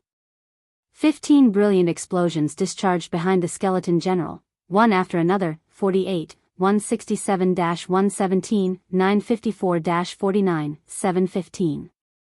15 damages appeared above the general's head, one after another. Killing Ray had a 50% critical rate. In the blink of an eye, the skeleton general lost over 1 million HP. For a time, Autumn Goose, Sindhart, and the others were speechless. They sucked in a breath of cold air, not believing their eyes. Ye Feng's damage was insane. He had dealt over 1 million HP. Even a level 40 chieftain only had so much HP. Ye Feng had the power to instant kill a level 40 chieftain. This power was no longer that of a player. This was the power of a humanoid great lord. However, Ye Feng did not think much of his attack. After all, his strength attribute was almost on par with a chieftain of the same level. After Heavenly Dragon's power doubled his strength, he surpassed ordinary lords of the same level. He had also used his sure kill skill, Flame Burst. Being capable of instant killing a chieftain of the same level was expected. Flame Burst was not called a sure kill skill for no reason. Ye Feng's Flame Burst had heavily wounded the skeleton general. The swordsman had destroyed nearly half of its armor. Several bones beneath the armor had even cracked. Focus on killing my skeleton general. Ye Feng shouted to his team. Not only had the general lost some of its combat power after receiving the several injuries, but its defense had also dropped significantly. Hence, dealing with this skeleton general would be much easier than dealing with the other two. Sure enough, in less than 1 minute, the skeleton general's HP fell below 500,000. Just before the general died, Ye Feng shouted once more, commanding, "Everyone, switch to the Banshee. Turtledove, tank this skeleton general." "What is Big Brother Ye Feng trying to do?" Blue Bamboo asked, confused. If they finished off the skeleton general, it would become much easier to deal with the agonizing Banshee, yet Ye Feng decided not to kill the skeleton general. No matter how she looked at it, the decision was unwise. Blue Bamboo wasn't the only one who was confused. Experts like Thoughtful Rain and Autumn Goose didn't understand either. However, none of Zero Wing's members doubted Ye Feng's command. Immediately, they shifted their focus towards the agonizing Banshee. Turtledove swapped targets with Ye Feng. However, the agonizing Banshee couldn't care less about the sudden change as it continued to attack Turtledove with black fog spears. "I am your opponent." Ye Feng appeared behind Turtledove, the killing ray transforming into numerous streaks of blue light. Ping. Ping. Ping. Players usually suffered heavy injuries if the black fog spears struck them, yet Ye Feng easily shattered each one. Is this an expert of Star Moon Kingdom's #1 guild? Sindhart was astounded. He felt his chest tighten, struggling to breathe. Zero Wing was far more frightening than the rumors make the guild out to bite. Was no wonder why even Emperor's Light, a first-rate guild in the Twin Towers Kingdom, feared Zero Wing, choosing to give up in Star Moon Kingdom entirely. After Ye Feng shattered the black fog spears, he vanished, abruptly reappearing before the agonizing Banshee. Arcs of blue electricity circled his body. Tier 2 Taboo skill, Instant Strike. For 3 seconds, Ye Feng's attack speed increased by 500%, and his damage increased by 400% before the agonizing Banshee could react. Over a dozen streaks of blue light wrapped around her body. 21-046-43, 248-42, 987. In the blink of an eye, the agonizing Banshee's aggro shifted to Ye Feng. However, even though Ye Feng now held the Great Lord's aggro, the situation had not changed. The agonizing Banshee was a magical class monster. Even as a Great Lord, her strength could not compare to Ye Feng's while he had a berserk skill active. As the Banshee began to cast another spell, Ye Feng struck, interrupting her casting for 3 whole seconds. The agonizing banshee could not use a single spell. Instead, she lost more than 1,000,000 HP suddenly. Fire Dance appeared behind the agonizing banshee, launching a sneak attack at the back of the Great Lord's head and forcing her into a fainted state for 2 seconds. She then used the Tier 1 skill, 5-star burst, 16/7/18-34, 297. 5 numbers appeared above the agonizing banshee's head in quick succession, only slightly lower than the damage of Ye Feng's normal attacks while in a berserk state, following which, the agonizing banshee received a one-sided beating, her HP draining like flowing water. When her HP reached 30%, the Great Lord was thoroughly enraged. As the agonizing banshee released a piercing scream, a massive black magic array appeared in the sky. Everyone immediately felt their strength leave their bodies. Crap. This spell absorbs players' stamina. Fire Dance immediately noticed the abnormality. If players ran out of stamina, even with godlike combat power, they were helpless at this rate. They'd run out of stamina in 30 seconds. After that, they would be sheep for the slaughter. Not today. Ye Feng, who had long since prepared for such a situation, switched to the aura of time and activated absolute time, freezing the mana fluctuations in the surrounding area. Although absolute time's duration on a Great Lord was less than 10 seconds, interrupting the agonizing banshee's mana channeling was enough. After losing its supply of mana, the gigantic magic array in the sky gradually dissipated. Seeing this, the members of Immortal Light finally understood how presumptuous they had been. Thinking that they could raid South Lake City's Great Lord, seconds flew by. Finally, both the agonizing banshee and skeleton general's HPs were below 100,000. Ye Feng activated Divine Providence, significantly increasing his luck attribute. He then used Thundering Flash to finish off the agonizing banshee, before following up with a thunder flame explosion on the skeleton general. After a momentary struggle, the agonizing banshee and the skeleton general fell to the ground, one after the other, dropping several items around their bodies. Chapter 818, Abyss Set. Chapter 818, Abyss Set. It's over? Autumn Goose wondered if she were dreaming as she stared at the 2 fallen Great Lords before her in the current God's domain. Great Lord struck fear into every player's heart. Even a 100-man elite team, led by an expert, would find it extremely difficult to defeat one. They might even be annihilated. Yet, now, this team of 20 players had defeated 2 Great Lords simultaneously. Moreover, a few of the team members had held back. No matter how she looked at this situation, it simply could not be real. Looking at it now, Autumn Goose found that the Wind God's spear simply could not compare to Zero Wing in terms of strength. They lived in entirely different worlds. If not for Thoughtful Rain, they probably would never have met Ye Feng and the other core members of Zero Wing. When she thought back to how they had tried to persuade Thoughtful Rain and Blue Bamboo to leave Zero Wing and join the Wind God's spear, she could not help her embarrassment. Rain, hurry up and collect their life force. If you do not collect them within 5 minutes after the Great Lords die, you will lose your chance. Ye Feng hurriedly reminded his companion. Thoughtful Rain finally woke from her daze as she retrieved the giant, pitch-black egg and collected the life force of the 2 Great Lords while Thoughtful Rain collected the dissipating life force. Ye Feng gathered the loot the 2 bosses had dropped. The 2 Great Lords had dropped a total of 7 pieces of equipment. Although this did not seem much, in the Abyss battlefield, this was a considerable harvest. It was easier to find high-ranking monsters in the Abyss battlefield than it was elsewhere. Hence, the drop rate of the top-ranking monsters had been reduced. With the increase in levels, monsters' drop rate for weapons and equipment also decreased. The drops this time are fairly nice. Joy surfaced on Ye Feng's face after he finished appraising the items with his omniscient eyes. Among the 7 pieces of equipment, 5 were level 40 fine gold equipment. They had even obtained a piece of level 40 dark gold weaponized spirit staff, dark gold rank. Level 40. Attack power plus 1045. Strength plus 51, agility plus 47, intelligence plus 92, vitality plus 87, endurance plus 66. Casting speed increased by 15%, magic damage increased by 20%, casting range plus 5.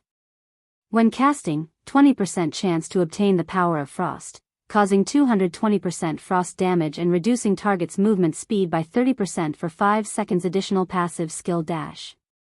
Frost Blessing, increases Ice-type spell effects by 30% additional active skill dash. Waterfall, causes 300% frost damage every second in a radius of 20 yards for 8 seconds, freezing everyone within range for 10 seconds. Effective radius increases by 10 yards every second cooldown, 3 hours. Once Ye Feng shared the Ice Spirit Staff's information in the team chat, everyone fell speechless. Although the staff's basic attributes are average at best, it increases all of them. Moreover, its active skill is insane.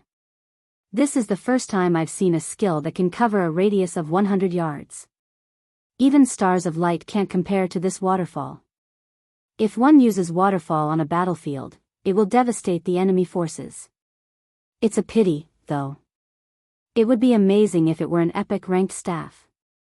Large-scale destruction spells were priceless treasures to every guild in God's domain, not to mention waterfall, a spell with so much AoE range. On a battlefield, this spell could easily wipe out several thousands of players in a battle of 10 or 20,000 players. This spell could decide the victor on its own. The active skill was worth more than an epic item. Ye Feng chuckled as he watched everyone admire the Ice Spirit Staff's active skill. Among the 7 pieces of equipment and weapons, the Ice Spirit Staff's active skill was astonishing. However, rather than the Ice Spirit Staff, what surprised Ye Feng was the dark gray breastplate. A faint, bloody glow surrounded the armor, giving the equipment a creepy feeling. Sure enough, divine providence is a godly skill. Ye Feng could not help but sigh. He then shared the statistics of this item through the team chat. Upon seeing the breastplate's attributes, even the excellently geared core members gasped. Abyss Armor, Breastplate. Level 40, Level 60. Equipment Requirement, Strength 700. Defense plus 1240, Level 40. Magic Resistance plus 10. Strength plus 42, Endurance plus 40, Agility plus 35. Abyss Set Equipment. Level 40, Level 60. Equipment Requirement, Berserker. Set consists of 8 parts: head, shoulders, chest, hands, wrists, waist, legs, and feet. Set effect. 2-piece effect, increases all attributes by 10%. 4-piece effect, all skill damage increased by 20%, attack speed increased by 20%, and movement speed increased by 15%. 6-piece effect, obtain Abyss Rampage skill, increases all attributes by 100% and gain immunity to all control effects for 1 minute.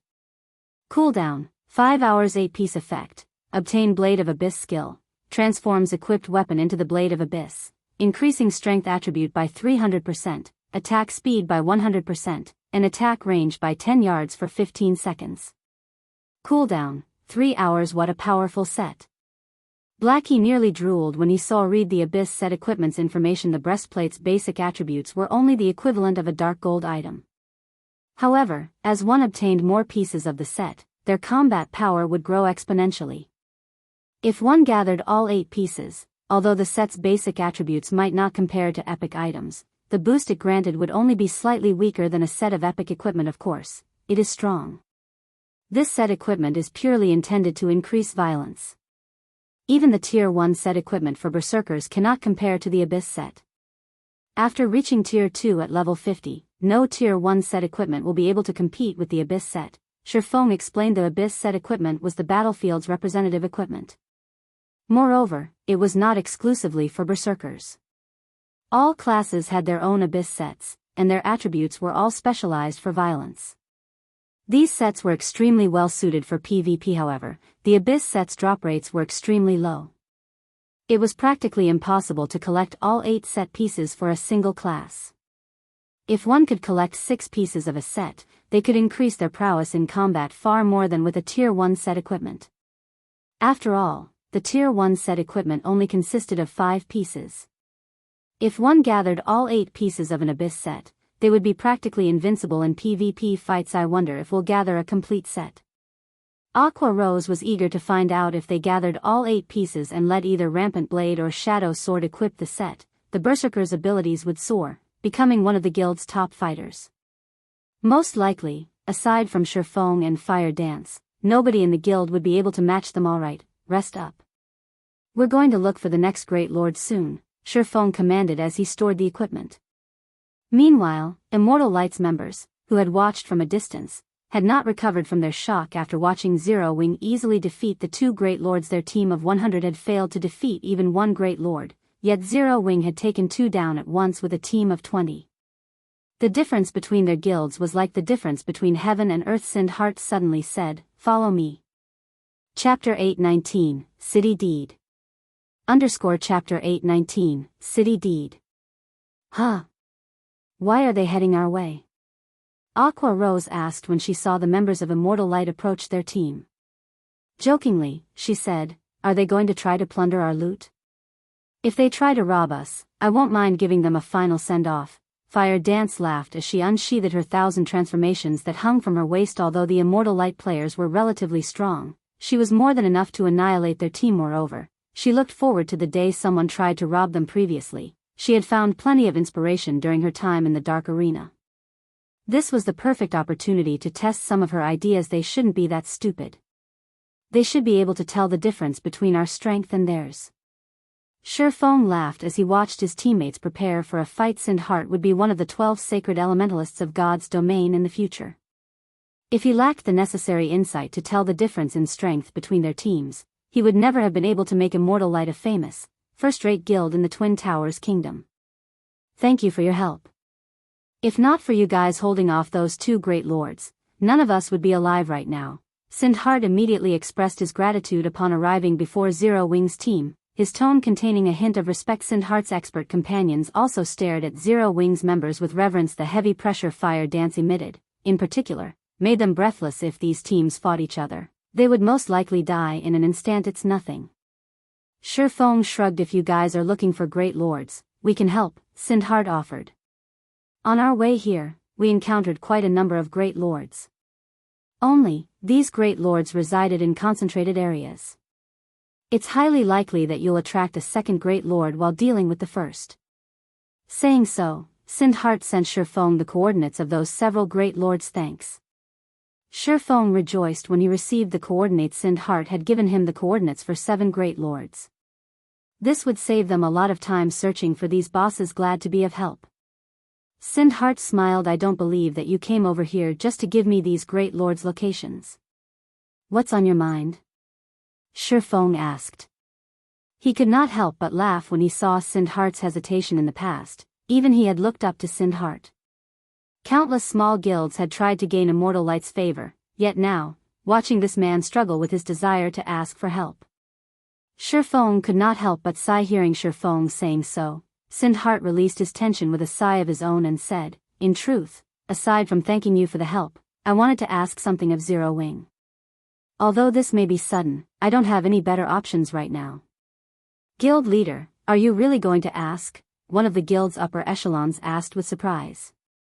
"If they refuse and news of this leaks, we'll be in big trouble. Do you think we have any other choice?" Sindheart grumbled, a deep sense of powerlessness touching his expression. He did not want to do this, either. However, he could not think of a better plan. Only after encountering Zero Wing and seeing how powerful the guild was did he find hope. This might very well be their last opportunity to escape their dire situation. The other upper echelons fell silent. Although they wanted to argue their guild leader's decision, they could not bring themselves to do so. However, this had certainly captured Ye Feng's interest. He could understand if Sindheart simply wanted to form a connection with Zero Wing. However, for a prideful person like Sindheart to place all his hopes in a stranger, the situation must be severe. Moreover, Ye Feng was familiar with Sindheart's personality. He was not someone who would simply bow out of a challenge. Even when Immortal Light had fought a first-rate guild, Sindheart had refused to lower his head. He prioritized bonds and friendship over personal benefits. Otherwise, he would not have risked Immortal Light's extinction just to help an allied guild resist a first-rate guild. God's domain was only a game. Ye Feng could not imagine what could cause someone like Sindheart to despair. "I wish to sell several plots of land in the Twin Towers Kingdom. I will sell these lands at 90% market price. I'd like to offer them to Zero Wing in exchange for coins or top-tier equipment of the same value," Sindheart finally said after a long moment of silence. "Sell land?" Ye Feng was curious. Since when had Sindheart become a land broker? If they're rubbish lands, Zero Wing is not interested. Please rest assured, the lands are in Snowfield City and have a lot of potential, Sindhart said as he took out several Snowfield City deeds. These are close to the Underground Arena, the Adventurers Association, the Auction House, and the War God's Temple. Have you lost your minds? You're actually selling these? Blackie could not help his shock after seeing the deeds. Currently, most of the lands in major NPC cities with potential had been purchased already. It was extremely difficult to buy these lands even if one could afford them. With God's Domain's blazing popularity, more people would join the game in the future. The value of these lands would soar in less than half a year. These lands would be worth several times their current value. It was especially true for the lands in Twin Towers Kingdom's third-ranking city, Snowfield City. Yet, Immortal Light wanted to sell away these lands, at 90% market price no less. This was simply inconceivable. They are indeed good plots of land. However, why are you trying to sell them to Zero Wing? Ye Feng asked. The Twin Towers Kingdom and Star Moon Kingdom shared many aspects. Both were medium-sized kingdoms. Although Snowfield City was no match for White River City in terms of status, it was its kingdom's third-ranking city. Many organizations would offer a high price for these lands. Sindhart fell silent for a moment. Shortly after, he sighed and said, "It's not that I don't want to sell them, but nobody is willing to buy them." Why? The value of these lands will only increase in the future. Why doesn't anyone want to purchase them? Aqua Rose asked, slightly surprised. Even the lands in the 20th ranking city in the Twin Towers Kingdom would be highly sought after, much less the valuable lands in the third ranking city. Aqua Rose had personally ventured to other kingdoms to purchase several plots of land for the Candlelight trading firm, so she understood how popular these lands were because none of them wished to earn the ire of the Super Guild King's return. Sindhart said helplessly. When Zero Wing's members heard Sindhart's words, they were dumbfounded. King's Return was a veteran super guild. Even a super first-rate guild like the Dragon Phoenix Pavilion was nothing in comparison. Moreover, the King's Return's headquarters was in the Glory Empire, an empire located only a short distance away from Star Moon Kingdom and the Twin Towers Kingdom. Ye Feng was similarly shocked by this revelation. A small guild like Immortal Light had actually provoked a super guild like King's Return. No matter how he thought about it, this shouldn't be possible. Moreover, it would be child's play for King's Return to wipe Immortal Light out of existence. Immortal Light was no threat to the Super Guild at all. Gnashing his teeth, Sindhart stated, "I don't want much for these 5 plots of lands. I only ask for 13,000 gold. Chapter 820, A Group of Lunatics. Guild Leader. Sindhart's asking price shocked the several upper echelons he had with him. These were 5 high-potential, golden lands. I know what I'm doing. Sindhart barked. Having made up his mind originally, he had intended to raid Great Lords for some level 40 top-tier equipment and sell the items. However, they were not strong enough to take down level 40-plus Great Lords. The only option they had left to earn a large sum of coins quickly was to sell these 5 plots of land. However, they could not sell the land to anyone in the Twin Towers Kingdom. King's Return had already declared their stance in the Twin Towers Kingdom, and nobody was willing to provoke the Super Guild. However, with Zero Wing's strength, even a super first-rate guild like the Dragon Phoenix Pavilion had been forced to back down. Hence, Zero Wing should not fear King's Return at all. Moreover, only a large guild like Zero Wing had the financial strength to spend 13,000 gold. Zero Wing occupied a treasured land like the Stone Forest town. The magic crystals and coins the town generated could tempt even first-rate guilds. Although there were guilds in their kingdom that did not fear King's Return, these guilds would need a relatively long time to gather the required money. Unfortunately, Sindhart could not afford to wait 13,000 gold. Ye Feng had never expected Sindhart to sell these lands for so little. Based on the current market, these lands were roughly worth 20,000 gold. Even at that price, many people would fight over them. Now, however, Sindhart wanted to sell them for 13,000 gold. Ye Feng could profit greatly if he bought them. Not to mention, Star Moon Kingdom and the Twin Towers Kingdom were neighbors. These lands could benefit Zero Wing when it expanded towards the Twin Towers Kingdom. It seems that Sindhart has been backed into a corner. Ye Feng could more or less understand Sindhart's current predicament after seeing the man's anxiety in Ye Feng's previous life. However, Immortal Light had never ceased to exist. This showed that King's Return had not wiped out Immortal Light in the past. Moreover, he had never heard of King's Return attacking Immortal Light. Immortal Light had most likely relied on itself to solve this problem. Alright, we'll buy these 5 plots of land. Ye Feng nodded. Only, we'll need some time to prepare such a large sum. Why don't we conduct the trade in 3 days? 3 days? Sindhart pondered for a moment. Quickly, his tense expression relaxed as he responded, "Thank you. I'll visit Zero Wing personally." Following which, Sindhart led his guild members away from South Lake City guild leader. "Are we really going to oppose King's Return?" Aqua Rose asked Ye Feng through a private message. The Dragon Phoenix Pavilion could not compare to King's Return. Moreover, Glory Empire was not far from Star Moon Kingdom. Once mounts were available in God's domain, the Super Guild's threat to Zero Wing would not be a laughing matter. Don't worry. We're just conducting business. If we stop doing business just because a Super Guild demanded it, we might as well give up competing for dominance over God's domain, Ye Feng said, shaking his head. Moreover, this isn't a major issue. If King's Return were truly angry, it would have annihilated Immortal Light already. If the Super Guild struck, Immortal Light would have no power to resist. Sindhart had helped him in the past. Now, he was only returning the favor. Moreover, he could make a huge profit with this trade and secure Sindhart's gratitude. If Sindhart owed him a debt, he might be able to poach Sindhart into Zero Wing in the future. Why wouldn't he accept such an offer? Indeed. If we can obtain those 5 plots of land, the Candlelight trading firm can start its development in the Twin Towers Kingdom. Aqua Rose agreed with Ye Feng's reason. Zero Wing was no longer the weak, little guild it had been. If they cowered from such a small issue, developing the guild in the future would be a problem. If King's Return truly wanted to deal with Zero Wing, it would have to consider its options carefully. The Super Guild was not powerful enough to annihilate Zero Wing in Star Moon Kingdom. Zero Wing really is amazing. They're not even afraid of King's Return. Deathwind had never imagined that Ye Feng would agree to Sindhart's offer so decisively. For a moment, he was at a loss for words. The Wind God's spear was already impressive for standing up against the first-rate guilds in the Dark Knight Empire. However, Zero Wing was far more amazing. The guild was not even afraid of the titans of the virtual gaming world. I wonder when the Wind God's spear will conduct itself like Zero Wing? Deathwind's mind wandered. Maybe joining a guild like Zero Wing isn't a bad idea. At this moment, Autumn Goose envied Thoughtful Rain and Blue Bamboo. After Immortal Light departed, Ye Feng led the team on a hunt for more Great Lords. With the coordinates Sindhart had provided, the team quickly cleared a path towards these Great Lords. The Great Lords behind city walls were no challenge for Zero Wing's core members. The only issue they encountered was their berserk skills cooldowns.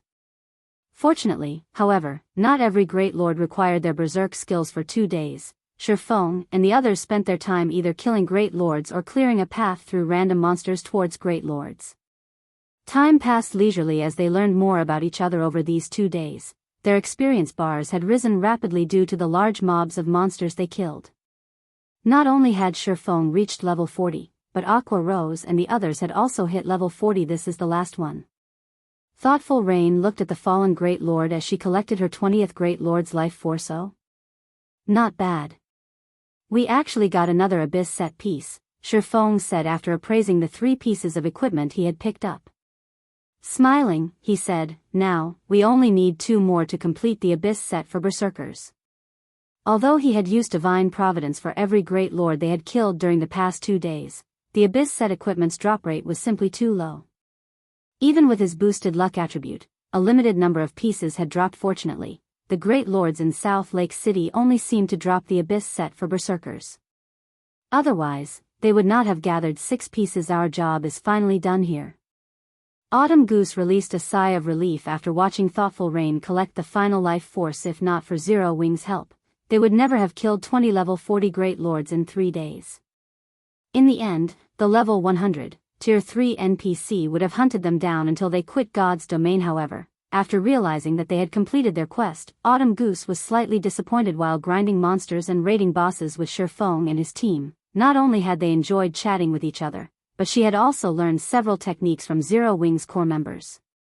Now that their quest was complete, they would have to go their separate ways, and she could not help her slight reluctance. "Leader, since we have completed the quest, it's time to deal with the other issue, right?" Fire Dance asked as she turned to the gigantic bone dragon in the sky, a glint of excitement flashing in her eyes. The rest of the team laughed at Fire Dance's jubilance. It was definitely not their style to leave a Grand Lord alone. To avoid any unnecessary risks, they had avoided challenging the Frostbone Dragon. Now that they had finished their main objective, however, they had to kill the Grand Lord. That's a level 45 Grand Lord you're talking about. Autumn Goose could not believe that these members from Zero Wing actually considered raiding the dragon. They were insane. How can we possibly win against that with so few people? It might have been impossible before, but it is definitely possible now, Ye Feng said, laughing. He then retrieved a dark gold flute from his bag. Complex runes decorated the flute, and it emitted a faint pressure. Chapter 821, Demonic Flame Tiger. Is it really possible? Autumn Goose muttered doubtfully. Chills crawled down her spine despite the Frostbone Dragon being so far away, her instincts constantly warning her of the danger. Every time the bone dragon flapped its massive wings, the sounds of explosions rang through the air. Even a fool could see the difference between the Grand Lord and a mere Great Lord. The two were on entirely different levels. Ye Feng understood this fact as well. The Frostbone Dragon was South Lake City's final boss. Of course, it wouldn't be an easy opponent. Fortunately, however, he had two powerful trump cards. They still had a chance of victory. Moreover, it wouldn't be a major issue if they died. At worst, they would be teleported out of the Abyss battlefield. They would not suffer the usual death penalties. Following which, Ye Feng played the dark gold flute, the sweet sound echoing throughout South Lake City. Roar. With a roar, a golden magic array appeared before Ye Feng. Suddenly, a massive black tiger leaped out of the array. The massive tiger stood over 4 meters tall.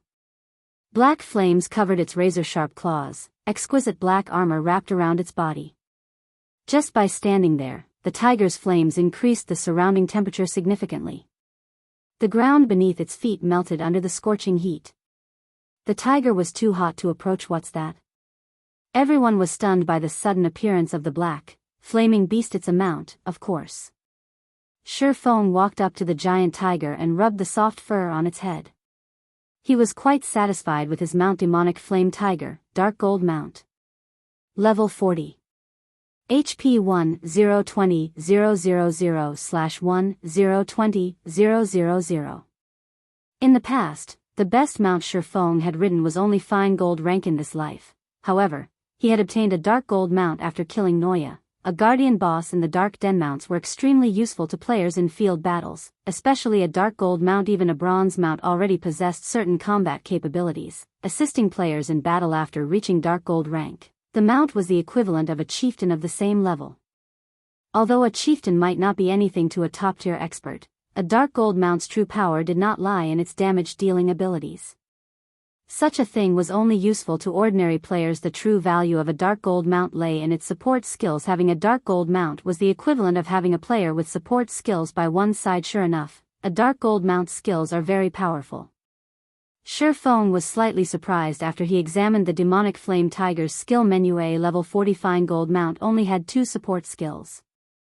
One was single target skill, while the other was an AoE skill. However, a level 40 dark gold mount had 3 support skills, with one being a single target skill and the other 2 being AoE skill synergy, passive skill. While within 100 yards of the Demonic Flame Tiger, all attributes of owner increase by 10%. Battle Roar. The Demonic Flame Tiger releases a deafening roar. All allies within 20 yards experience a 20% damage increase, movement speed increased by 20%, and attack speed increased by 30% for 10 minutes cooldown, 30 minutes. Dark Blessing. All allies within 20 yards gain 100 points of magic resistance, 20% damage reduction, and all attributes increased by 10% for 30 minutes cooldown, 10 hours. These 3 skills alone could raise the strength of the entire team by a huge margin. This was the value of Dark Gold Mount's a mount? Everyone's jaws dropped when they heard Ye Feng's explanation. This can't be true, right? The Demonic Flame Tiger before them looked absolutely stunning. Moreover, they felt a heavy pressure from it. Based on its HP, it should be at least as powerful as a chieftain. A monster like the Demonic Flame Tiger could even serve as the boss in a party dungeon, yet such a powerful monster was actually a mount. This shattered any knowledge they had about mounts. What rank is this mount? Secret silver? Fine gold? Everyone nearly drooled as they stared at the demonic flame tiger. With its imposing might and its majestic appearance, the demonic tiger would be the center of attention regardless of where it was. It's just dark gold rank, Ye Feng said as he tapped the demonic flame tiger's front paw. The demonic tiger obediently bent down before Ye Feng, its dignified behavior vanishing. Ye Feng's team members shot him a disdainful glare. It's just dark gold rank? Even though they had already reached level 40, none of them even had a common mount. They just hoped to obtain a bronze or mysterious iron mount. They wouldn't even dare dream of owning a secret silver mount, let alone a fine gold mount. They had never even expected to see a dark gold mount. After we leave the battlefield, I must find my own dark gold mount to show off. Blackie declared as he drooled over the demonic flame tiger that was the size of a small house. He could not help but fantasize about riding his own demonic tiger down White River City streets. He would be the object of everyone's envy. Just the thought gave him chills. The other team members nodded in agreement. The horses one could buy in cities were garbage compared to the demonic flame tiger. Only a mount like the demonic flame tiger could be considered a real mount. This is not the time for this. Everyone, head to your appointed locations. Aqua, cast Song of Sprites on me, Ye Feng commanded. The epic-ranked staff Song of Beatrice he had previously given Aqua Rose had a very powerful skill, the Song of Sprites. It could amplify the effects of a specific spell. When used on large-scale destruction spells and summoning skills, this skill was incredibly powerful. Ye Feng had long since used up his magic amplification scroll. The Song of Sprites was the perfect skill to replace it, following which, Ye Feng summoned the Demon Gate. Aqua Rose used Song of Sprites on Ye Feng, instantly buffing the demon's summoning by 300%. In the next moment, a Tier 3 battle demon wielding a two-handed sword in one hand emerged from the Demon Gate. Battle demon. Level 55. HP 14,000/14,000,000. It was a success. Seeing the Tier 3 battle demon step away from the Demon Gate, Ye Feng used the Bible of Darkness's ability to rob the battle demon of its will, turning it into a puppet. Is this Ye Feng and these core members' true strength? The instant the battle demon appeared, Autumn Goose, Thoughtful Rain, and the others were stunned. A Tier 3 demon was the equivalent of a Great Lord-ranked monster. It was also level 55. That monster could kill them instantly. Just how powerful is Zero Wing? Autumn Goose and the others struggled with their shock. Only now did they finally understand why Zero Wing's members had been so calm against all of those great lords. They even wanted to take on the Frostbone Dragon with such a powerful summoned monster. Even with so few members, it was not entirely impossible to defeat the level 45 Grand Lord. Chapter 822, Adjudicator. Glory Empire, Imperial Capital Light City. As the main headquarters of the Super Guild Kings return, Light City's prosperity surpassed even that of the Black Dragon Empire's imperial capital. The player population alone exceeded the capital's by 15 million. The player population wasn't the only indicator of Light City's prosperity. Players' levels also displayed the city's success. Currently, God's Domain's mainstream players were around level 32, while some of the more powerful elite players had reached level 35. However, if one wandered the streets of Light City, they would easily spot level 35 elite players. From time to time, one would also notice level 36 or level 37 independent players. The capital cities of various kingdoms and ordinary empires could not hold a candle to Light City. The reason behind the high levels of Light City's players was none other than the Super Guild Kings' return. Super guilds had very long histories in the virtual gaming world. Normally, these super guilds had their own means of nurturing experts, and they had no need to recruit powerful players from elsewhere. Moreover, the experts who enjoyed super guilds' nurturing would always rank as the top rookies of the year in the virtual gaming world, instantly becoming well-known experts. Their personal value would soar by several times. Countless players held this long-cherished dream of gaining overnight fame and riches. Hence, every year, swarms of young players would take part in the internal exam of super guilds, fighting to gain membership and participate in the guild's expert training programs. Aside from nurturing its own experts from scratch, King's Return, a super guild that had already existed for a long time, did recruit some experts from elsewhere as well. These experts would become internal members and receive a multitude of resources. If any of these experts became one of the year's top newcomers, they might even earn the privilege of becoming one of the guild's upper echelons. If that happened, they would not have to worry about a lack of money for the rest of their lives. Aqua Rose and Purple Eye were both such players. However, they had chosen their own paths. Hence, after finishing their training and paying a certain price, they left their super guild. Meanwhile, King's Return was once again recruiting experts. Hence, many players throughout God's domain had come to Light City, hoping to join King's Return. There was no lack of expert players among the crowd. Currently, many players were lined up inside King's Return's guild residence, giving the place a lively atmosphere. However, when two men entered the guild residence's main hall, the room fell silent, every gaze shifting towards these two people. Of these two, one was a middle-aged man wearing black armor. He also carried a great sword with inscribed runes, a chill radiating from the weapon. This man was a level 38 berserker. A handsome, younger man stood beside the berserker with an unruly temperament. The young man carried a staff made of sapphire crystal and wore a set of gray mage robes. Faint arcs of gray electricity surrounded his body. This man was a level 38 elementalist. Even in the entire Glory Empire, these people's level could rank at the very top. I ascent at the Thunder Sword, Broken City? I actually get to meet one of King's Return's upper echelons. I'm so lucky today. The person beside Broken City seems to be the newly promoted Adjudicator of King's Return, Hell Fiend. I never thought that he would be so handsome. I wonder if he has a girlfriend? Immediately, the various players in the main hall fell into heated discussions among themselves, reverence filling their eyes as they gazed at the two latest arrivals. Every one of these players dreamed of joining the ranks of King's Return's upper echelons or obtaining the title of the guild's Adjudicator one day. Hell Fiend, in particular, had obtained the position of King's Return's Adjudicator at such a young age. This had been unheard of in the Super Guild's long history. Generally, experts could become an Adjudicator only after many years of arduous training. The title should be out of the reach of a rookie like Hell Fiend, yet the youth had managed to obtain it under the crowd's watchful eye. Broken City, and Hell Fiend walked into a small meeting room. A man in a black cloak had been waiting in the meeting room for quite some time. When this man noticed the two people enter the room, he immediately stood to welcome them. Hand me the files and items.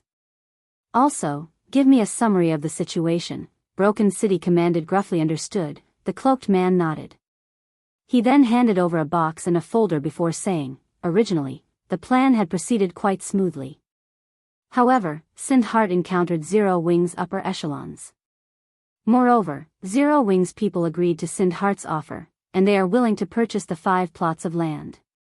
Sindhart will be to Zero Wing to complete the trade today. Do those people from Zero Wing not know about our warning? Hell Fiend asked coldly, frowning. Sindhart had taken the initiative to reveal the situation to them. However, Zero Wing agreed to the purchase on the spot as if King's Return means nothing to them, the cloaked man reported anxiously, sweat beading on his forehead as he felt the weight of Hell Fiend's gaze. Bang. Zero Wing is taking us too lightly. Rage flashed in Hell Fiend's eyes as he slammed his staff into the ground, cracking it. There is no reason to be anxious. They have yet to conduct the trade, so we still have time to do something about it. I'll have someone send Zero Wing's guild leader a light warning. I believe Zero Wing will make the right choice, Broken City said, chuckling. If Zero Wing truly refuses to listen, it won't be too late for us to act. I understand, Uncle Broken, Hell Fiend said as he suppressed the rage in his heart. To him, this matter was of utmost importance. If Zero Wing dared to interfere, he did not mind annihilating the upstart guild. Elsewhere, Ye Feng directed his team's battle preparations. Fire, Flying, Minor, lure the surrounding monsters to us. Rain, get ready to use Waterfall. Blackie, get ready to use Stars of Light. After Ye Feng summoned the Tier 3 Battle Demon, he did not rush to take on the Frostbone Dragon. A level 45 Grand Lord was simply too powerful for current players. Furthermore, the slightest mistake while the team fought inside a monster next could result in a team wipe. Clearing the surrounding monsters was a must, particularly when facing a guardian boss like the Frostbone Dragon. All guardian bosses possessed a similar ability, Life Devour. If a team did not respond to this passive skill appropriately, it would not matter how many players charged at a guardian boss. Everyone would simply charge towards their graves. Life Devour allowed guardian bosses to absorb all life force within a radius of 1,000 yards. Be they players or monsters, all those in range would lose 1% of their HPs every 3 seconds. Meanwhile, the guardian boss would absorb this HP. Hence, when going up against a guardian boss, too many people was not always a good thing. Guardian bosses usually had very high HP, chances were high that players could not even deal enough damage to these bosses to overcome their innate battle recovery. Moreover, when fighting a Grand Lord like the Frostbone Dragon, players' stamina consumption rate would be very high. They could not afford to fight a battle of attrition against such bosses.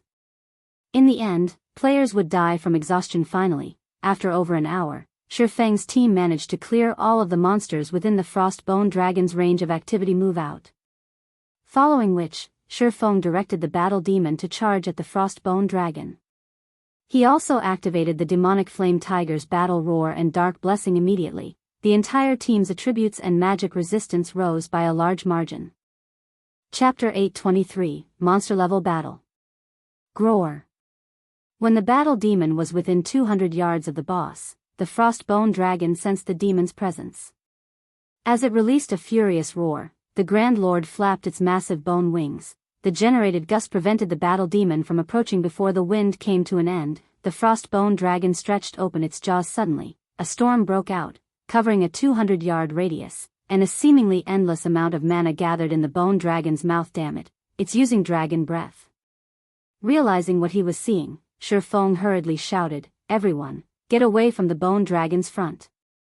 Ye Feng's command confused Aqua Rose and the others. They were currently over 300 yards away from the Grand Lord.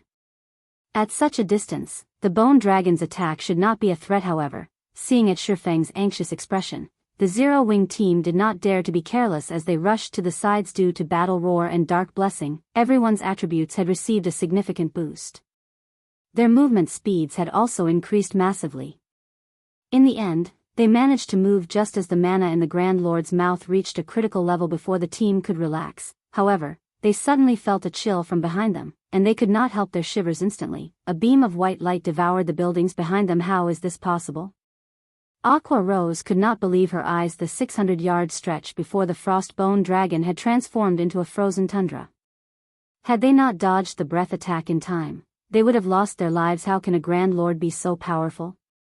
The crowd gasped collectively. With such a wide and long-ranged AoE attack, even an army of 10,000 players would die instantly. Alright, snap out of it. Let the battle demon pin the Frostbone Dragon down. Everyone else, attack from the dragon's sides. Absolutely do not stand in front of it, Ye Feng immediately commanded, not finding the Grand Lord's powerful attack one bit surprising. The Frostbone Dragon ruled over a city. Zerg tactics would never be enough for players to kill it. If not for his ability to summon a Tier 3 demon, he would not risk everyone's lives by provoking such a boss. Although the Frostbone Dragon was more powerful than their team, it was only a level 45 Grand Lord. However, the Tier 3 demon he had summoned was level 55. The difference of 10 levels could, mostly, make up for the difference in rank. Even if he could not exert the Tier 3 demon's full strength, he could use it to pin the boss down as the breath attack ended. The battle demon, which Ye Feng had previously moved out of the breath attack's range, arrived before the Grand Lord and used a Tier 3 skill round flash. Countless flashes of light appeared around the Bone Dragon's skull until the monster's head was hidden behind a dazzling silver glow. 592-018. The Frostbone Dragon released a pained cry as its body fell to the ground abruptly, flattening the buildings beneath it. The impact caused South Lake City to tremble. As for Autumn Goose and the others, who had begun their charge towards the Frostbone Dragon, they were momentarily stunned. With a single hit, the Tier 3 demon demolished a small, but visible, chunk of the Frostbone Dragon's HP. This one attack was most likely more powerful than the combined attacks of a player army of thousands. Moreover, this was the first time she had ever seen Tier 3 beings fight against each other. Usually, she only saw players tackle monsters. The shock of watching two monsters face each other was intense. This scene allowed them to realize just how weak players were compared to this great battle. Their previous battles were practically child's play before the Frostbone Dragon, which towered over 100 meters tall. Any player would seem insignificant. The mental pressure the Grand Lord exerted stole their breath. Don't stop. We've entered its frost domain. As long as we remain inside this domain, our stamina will decrease rapidly. Even if we don't move, our stamina will decrease. We need to hurry and get rid of the bone dragon before our stamina runs out. Ye Feng reminded his team as he glanced at Autumn Goose, Thoughtful Rain, and the others, who had stopped moving due to shock. Notify me immediately if any of you run out of stamina during the battle. Yes. Everyone nodded as they regained their focus against such a boss. Aqua Rose and the other core members of Zero Wing fared relatively well. After all, they had raided a Grand Lord before. Only, the Frostbone Dragon was significantly more powerful than that Grand Lord. However, this was the first time Autumn Goose, Death Wind, Gunfire, Thoughtful Rain, and Blue Bamboo had faced a Grand Lord. Fighting against such an oppressive pressure and bathing in such frigid killing intent, even moving became a struggle for them. It would be a miracle if they could even exert 50% or 60% of their usual strength. How can a Grand Lord be so terrifying? Autumn Goose's heart pounded as she watched the bone dragon's mountain-like body. She then looked at Fire Dance and the others, who appeared almost unfazed and were still charging towards the Grand Lord, and she smiled bitterly back. In the Wind God's spear, she had always pursued adventure and excitement. However, compared to the Frostbone Dragon, those adventures had been a walk in the park. This Grand Lord's might was overpowering enough that she felt incredibly powerless. In contrast, despite such an oppressive pressure, Zero Wing's members did not show any signs of slowing. With this, one could easily tell that Zero Wing's members had long since become accustomed to such battles. For some reason, a random thought invoked a strange feeling within Autumn Goose. This was what she has searched for all this time. While Autumn Goose was caught up in her daze, the Frostbone Dragon slammed its massive claws down onto the battle demon. Unable to dodge the attack in time, Ye Feng could only direct the battle demon to defend itself with its weapon boom. 95-164 The ground beneath the battle demon's feet shattered as the demon became embedded into the ground. The surrounding land shook from the impact, a deep fissure forming and spreading towards Autumn Goose. Autumn Goose was momentarily taken aback compared to the Frostbone Dragon's destructive power. The great lords they had defeated earlier were nothing more than harmless kittens. However, Autumn Goose still reacted. Although her movements were sluggish due to the Guardian boss's pressure, she had managed to pull her weapon up before hurping. The incoming shockwave struck and through Autumn Goose, a damage of -867 appearing above her head. A gasp tore through the watching players. Despite standing so far away, Autumn Goose still received nearly -900 damage after defending herself successfully. If she had failed to lift her weapon in time, she probably would have lost over 4,000 HP in an instant. As for the Frostbone Dragon's claws, even Kola might die instantly if he received a direct hit. Even after activating his Berserk skill and all of his life-saving skills, he would only survive one attack at most. Fortunately, however, they had a Tier 3 demon to take the Bone Dragon's hits for them. Otherwise, they wouldn't have any chance of surviving against the Grand Lord. Ye Feng simply smiled at everyone's reaction. Ordinary bosses could not compare to a Guardian boss. Furthermore, the Frostbone Dragon was a member of the dragon race.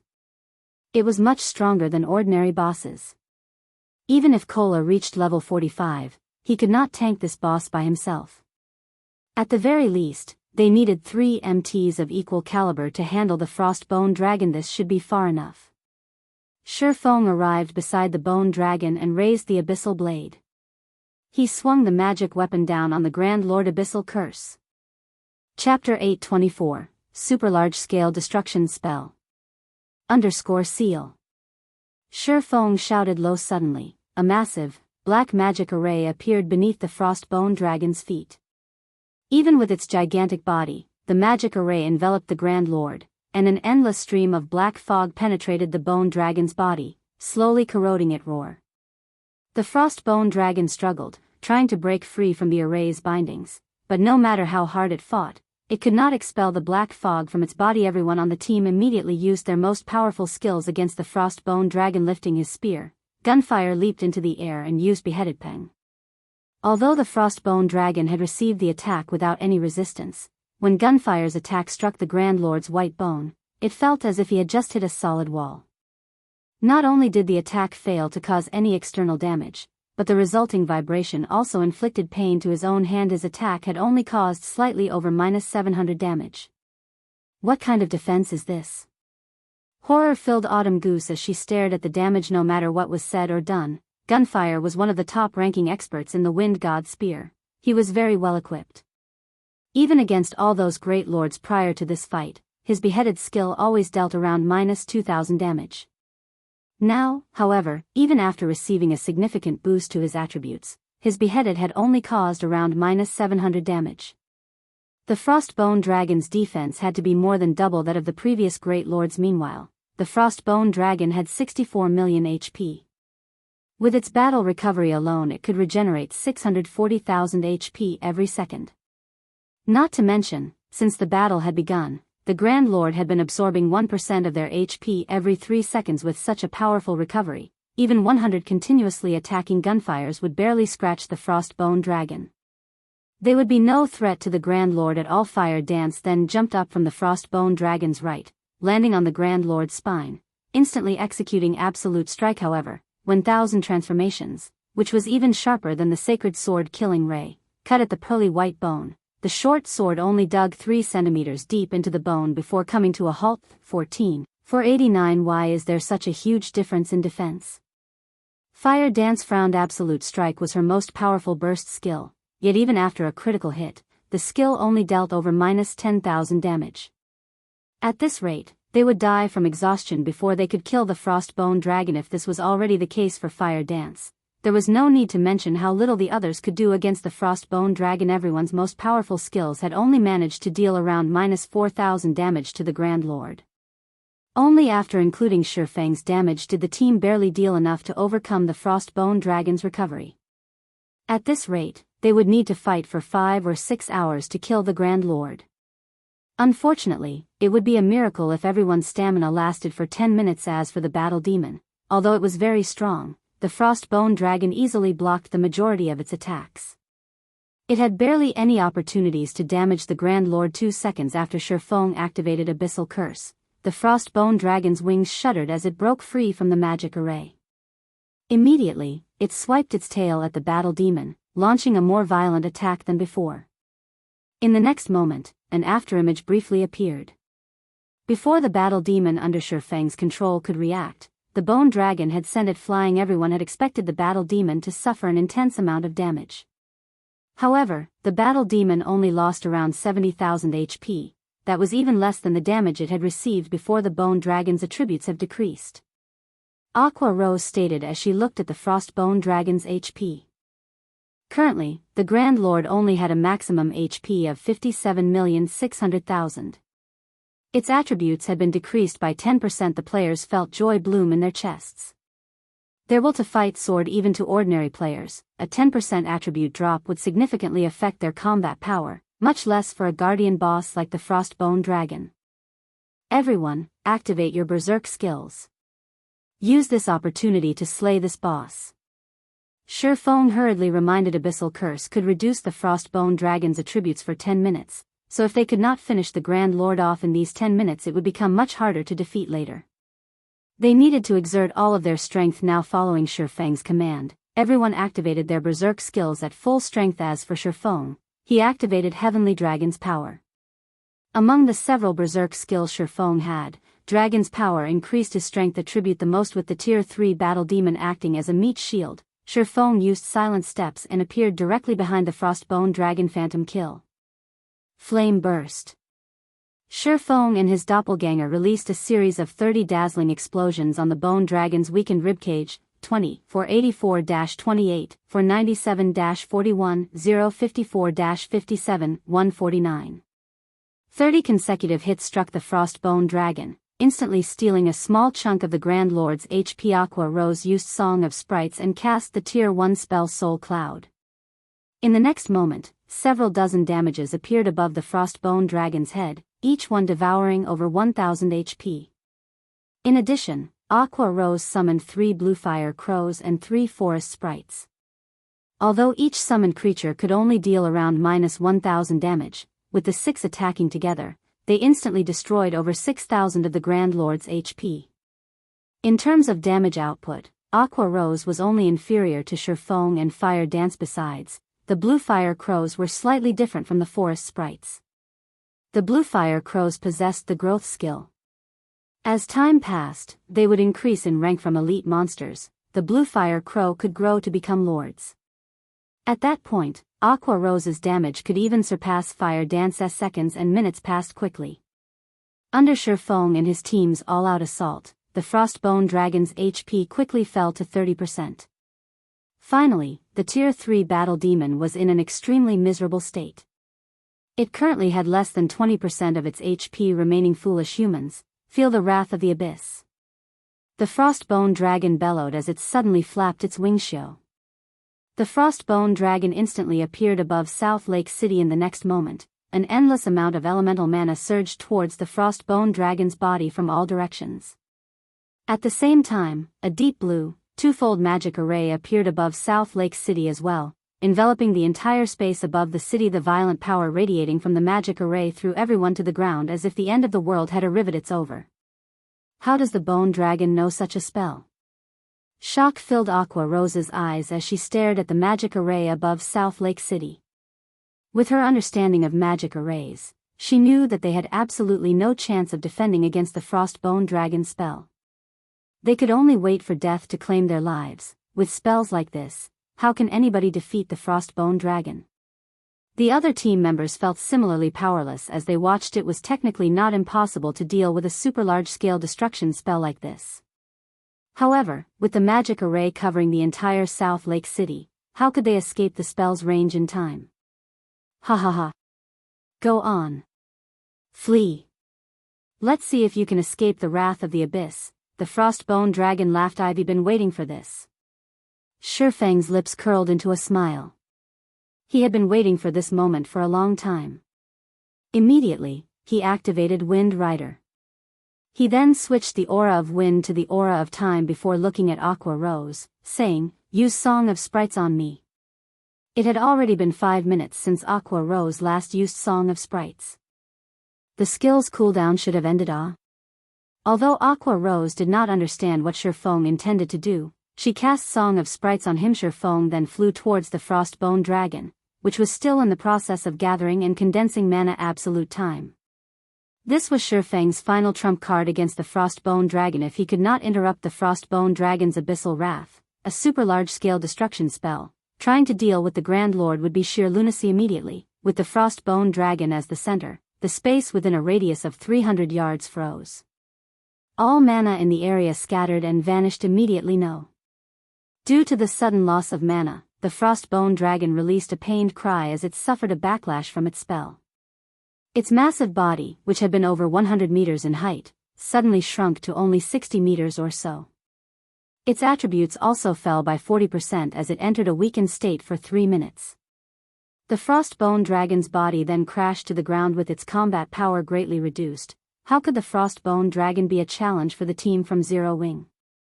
Even without the Tier 3 Battle Demon, the Frostbone Dragon was no longer a threat at this time. Ye Feng activated the power of darkness, his attributes soaring once more. He then began a rampant assault on the Grand Lord. When the Frostbone Dragon had less than 500,000 HP remaining, Ye Feng activated Divine Providence before using Flame Burst on the Grand Lord, destroying the Grand Lord's final strand of HP. The instant the Frostbone Dragon died, everyone heard the sound of a system notification. Chapter 825, Loot of a Grand Lord. It's finally dead. They could not help but breathe out a sigh of relief when they saw the Frostbone Dragon falling to the ground. The Grand Lord's HP thoroughly depleted as the Frostbone Dragon fell to the ground. Everyone's experience bars had also abruptly increased by a large margin. So much EXP. A golden glow covered Autumn Goose, Death Wind, Gunfire, Thoughtful Rain, and Blue Bamboo as all 5 of them leveled up from level 38 to level 39. Expressions of shock appearing on their faces. Even the combined EXP they gained from killing the 20 Great Lords from before could not compete against the EXP provided by a single Frostbone Dragon. While everyone was celebrating over their success in killing the Frostbone Dragon, a system announcement suddenly surprised everyone. System announcement. Congratulations. You have killed the Guardian Boss Frostbone Dragon. War God's Temple reputation plus 20 points. Rewarding 5 basic medals of honor. Wow. We've hit the jackpot this time. We got 5 basic medals of honor. Autumn Goose and the others were similarly stunned by this situation. They never imagined that there would be such great rewards for killing the Frostbone Dragon. They had heard that many large guilds had organized massive expeditions to conquer towns. Meanwhile, aside from earning a large amount of honor points, another important reason these guilds were organizing such expeditions was to increase their reputation with the War God's Temple, as well as obtain basic medals of honor. The higher one's War God's Temple reputation was, the more discounts one could obtain when exchanging for items using honor points. At the same time, after one's reputation with the temple reached a certain level, they could also exchange for higher-ranking items. The high-ranking items available for exchange would tempt even top-tier expert players, much less ordinary expert players. For example, battlefield mounts, rare skills, high-ranking rare potions, and many other items could not be found on the market. Although a battlefield mount was only useful in the Abyss battlefield, the quality of the mount itself was very high. Players could exchange for a bronze mount right from the onset. As one's War God's Temple reputation increased, one could even exchange for a dark gold mount. These mounts could increase a player's combat power in the Abyss battlefield significantly. Not to mention, there were also all sorts of rare skills. However, aside from needing a large amount of honor points, these high-ranking items also required one other thing for which to exchange, and that item was the basic medal of honor. Exchanging for a single bronze battlefield mount required 20 basic medals of honor and 30,000 honor points. Without basic medals of honor, even with all the honor points in the world, one would not be able to exchange for items that were truly useful to players. However, it was extremely difficult to obtain a basic medal of honor. From the knowledge they gained through the research done over the past few days, for players who participated in capturing a town there was only a single basic medal of honor awarded. Now each of them had obtained 5 medals. That was equivalent to capturing 5 towns. If one wanted to exchange for a bronze mount, they'd need to capture a total of 20 towns. Capturing a town was easier said than done. Unlike the outside world, once players died in the Abyss battlefield, they had to wait until the next day to enter the battlefield again. Hence, one's life was essential in the Abyss battlefield. To avoid death, players would usually act carefully and spend a long time raiding a single town. However, there were currently no bronze mounts being sold on the market at all. Only a single common mount was for sale, which cost 40 gold. Even if someone were selling a bronze mount, it would cost several hundred gold, at the very least. How could ordinary players possibly afford to purchase one? Consequently, if one wanted to experience riding a bronze mount, this was the fastest method to do so in the Abyss battlefield. Battlefield mounts were slightly more powerful than normal mounts. Not only were they faster, but their combat power was also higher by a single rank. Just a fine gold battlefield mount could already rival a chieftain of the same level, while dark gold battlefield mounts could rival a lord of the same level. With such a mount, players could obtain honor points in the Abyss battlefield more easily in the future. While everyone was feeling ecstatic over their unexpected harvest, Ye Feng had appraised all the items dropped by the Frostbone Dragon. Although the Frostbone Dragon had only dropped 5 items, every piece was either a top-tier weapon or equipment. Big brother Ye Feng, looking at how happy you are, just what kind of items did the boss drop? Hurry up and share them with us. Don't just keep them to yourself. Blue Bamboo became exceedingly curious when she saw the smile on Ye Feng's face. This was the first time she had raided a Grand Lord. Moreover, there was also a rumor going around in the outside world saying that Grand Lords had a chance of dropping epic items. Nothing much. I'm just happy because we managed to complete the Abyss set.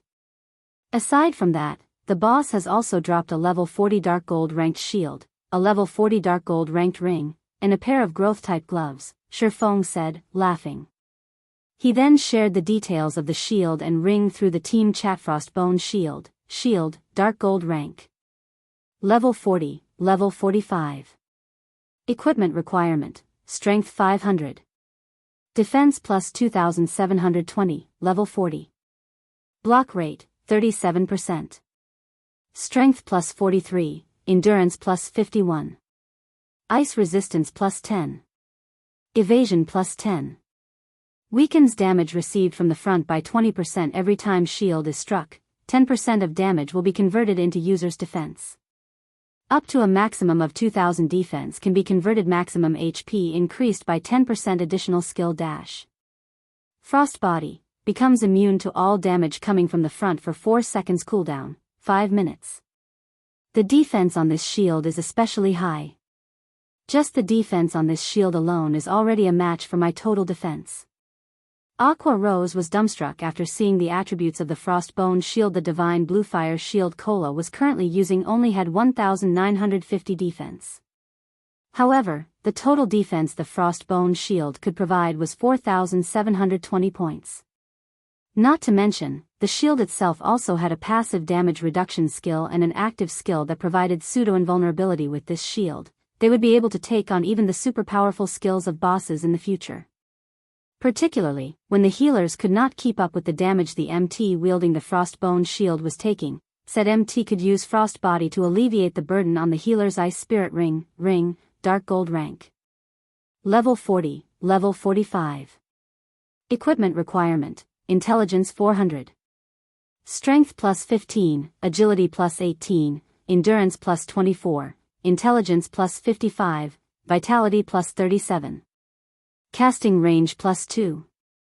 Casting speed increased by 10%. Magic damage increased by 10%. Attacks have a certain probability to trigger freeze effect, freezing target for 3 seconds. Additional skill dash. Rapid cooldown, resets cooldown of all skills learned by user. At the same time, removes all control effects and increases casting speed and movement speed by 30% for 10 seconds. Cooldown, 10 minutes. After everyone saw the statistics of the Ice Spirit Ring, their eyes nearly fell out of their sockets. With this ring, a magical class's damage output would increase by at least 20%. Blue Bamboo said as she greatly admired the Ice Spirit Ring. This was the first time she had seen a ring with such amazing attributes. Ornaments were very rare in God's domain.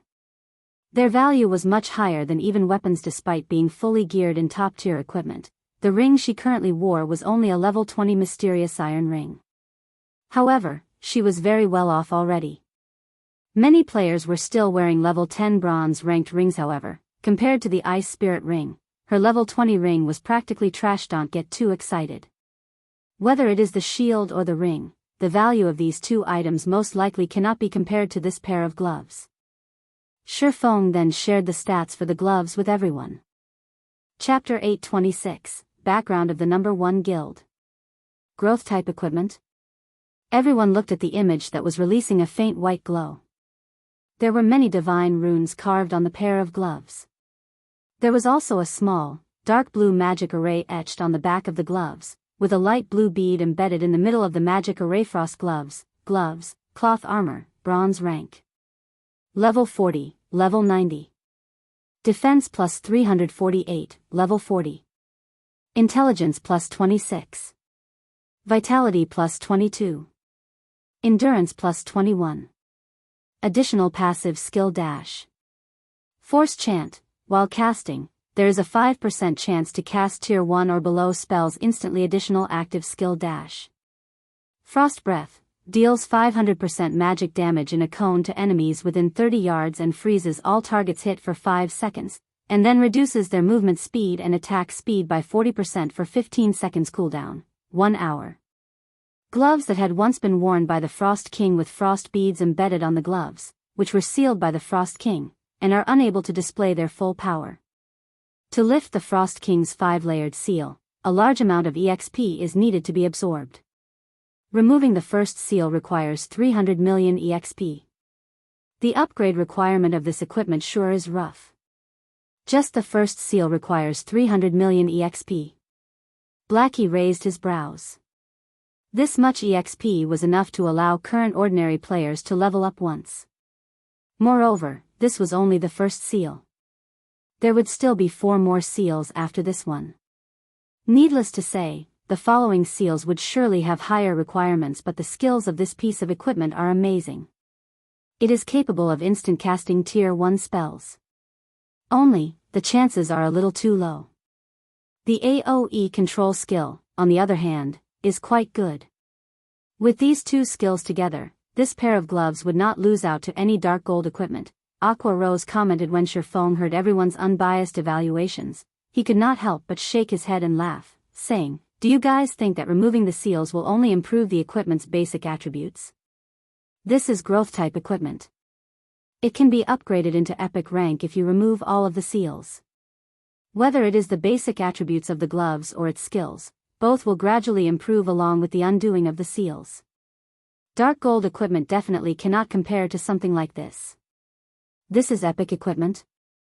Everyone was surprised. Zero Wing's core members had a profound understanding of just how powerful epic items were compared to epic equipment. Dark gold equipment was practically garbage. The two were on entirely different levels. Even just equipping a single epic weapon or equipment could instantly increase a player's combat power by a large margin, unlike dark gold equipment, where multiple pieces were required to display their advantages. So this is epic equipment? Autumn Goose and the others were momentarily at a loss for words when they looked at the frost gloves while they were still at the stage of being joyful over getting a piece of dark gold equipment after defeating a great lord. Zero Wing had already set its sights on epic equipment. Over time, the gap between them and Thoughtful Rain would unquestionably grow increasingly larger, following which, Ye Feng held an internal auction between the members of Zero Wing. This scene caused Autumn Goose, Death Wind, and Gunfire to grow exceedingly envious. They never imagined that, even for such powerful equipment, Zero Wing was willing to distribute them through an internal auction. In other guilds, such equipment was usually distributed based on the team leader's designation. In the end, the Frostbone Shield was won by Yi Wumian, while Thoughtful Rain obtained the Frost Ring. This outcome greatly surprised Thoughtful Rain.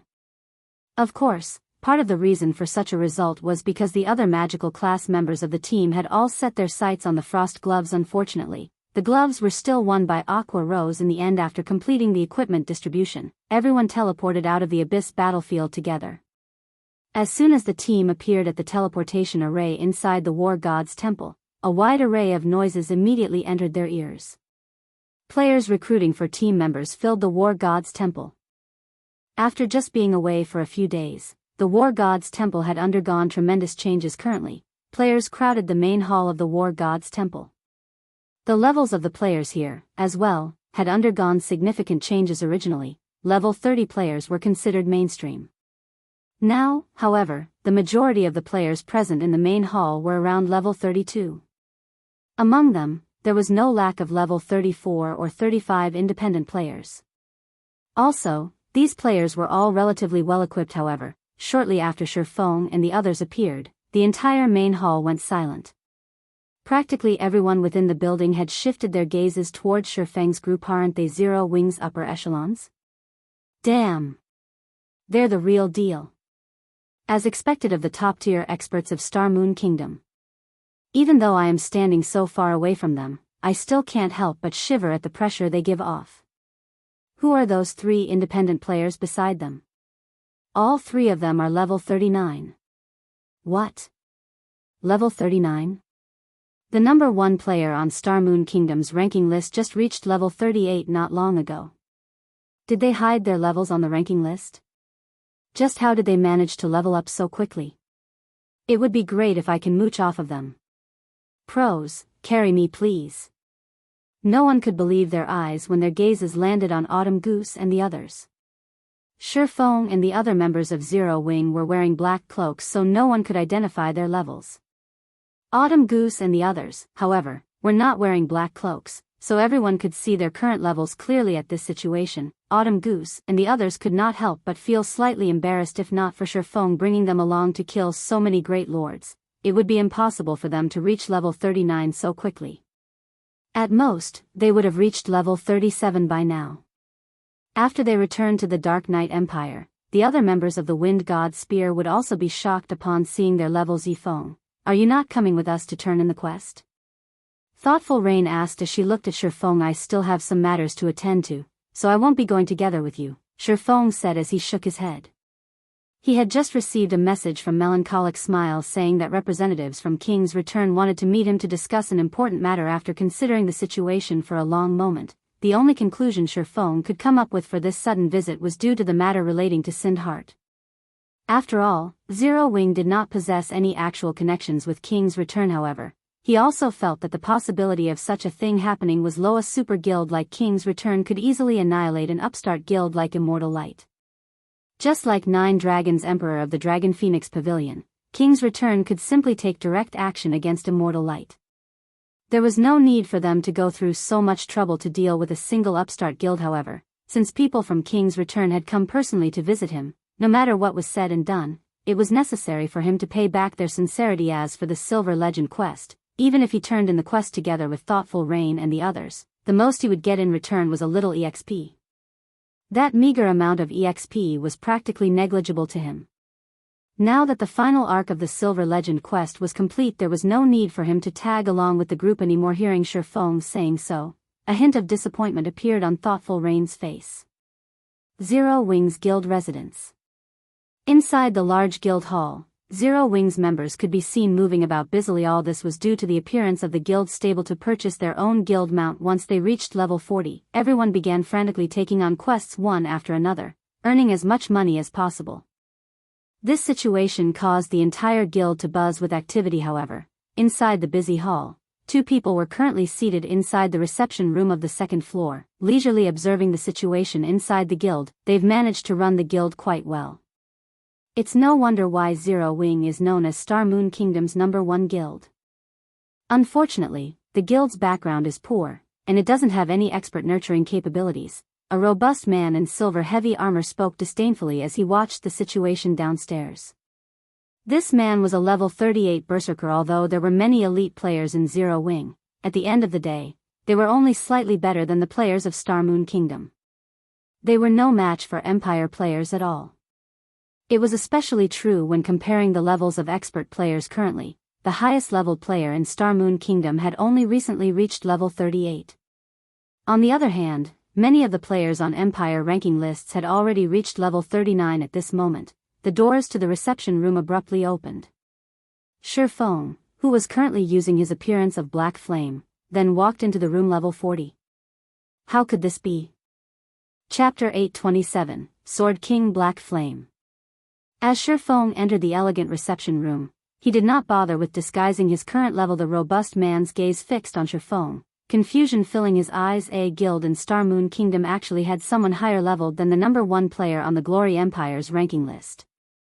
No matter how he thought about it, this was inconceivable. Their levels were already quite high, so they required a tremendous amount of EXP to level up.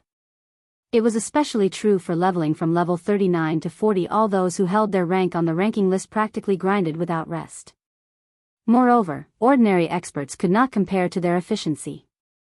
Usually, these rankers had groups to lure and damage monsters for them. When the monsters dropped to their final strand of HP, these rankers would strike the final blow, taking the majority of the monster's EXP. Either that or these rankers formed teams who possessed AoE attack spells and had others lure hordes of monsters to these AoE teams.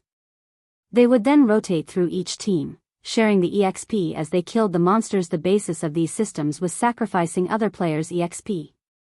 Only large guilds had the power to employ these methods with such a grinding efficiency. The EXP these rankers obtained was many times more than what ordinary expert teams could earn while grinding. Only with this technique could they exceed other players by so many levels. Even so, Ye Feng had still surpassed them by such a large margin. I am Black Flame. What business do you have with me? When Ye Feng examined the two representatives, he realized that he had met one of them before. The robust man was none other than the berserker, Thunder Tiger, whom he had met when he sold equipment in Blackwing City. Aside from the unruly-looking Thunder Tiger, Ye Feng also recognized the indifferent youth beside the berserker. The youth's name was Ordinary Stranger.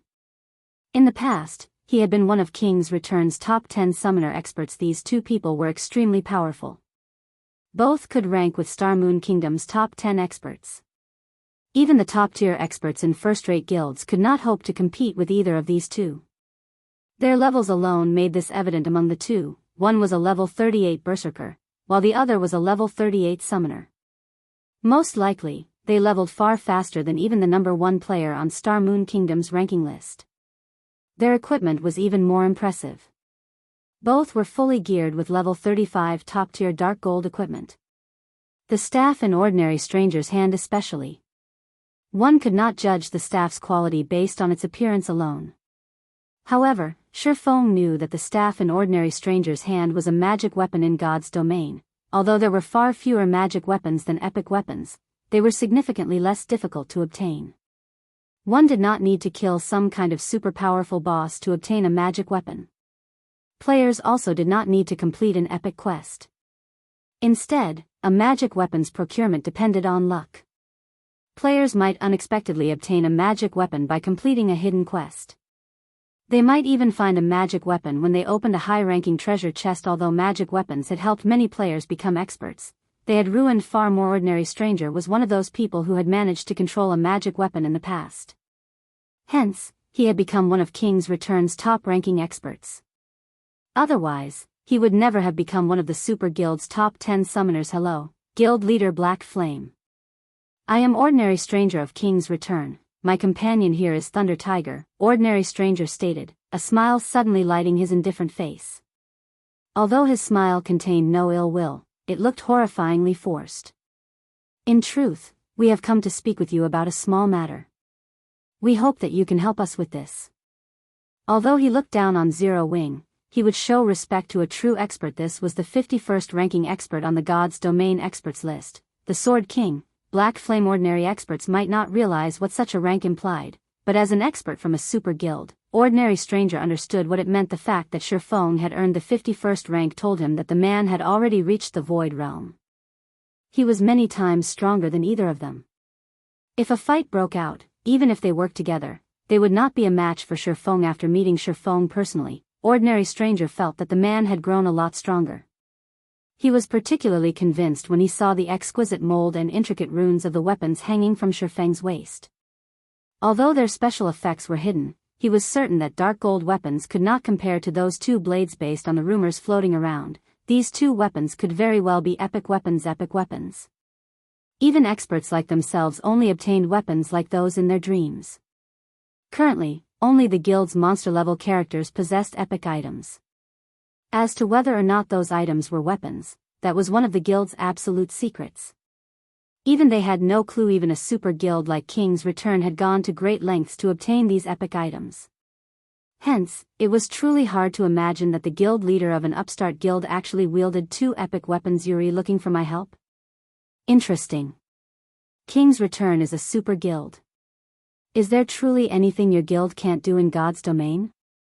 Ye Feng said, laughing. Guild leader Black Flame, you jest, Ordinary Stranger said hurriedly. We really need your help with this situation. Alright, tell me, what business do you have with me? Ye Feng waved his hand dismissively. Recently, we've heard that Zero Wing plans to buy some of Snowfield City's lands. We would like to dissuade you. In return, King's Return will provide Zero Wing with a plot of Light City's land, allowing the Candlelight trading firm to develop there, Ordinary Stranger explained. Although Snowfield City was the third largest city in the Twin Towers Kingdom, its player population could not compete with Light Cities. The difference between the two cities was simply too massive. Even an extremely ordinary plot of land in Light City was far more valuable than Snowfield City's golden lands. Can you tell me which plot of land you are offering? Ye Feng was slightly surprised. He had never expected King's Return to be so generous. Only the extremely wealthy could afford land in imperial capitals. Moreover, even if one managed to purchase one or two plots, without the endorsement from the city's ruling guild, one's business would fail. The ruling guild would cause all sorts of trouble to chase away their customers, going so far as to kill the players who dared to spend gold at their shops. This was especially true for imperial capitals in which super guilds had set up their headquarters. In a few years, the players within these imperial capitals would either become members of the guild, guests who had business with these super guilds, or players who supported these super guilds. It would be practically impossible these guilds' foundations in their home cities. Hence, even if one could afford the land in an imperial capital, most guilds usually avoided them.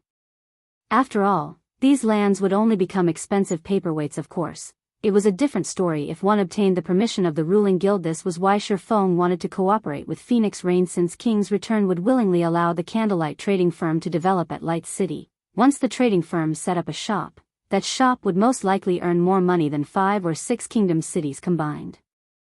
After all, the player population in Light City was that massive. Here it is. Ordinary Stranger took out a drawing. This was none other than the map of Light City. A red dot had been marked on the map's top corner, representing the land for resale. The slums?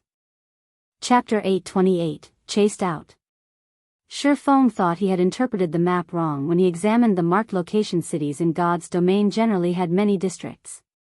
Among them, the most important was the trade area. Normally, when players tried to set up a shop, they purchased land in the trade district. Following the trade area would be the nobles district. The nobles district housed the city's library and the war god's temple. Naturally, players frequently visited these locations. The commoners district followed the nobles district. The commoners district contained the Adventurers Association and the underground arena. Hence, that district enjoyed quite a bit of player traffic as well. The district with the worst traffic was the slums. There were practically no establishments in the slums that could attract players to the area. Very few players were willing to visit.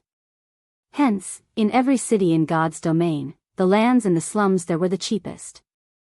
Opening a shop there was no different than throwing money into the furnace. This is your offer?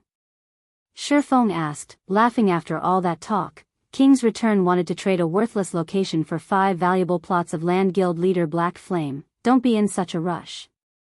Many of Light City's lands have already been distributed. We cannot procure good plots of land with so little time. These are the only ones left. However, our superiors have stated that King's Return will allow the Candlelight trading firm to enter Light City to conduct business. If you are in a hurry to develop the Candlelight trading firm in Light City, you can purchase land with potential from others, Ordinary Stranger explained. In Ordinary Stranger's opinion, this offer was a powerful show of faith towards Zero Wing. Light City was King's Return's main headquarters. The city was home to more than 10 million players.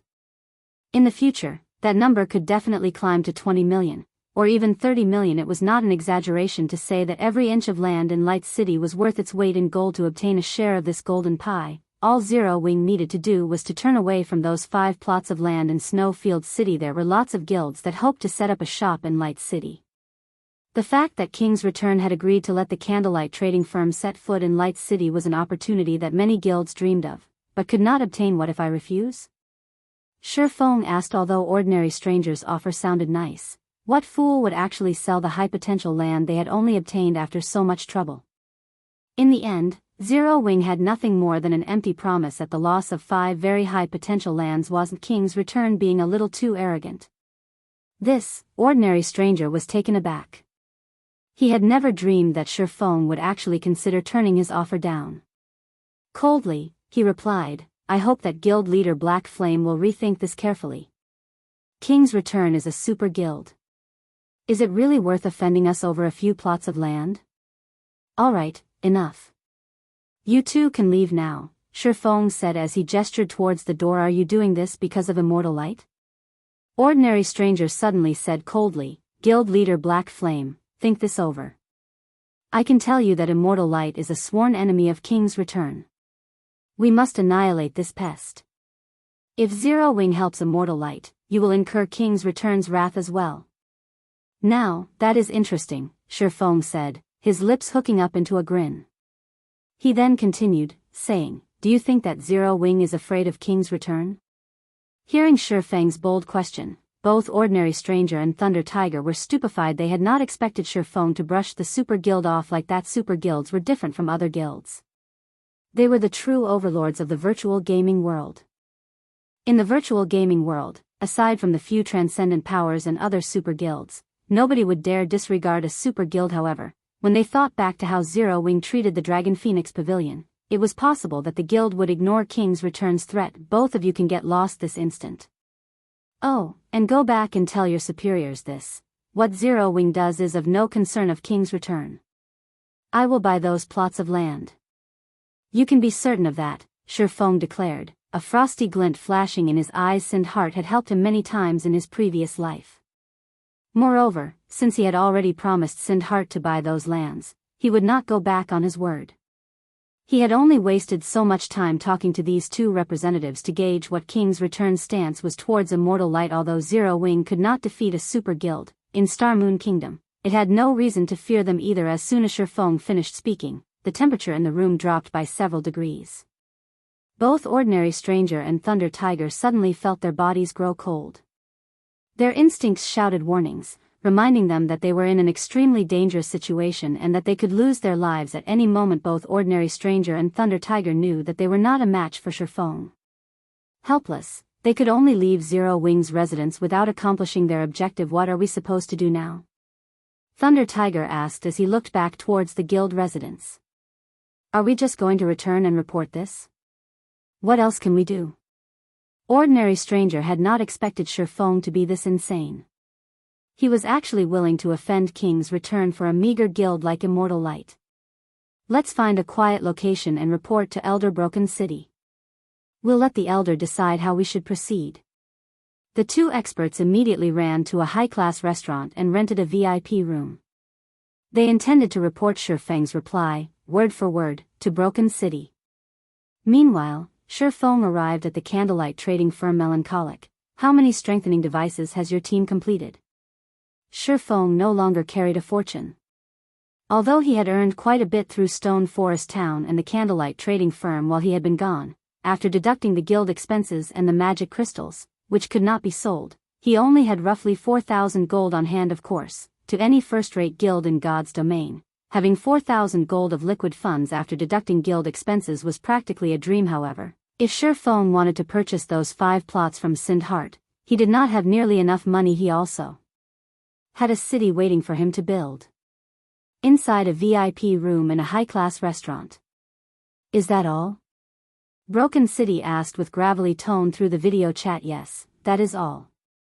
After that, Black Flame chased us out, Ordinary Stranger explained softly. Since Zero Wing is adamant about poking its nose into our business, we should teach the guild a small lesson.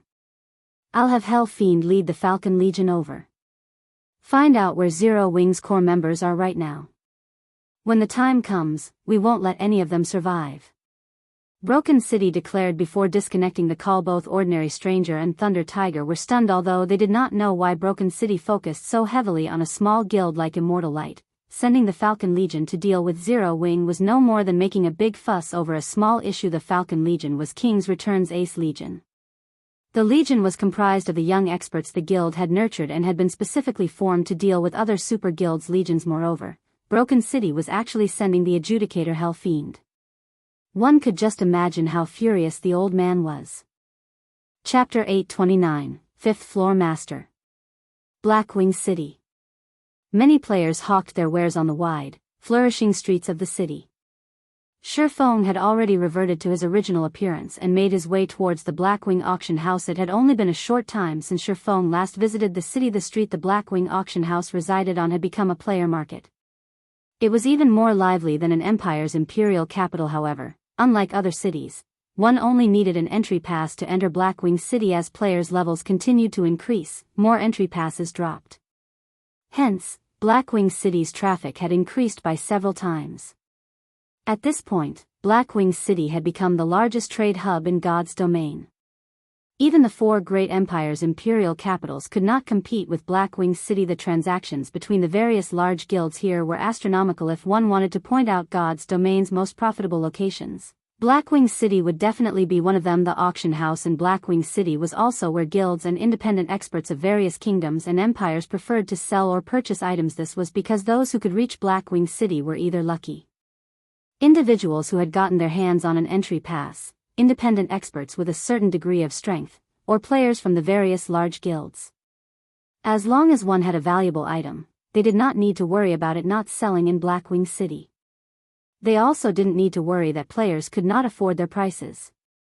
Hence, many players preferred to sell their treasures at the Blackwing auction house. Upon entering the Blackwing auction house, Shi Feng discovered even more players inside the establishment than those who camped on the street outside. It was especially true for the registration counters. Long lines of people had queued up in front of the dozen or so registration counters. Why are there so many people here? Shi Feng swept a glance over the sea of players before him. At the very least, there should be over 1,000 players present. If not for the Blackwing auction house's extremely large size, it would be impossible to hold so many people. While Shi Feng tried to figure out why there were so many players lining up to get into the Blackwing auction house, he suddenly heard a crisp, pleasant voice from behind him. Ye Feng, so you've received the news as well. Turning to the source of the voice, Shi Feng discovered none other than Gentle Snow, whom he had not seen for quite some time. Currently, Gentle Snow wore a set of silver sacred armor. On her back, she carried a silver greatsword engraved with golden divine runes. A hint of bloodlust radiated from the greatsword. This faint bloodlust wrapped around Gentle Snow's body, making the woman seem like a goddess of the battlefield. Walking through the building, Gentle Snow attracted the passionate, watchful gazes of many male players. However, nobody in the room dared to approach Gentle Snow casually. Though her status as Ouroboros's guild leader was part of the reason, the main deterrent was the group of players accompanying Gentle Snow. Among this group, the lowest player was level 37, while the highest was level 39. In a kingdom, these players would rank at the very top of the kingdom's ranking list. Furthermore, every one of these players had an extraordinary origin. This was particularly the case for Hidden Cloud. The level 39 assassin leading the group. Hidden Cloud was a famous character that belonged to the Super Guild 9 Heavens Pavilion. He had been one of the talented newcomers that had entered the virtual gaming world 10 years ago. He had risen to prominence like a comet when he had joined. Through a relatively popular virtual reality game, he had earned numerous achievements.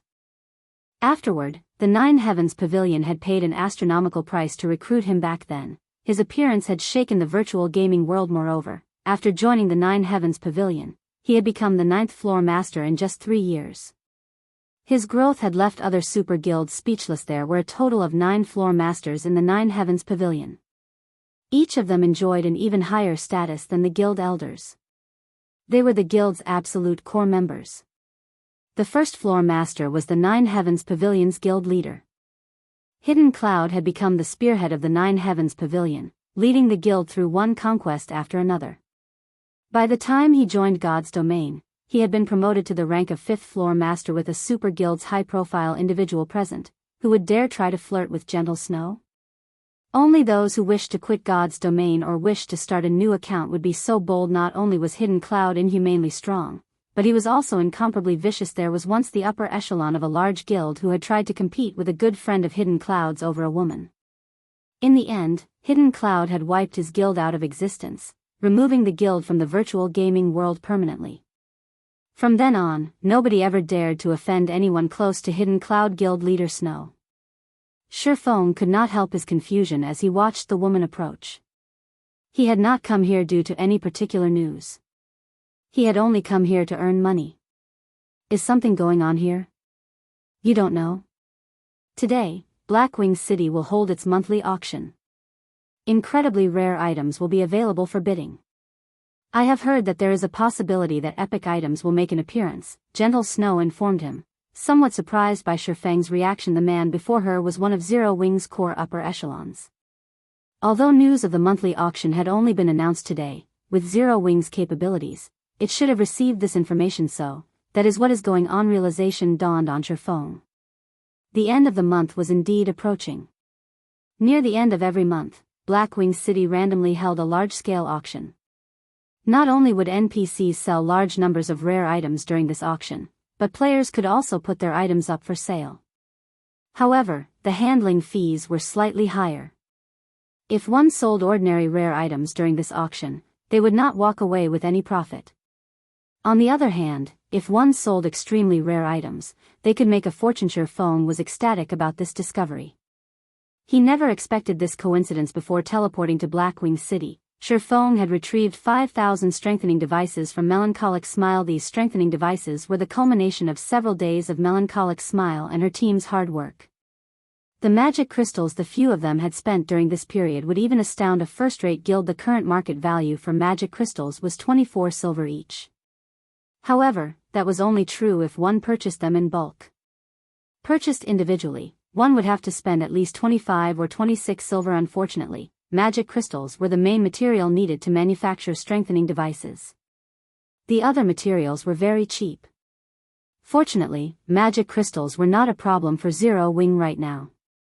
The magic crystals Ye Feng had won from the Glorious Lions battle team alone were enough to supply Zero Wing's needs for a relatively long time. They also had the magic crystals earned from Stone Forest Town. Snow, is this person your friend? Hidden Cloud asked, his expression darkening as he examined Ye Feng. Let me introduce you. This is Ye Feng from Zero Wing. Gentle Snow nodded. She then looked towards Ye Feng and introduced Hidden Cloud, saying, this is Hidden Cloud from the 9 Heavens Pavilion. He is also a good friend of my elder brother. Before Ye Feng could offer a greeting, he felt a very clear hint of killing intent from Hidden Cloud. Although Hidden Cloud had hidden it very well, once one reached Ye Feng's standard, hiding killing intent was impossible unless one held absolutely no ill will. However, this killing intent vanished as suddenly as it had appeared. It was as if this killing intent had never existed. Was I mistaken? Shi Feng could not help but turn to the smiling hidden cloud. Chapter 830, Beginning of Fame. So, you're the rumored Ye Feng. Hidden Cloud, with his tan skin, a robust body, and a slightly evil air about him, wore a slightly surprised expression as he looked at Shi Feng. The majority of God's Domain's players were completely clueless about what had happened in the Dark Arena, not to mention, matches were held in the Dark Arena every day, making it even more difficult for people to follow a single battle team to a super guild upper echelon like Hidden Cloud. However, there was no need to pay attention to the Dark Arena's ordinary experts. He was only interested in those who could leave an impression. Someone like Shi Feng, in particular, who had defeated a famous, old monster like Sirius, would catch his attention even if he wanted to avoid information on this expert. After all, his guild would remind him about such existences. Experts at Shi Feng's standard could not be ignored. Even in super guilds, he would be a member of the top fighting force. He would be an apex expert the guild would use against its competition. They read just rumors. Shi Feng shrugged, chuckling. Hidden Cloud was an extremely powerful expert. His history was almost considered a legend. He had debuted into the virtual gaming world at the young age of 17. He was currently 27 years old, and already, he had become the Nine Heavens Pavilion's 5th floor master.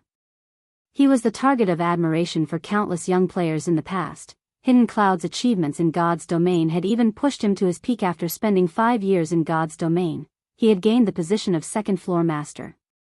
In the Nine Heavens Pavilion, he had been the most likely candidate to become the next 1st floor master. However, Hidden Cloud's position in the Nine Heavens Pavilion had been secondary. The man himself was far more impressive. In the past, he had been one of the 10 great God-ranked assassins in God's Domain. No one throughout God's Domain had been able to stop any of his assassination attempts. Hidden Cloud's most impressive assassination had the death of a powerful upper echelon of the Flower of Seven Sins, which he had completed without any assistance. This incident had struck fear into the assassin organization and boosted the Nine Heavens Pavilion's prestige. After all, even super guilds did not dare offend a transcendental power like the Flower of Seven Sins. Many of these super guilds had suffered multiple losses at the hand of the organization. Super guilds had always suffered the Flower of Seven Sins' wrath. Never once had the organization suffered a loss of its own. The fact that Hidden Cloud had managed to defeat one of the organization's upper echelons had significantly boosted the Nine Heavens Pavilion's reputation. This incident had shocked the upper echelons of the various large guilds in God's Domain. Shi Feng had been no exception. I had never thought that Gentle Snow knew Hidden Cloud. It seems she has a few of her own secrets. Shi Feng glanced at the 4 people behind Hidden Cloud. These 4 were Hidden Cloud's brothers in arms. Every one of them was extraordinary. Even in the Dark Arena, they would be considered first-class experts. It was also thanks to these 4 people that Hidden Cloud had reached his current position so quickly. However, one thing confused Shi Feng. If Gentle Snow was acquainted with such a powerful existence, it should have been quite easy to secure the position of Ouroboros's guild leader during the previous mutiny, so much so that, if Hidden Cloud had made an appearance, Chao Qinghua and the elders backing him would have surrendered. After all, it was well known that Hidden Cloud greatly valued his relationships. He had even extinguished a large guild just to help a brother earn a woman's affections. Judging by Gentle Snow's tone and expression when she spoke to Hidden Cloud, her brother should have a very close relationship with this man. Yet, in the past, Gentle Snow had still left the virtual gaming world eventually. This was truly a mystery. While Shi Feng pondered this riddle, Gentle Snow turned Shi Feng and smiled, saying, "Since you've only just learned about this, you most likely haven't purchased an entry ticket, right? If you line up now, the tickets will probably sell out before you get one. Why don't you join us? You will regret it if you miss out on the auction." The Blackwing auction house had organized the auctions suddenly this time, and many guilds had rushed to purchase entry tickets the moment they heard the news. Now that the auction would begin soon, it was most likely be impossible for Shi Feng to get his hands on a ticket. Shi Feng had helped her earn a fortune in the Dark Arena. She had significantly increased Ouroboros's liquid assets because of it. Although Shi Feng did not know that, Gentle Snow still thought that she should return the favor. After all, aside from helping her earn money, Shi Feng had also helped her secure Ouroboros. As soon as Gentle Snow extended the offer, Hidden Cloud's expression darkened slightly, his gaze sharpening as he turned to Ye Feng. "Thank you for your kind offer. However, I have another matter that I need to deal with first, so it is best if I don't disturb you." Ye Feng did not wish to miss this rare opportunity. He needed to register his auction items quickly. As for whether or not he could enter the auction itself, that was not important. After all, his goal was to make money. "How much time do you need?" Gentle Snow prodded. "Roughly half an hour," Ye Feng said as he glanced at the long queue. Although there were a lot of people at the registration counters, the registration process was simple and did not take very long. He should be able to finish what he needed in half an hour. That won't be an issue. In any case, there is still some time before the auction officially begins.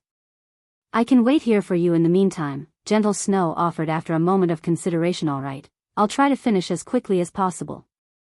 Ye Feng nodded. Since Gentle Snow was willing to accommodate him, it would be rude to continue rejecting her offer. There would certainly be many valuable items for sale at Blackwing City's monthly auction. He might be able to purchase something good if he participated. If an epic item were available, he would hit the jackpot. "It sure is difficult to invite this man," Gentle Snow sighed as she watched Ye Feng's departing figure.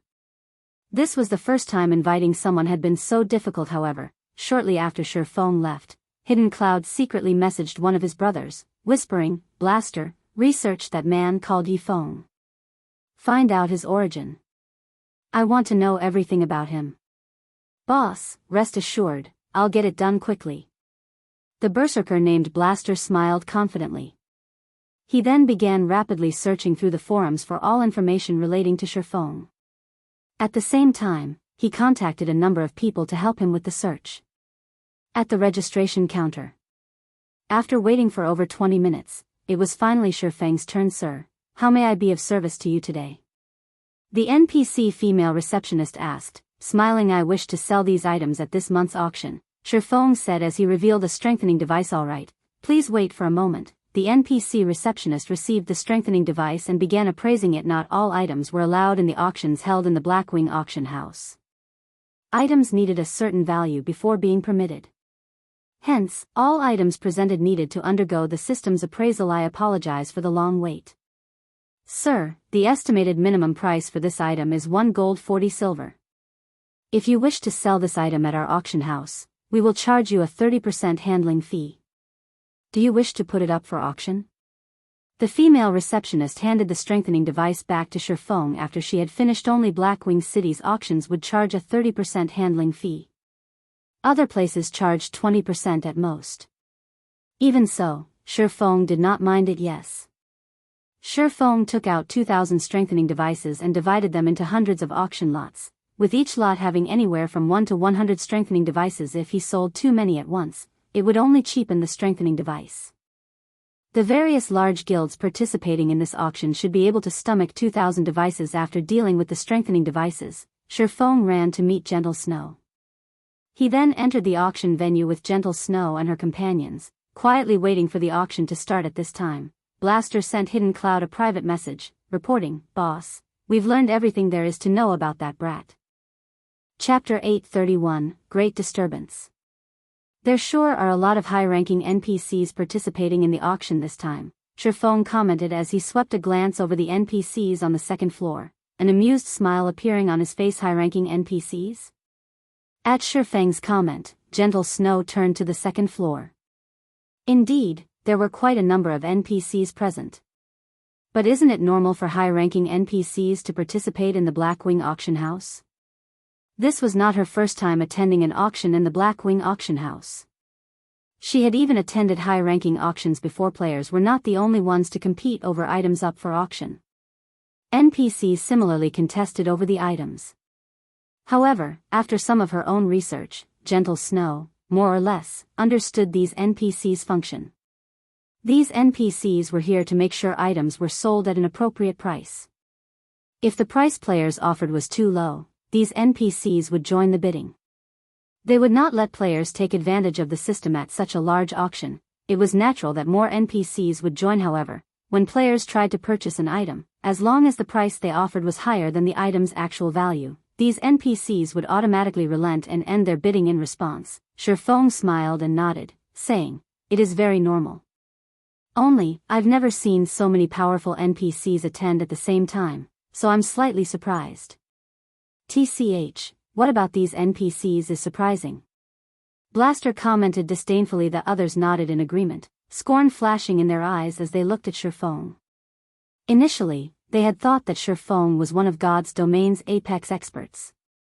Now, however, it would seem that he was just a country bumpkin that had never seen the world of the great. At the end of the day, he was simply the upper echelon of an upstart guild. There was no way he could measure up to their standards. Ye Feng simply smiled at the group's reaction, not bothering to explain. However, Gentle Snow's expression turned serious at Ye Feng's statement as she secretly observed the NPCs on the second floor. She did not think that Ye Feng would be surprised just because there were a lot of high-ranking NPCs present. What? How can this be? When Gentle Snow's eyes fell on a handsome youth in a suit of golden armor and an exquisite cape, she was shocked. Previously, she had never bothered to observe the NPCs. Now that she did, however, she discovered something astounding when she examined the handsome youth. She could not uncover any information about him. She could not even see the most basic of information such as his name or level. Even after activating an advanced identification skill, she was still left empty-handed. More frighteningly, when her gaze fell upon the youth, he actually turned and returned it, observing her. However, this youth simply smiled before turning away. Although they had only exchanged glances for a brief instant, Gentle Snow felt as if she had been suffocating. In that instant, she had felt as if her life was no longer her own. She had never encountered such an NPC before. She had not even experienced this feeling when she met with a Tier 5 NPC in an imperial capital. Tier 5 NPCs were considered top-class individuals even in an empire. Players could not encounter them casually.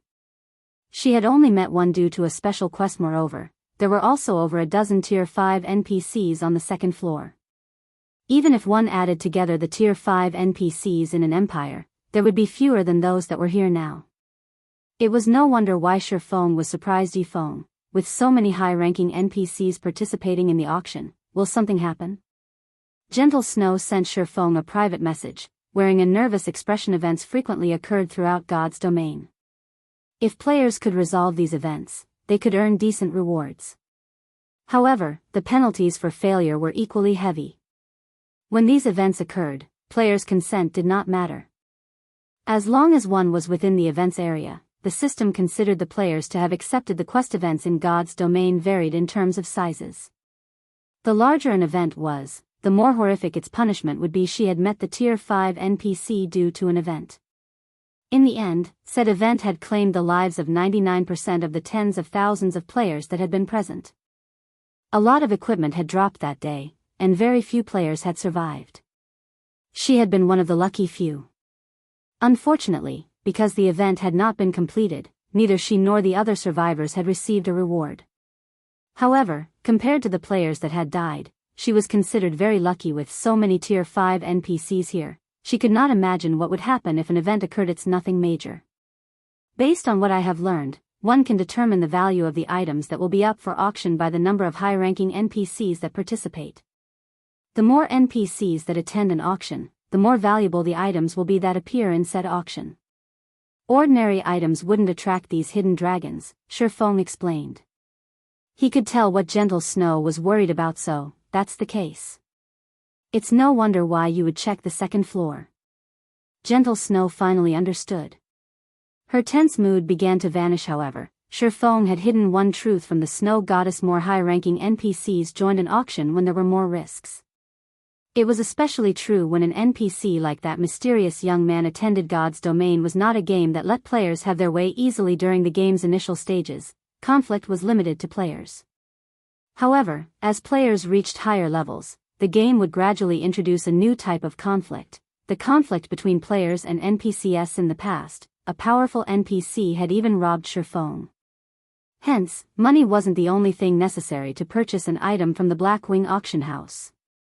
It was a simple matter if one purchased an item from another player.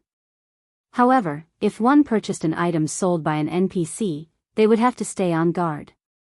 One might win the bidding for an extremely precious item, but keeping the item would depend on their ability. While Gentle Snow and Ye Feng conversed in secret, the auction had officially begun. Above the auction stage, a beautiful female NPC wearing a white evening gown approached the stage as the auction's hostess. However, as soon as everyone noticed this beautiful, curvaceous NPC, their jaws dropped in shock. This NPC beauty was a level 220, tier 4 great wizard.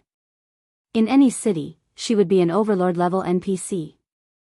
However, such an existence had actually been tasked to host this auction. Everyone marveled at Blackwing City's wealth and influence while the various players struggled with their days. The first auction item appeared before them. After examining the item's information, these players were thrown back into their stupor. The item was a golden tablet, radiating a purple gold glow. Complex runes and images had been carved into the metal. With a glance, it was obvious that this tablet was anything but ordinary. A secret technique. Damn! This can't be real, right? The system is so generous to sell something like this at the very beginning. Our guild must have that. We had been right to join the Blackwing auction this time. Notify the others and tell them to purchase coins immediately. Buy as many as you can. We cannot let other guilds obtain this. Ordinary large guilds were completely clueless about the excitement that tore through the crowd. However, various super guilds and super first-rate guilds were thrown into chaos. These representatives eyed the golden tablet like ravenous wolves. Blaster, notify the guild elders immediately. Tell them to send as much money as they can as quickly as possible. Hidden Cloud shouted, excitement coloring his face. I understand. Not daring to delay, Blaster rushed out of the auction house and rapidly contacted the Nine Heavens Pavilion's elders. Chapter 832, Crazy Auction. Ye Feng was similarly stunned for quite some time after seeing the auction window. A secret technique.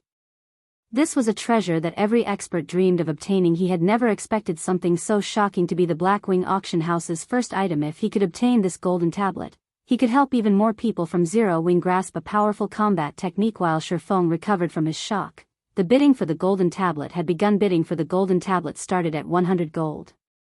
However, a few players present instantly bid on it like madmen. 110 gold. 120 gold. 700 gold. It only took a few short seconds to stun many of the players present. The golden tablet's starting bid had already been beyond many players, yet for just a piece of a broken tablet, someone was actually willing to pay 700 gold. Even to a third-rate guild, this was an astronomical price. A single third-rate guild would have 400 or 500 gold at most. Only second-rate guilds and above could afford such a price. Second-rate guilds, however, unless they had lost their minds, would not spend all their liquid funds on an unknown tablet piece. Suddenly, Hidden Cloud shouted, 1,000 gold. This tablet belongs to the Nine Heavens Pavilion.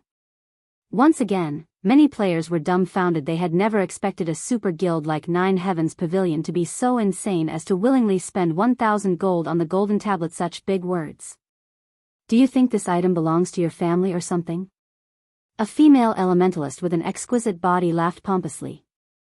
1,500 gold. Quiet Melody, what's the point of fighting it? Do you really think the Sacred Temple can compete with the Nine Heavens Pavilion? Hidden Cloud laughed. He then raised the bid, saying, 1,600 gold. To develop the guild, the Sacred Temple had recently spent a lot of coins to purchase land and magic crystals. Hence, the temples should be running low.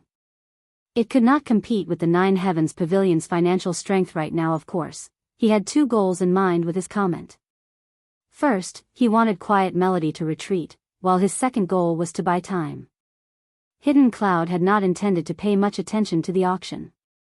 He was mainly here to accompany Gentle Snow. Hence, he had not brought a lot of money with him. After pooling the money he and his companions had brought, they only had around 2,000 gold or so. If this were a normal auction, that would be more than enough. They could even purchase a piece of epic equipment now. However, it was most likely not enough to win the golden tablet. After all, that tablet was far more valuable than any single epic item. Currently, God's Domain's various super guilds searched for these tablets frantically, yet after investing so many resources and manpower, they had not found any clues leading to these items. There were no set patterns to acquiring these items. It was purely based on luck. Now that this tablet had appeared, he would spend more than 10,000 gold if he could purchase the golden tablet, much less several thousand. This item was like God's domain's golden lands. Not only was it unique, but its value would also grow in the future. One could only encounter a treasure like this, not find one. However, his guild needed time to collect the required money. This made Hidden Cloud somewhat anxious. Ha ha ha. I never thought that the famous Hidden Cloud would be so arrogant. Quiet Melody covered her mouth with the back of her hand and laughed. Her laughter mesmerized many of the male players in the auction venue. It seems you really don't have much money on hand right now. Well then, I'll gladly buy this golden tablet on your behalf. 3,000 gold. The entire venue suddenly fell silent. The various guild representatives and the many independent players could not believe what they had just heard. 3,000 gold. With that much money, one could buy an ordinary plot of land in an imperial capital. Even to super guilds, this was a large sum of money, yet someone was willing to spend it on a piece of a broken tablet. This was insane. Just what kind of item is this? Gentle Snow was astounded when she heard Quiet Melody's bid. As expected of the Sacred Temple's Vice-Temple Master. Ye Feng, on the other hand, silently praised the beautiful Quiet Melody. He had not expected the woman to see through Hidden Cloud's troubles with just a glance and act on it while bidding for an item in a Blackwing auction. The item would be sold to the highest bidder once a period of time passed without a competing bid. Moreover, if one did not have enough money on hand, they would not be able to bid. Hidden Cloud's expression instantly soured when he noticed that his ploy had backfired. 3,000 gold was already far beyond his limit. If he had not provoked Quiet Melody and had gradually increased the bid, he could have earned some time for his guild to send more money. Now, however, he had lost the opportunity. Snow, how much money do you have with you? Lend it all to me. I'll pay you back with 10%, no, 20% interest later. How about it? Hidden Cloud asked anxiously. This, Gentle Snow hesitated. Although she did not know the golden tablet's function, she could not outbid a super guild. However, her goal in coming here was to buy some items that were useful to her guild. If she lent all of her money to Hidden Cloud, it would be difficult to purchase the items she needed. After all, such auctions did not happen very often. 30%. Hidden Cloud shouted after hearing the hostess reporting the bid a second time. All right, I have 1,700 gold with me, Gentle Snow said after considering her options. Gentle Snow immediately traded 1,700 gold to Hidden Cloud, boosting his finances to 3,700 gold. 3,100 gold. However, a few seconds after he called out this bid, Quiet Melody once more shouted, 3,200 gold. At this point, Quiet Melody lost her composure. Although she had prepared some money before coming to the auction, she had not prepared a lot. Recently, to develop its businesses, her guild had purchased several plots of land. Hence, her available funds were limited. For this auction, she had only brought 3,500 gold. After Quiet Melody placed her bid, the other members of the Sacred Temple began to borrow money from other participants. However, a crisp sound echoed throughout the venue. 3,500 gold. Everyone immediately turned their gazes towards the new voice, discovering a beautiful young woman of similarly extraordinary origins. Phoenix Rain. Hidden Cloud glared at the smiling Phoenix Rain, who sat in the back row on the first floor. I am truly sorry, but the Dragon Phoenix Pavilion has set its sights on this item as well, Phoenix Rain said, smiling softly. Recently, she had made a huge fortune in the Dark Arena. Although she had already spent some of that fortune, for this auction, she had brought 4,000 gold with her. It was also obvious that both Hidden Cloud and Quiet Melody were reaching their limits. Hence, she had more than enough to obtain the golden tablet. 3,700 gold. Hidden Cloud yelled out his final bid. At the same time, he secretly sent a message to Blaster, demanding, Blaster, is the money not here yet? Boss, they're still in the process of collecting money right now. They've already mailed some of it to me, but I'll need to wait for another minute to receive it. Blaster was also jittery. However, the process of sending money in God's domain was not instantaneous. There was a short transfer time. 3,800 gold. Phoenix Rain increased the bid by 100 gold without hesitation. Both Hidden Cloud and Quiet Melody frantically tried to borrow money. However, borrowing such a large sum in such a short time was easier said than done, and yet, after Phoenix Rain had announced her bid, Ye Feng motioned towards the hostess and said, 4,000 gold. Chapter 833, Stone Tablet Obtain. Ye Feng? Phoenix Rain's mouth twitched slightly when she saw Ye Feng suddenly raise his hand. She hadn't expected him to be here. Moreover, he had placed such a high bid. This placed her in a somewhat awkward position. She only had around 4,000 gold on hand. It would be difficult for her to continue bidding. However, Phoenix Rain's surprise was minor compared to the shock everyone else in the venue felt.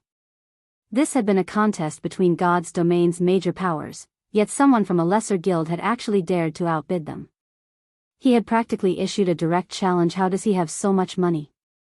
Surprise flashed in Hidden Cloud's eyes when he turned to the calm Ye Feng. He had already read through the information his team had collected about this man. Ye Feng had been an unknown pawn before entering God's domain, an insignificant existence that did not warrant his attention. However, after joining God's domain, Ye Feng had begun to shine. During the game's early stages, he had only been well known in a town. Afterward, he had vanished from the public eye. The next time he appeared and displayed his strength was when he had helped Gentle Snow.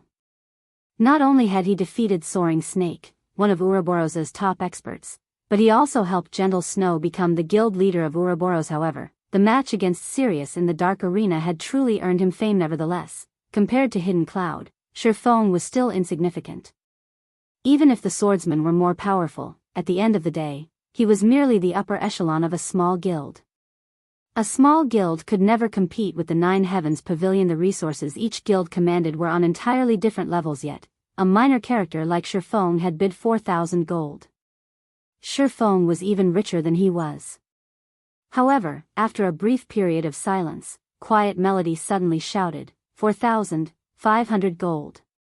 She rose the bid by 500 gold instantly.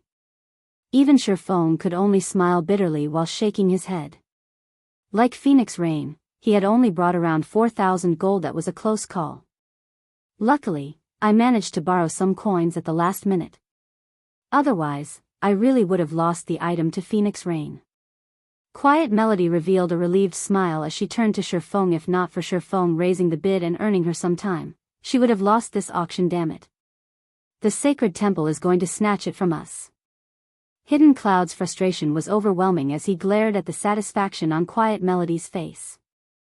If he obtained the golden tablet, not only would the Nine Heavens Pavilion give him the right to use the tablet first, but he would have also made a huge contribution to the guild. Moreover, with the first usage rights to the golden tablet, he could nurture a group of trustworthy experts.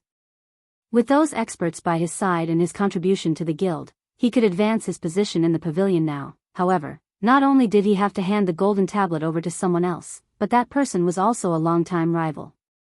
This was far more vexing than losing the golden tablet to Phoenix Rain. Ye Feng, lend me your 4,000 gold. I'll pay you back with 30% interest, Hidden Cloud asked desperately, his voice no longer carrying any hints of superiority. Ye Feng shook his head, saying, No, I want 50% interest. That's going too far. Hidden Cloud growled, killing intent lacing his words. 30% is already high. If you hurry, you'll lose the 30% interest and earn yourself a powerful enemy. Emotion warmed Gentle Snow's face. She had never thought that Hidden Cloud would ever make such a threat. His desperation truly confused the Snow Goddess. Just what kind of item was this golden tablet? It had actually driven Hidden Cloud to lose his composure. At this moment, the man before her behaved nothing like the Hidden Cloud she knew. Going too far? Ye Feng grinned. Unhurriedly, he pointed his finger at the distant Phoenix Rain, saying, The Phoenix Pavilion Master has also asked for a loan. Since you don't want to borrow it, I can lend it to the Phoenix Pavilion Master. You! Furious, Hidden Cloud wanted to rage. However, when he heard the hostess smash the gavel a second time, he gritted his teeth and said, Fine.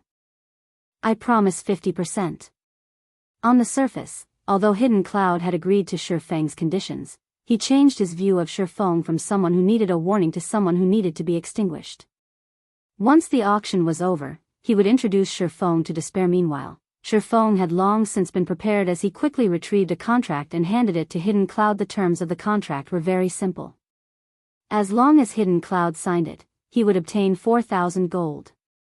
However, the assassin was required to return 6,000 gold within a day.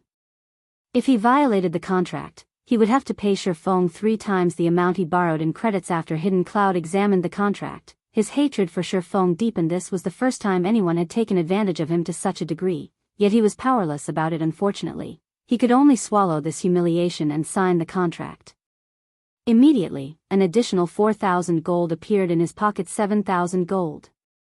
Hidden Cloud shouted as these words echoed throughout the auction venue. Even Quiet Melody was momentarily stunned. She couldn't believe that Hidden Cloud would be this decisive. She had only managed to gather a total of 5,100 gold. The auction would be long over by the time she gathered enough money to make a counterbid. This Ye Feng really is hateful. Even though we are secret partners, he loaned the money to Hidden Cloud. Blue Phoenix huffed as she watched the calm Ye Feng. I was truly blind to have thought of him as a good person. However, Phoenix Rain, who sat beside Blue Bamboo, remained silent as she seriously evaluated the distant Ye Feng. She, too, had initially been angry. However, her anger quickly dissipated after she read the message Ye Feng had sent her. The message was very simple: the golden tablet is dangerous. Although she did not know what kind of danger the golden tablet possessed, she did not think that Ye Feng would lie to her. After all, she had a close partnership with Zero Wing. She had previously stated that, after she obtained the golden tablet, she would split half of the slots to learn the secret technique with Zero Wing. This trade would benefit both sides. There was simply no reason for Ye Feng to reject her offer. She also did not believe that Hidden Cloud would be generous enough to split any of the learning slots with anyone else. While Phoenix Rain pondered, the hostess smashed her gavel a third and final time. Congratulations to this gentleman for obtaining this tablet. Let us give him a round of applause. The beautiful hostess announced as she clapped her hands. I finally got it. At this moment, Hidden Cloud felt ecstatic. When the golden tablet rested in his hands, wondrous fantasies of a powerful future filled his mind. He then shifted his gaze to Ye Feng, ridicule flashing in his eyes. Now that I've obtained the tablet, I'll take care of you soon. Ye Feng paid no heed to Hidden Cloud's gaze. Instead, his eyes shifted towards the venue's second floor. The moment Hidden Cloud obtained the golden tablet, the mysterious youth on the second floor smiled happily at the assassin. When Ye Feng had first laid his eyes on the golden tablet, he, too, had wanted it for his own. However, when he shouted his bid of 4,000 gold, he had turned his attention to the second floor. Indeed, just as Ye Feng had guessed. This golden tablet was not some kind of treasure at all. It was a fatal poison. The instant he announced his bid, the mysterious NPC on the second floor had shifted his gaze towards him. Ye Feng had lived in God's domain for many years, so he was very familiar with the game's NPCs. He was also very familiar with the look in the youth's eyes when he turned towards him. It had not been a look of curiosity or congratulatory. He had looked at Ye Feng as a predator looked at prey. Since the golden tablet was the youth's apparent target, Ye Feng had dropped out of the foolish competition for it. After the first auction item sold, the venue's atmosphere grew heated. The items that appeared afterwards sold quickly, one after another. However, none of these items caught Ye Feng's attention. Ladies and gentlemen, the next auction item is a precious tool in God's domain. With this, not only can you strengthen your defense, but you can also preserve your equipment's durability. This is definitely a must-have when adventuring.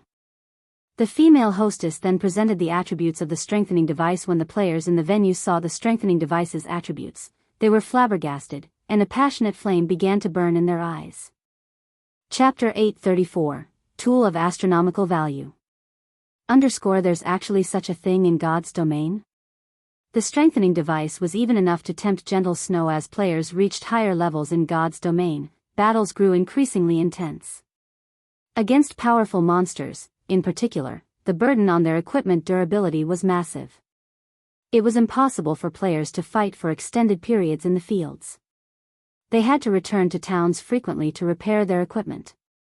This limited their grinding and questing efficiency. Unfortunately, no one had found a tool in God's domain that could solve this problem. The only solution they had was to prepare several sets of equipment as temporary replacements. However, guilds simply did not have enough equipment to supply every member with multiple sets. It was especially true for top-tier equipment. Even a first-rate guild like Ouroboros had to rely outside sources for equipment, not to mention other guilds. To make matters worse, As players faced higher-leveled monsters, equipment drop rates decreased. This had significantly slowed guilds' development. If guilds had a tool like the strengthening device, they could solve this problem. Although the strengthening device was somewhat expensive, compared to the cost of preparing 1 or 2 additional sets of top-tier equipment for a player, the strengthening device was a cheap solution. Gentle Snow wasn't the only person who had realized this. The representatives of the various large guilds also understood the value of the strengthening device. Unfortunately, only one device was up for auction right now. I wish more were up for sale. Gentle Snow sighed in disappointment. Although everyone shared her feelings, nobody held back when placing their bids. 2 gold. 2 gold 10 silver. 2 gold 30 silver. Although only one strengthening device was available, many people participated in the bidding. This was completely different from the golden tablet sale. The tablet's price would soar randomly by several hundred or thousands of gold. Small guilds simply could not afford to participate. However, they could compete for an item that only cost several gold. 5 gold. Hidden Cloud decisively raised the bid by a large margin, causing hesitation to ripple through the crowd. After all, if they call out a higher bid now, they would be challenging a super guild. They were not so desperate as to offend a super guild for a single strengthening device. Suddenly, Quiet Melody shouted, 6 gold. Melody, you think you can challenge me? Hidden Cloud sneered. He then shouted, 10 gold. Now that he had the golden tablet, the guild elders were extremely pleased with him and had marked down his contribution to the guild. Hence, he was in a very good mood. Moreover, the guild had sent him the collected money. Even after paying off his debt to both Gentle Snow and Ye Feng, he still had around 5,300 gold. He was not afraid to compete with the sacred temple in the least. When the bid reached 10 gold, everyone promptly gave up. If they bought the strengthening device for 10 gold, they would lose money rather than saving it. After a moment of thought, Gentle Snow chose to give up as well. Only a single strengthening device was up for sale. Even if she obtained it, its impact was limited. After the hostess slammed her gavel 3 times, Hidden Cloud won the strengthening device. Unfortunately, before Hidden Cloud could celebrate his victory, the hostess presented another strengthening device. Unlike before, however, she displayed a stack of 100 strengthening devices. 100 devices? Gentle Snow was momentarily stunned. Immediately, joy blossomed in her heart. 100 strengthening devices would have a far greater impact than just one. It would be of great help during large-scale team quests. 300 gold. 310 gold. 500 gold. The bids continuously increased. Do you want to compete with your meager wealth? Hidden Cloud laughed. If he could obtain these 100 strengthening devices, he could contribute far more to the guild. He then shouted, 700 gold. 800 gold. Phoenix Rain bid 1,000 gold. Hidden Cloud raised the price without hesitation. 1,050 gold. Quiet Melody gnashed her teeth as she rose the bid. If she missed the opportunity to purchase these strengthening devices, who knew when she would get another? 1,200 gold. Hidden Cloud leisurely raised the price once more. Even to a super guild, 1,200 gold was not a small amount of money. In the end, both Quiet Melody and Phoenix Rain could only relent. However, nobody could have expected that, after this stack of strengthening devices sold, a stack of 10 strengthening devices would appear on the screen. Damn. Is the system playing with us? Can't they just tell us how many strengthening devices will be up for auction? Although the various large guild representatives were excited that the strengthening device had appeared again, they also felt helpless. After all, who knew if this stack of strengthening devices would be the last available? For a time, everyone participated in another bidding war for the strengthening devices. As one strengthening device after another sold, Ye Feng's elation grew. In the end, all 2,000 strengthening devices had been purchased, with an average price of 10 gold. After deducting the 30% handling fees, Ye Feng earned a total of 14,518 gold. This was far more than he had initially expected. With this money, he would have no problem purchasing the 5 plots of land in Snowfield City. After the auction concluded, players began to filter out of the auction house. Boss, we really hit it big this time. Not only did you get the golden tablet, but you also bought plenty of strengthening devices. It won't be long before you secure the position of the 4th floor master. Blaster whispered his congratulations. It's still too soon to celebrate. Now that we have the rights to the tablet, as long as you guys put on a good show, it will only be a matter of time before I become the fourth floor master, Hidden Cloud laughed. He then shifted his gaze toward Ye Feng, who walked alongside Gentle Snow, and said quietly, but that Ye Feng cannot stay. He swindled 2,000 gold out of me.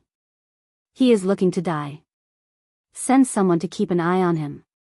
Once I'm done dealing with the golden tablet, I'll teach him that it is not that easy to earn my money. Boss, rest assured, my men are already following him. He won't escape, Blaster reported as he patted his chest. He could only feel sorry for the swordsmen throughout God's domain. There were very few people Hidden Cloud could not kill. He had even recently obtained an excellent dagger. The weapon was practically a nightmare for Hidden Cloud's targets. Just as Hidden Cloud and the others left the Blackwing auction house, everything on the street froze. What's going on? The players wandering the street were shocked. None of them could move, not even a step. They couldn't even make their fingers twitch. It was as if time had stopped, and only their minds remained active. As the space had frozen, fear surfaced in everyone's hearts. They felt as if they stood in the middle of a ferocious beast's nest, and this ferocious beast had already stretched its jaws and was prepared to devour them all. Even Phoenix Rain, Quiet Melody, Gentle Snow, and the other top-tier experts were astounded by this surprising event, much less the various ordinary players. After all, it wasn't just players who could not move. Even the level 180, Tier 2 guards patrolling the street had been rendered immobile. Meanwhile, without anyone's notice, a black figure had appeared in front of Hidden Cloud and quietly overlooked the assassin. Chapter 835, Soul Disintegration. Who is that? Phoenix Rain, who had just exited the auction house, watched the mysterious youth slowly walk towards Hidden Cloud in disbelief. This was the first time she had encountered such a situation. Blackwing City was not an ordinary city. Even the city patrols were far superior to an imperial capital. Yet, despite the daylight hour, this NPC acted so boldly. The most unbelievable part about this situation was that even the Tier 3 guard captains had been frozen in place. This mysterious youth's power was incredibly frightening. What are you trying to do? Hidden Cloud asked the mysterious youth before him. He had only managed to force these words out after an intense struggle. He could clearly feel how terrifying the man before him was. The bloody glint in the man's eyes alone made him involuntarily shiver before this man. His power was as insignificant as a speck of dust. If this man wished it, he would lose his life instantly. His only option right now was to delay for time. What kind of place was Blackwing City? It was probably the safest location throughout God's domain. There was no way Blackwing City's authorities would allow an NPC to do as they wished. Hahaha. You sure are an interesting little fellow. You're still trying to buy time? I advise you to give up. Although you are still in Blackwing City, this space is in a completely different dimension. Even a Tier 5 divine mage, adept in space magic, won't detect us here. The mysterious man smiled calmly at Hidden Cloud's question. Alright, will you hand over the golden tablet on your own, or will I have to retrieve it myself? Although the youth's words had not been loud, every player on the street had heard him very clearly. What? An NPC is robbing someone? Is this some kind of event? Isn't this NPC too strong? He's actually making a move inside Blackwing City. This isn't a legendary quest, right? The watching players were both excited and scared. Although this chance encounter was interesting, they were afraid of being caught up in the incident. A meaningless death at their levels would be a major, unfortunate loss. Golden tablet? What is that? I don't know what you're talking about, Hidden Cloud said, his mouth twitching as he stared at the mysterious youth. That golden tablet was his hope of advancing his career in the Nine Heavens Pavilion.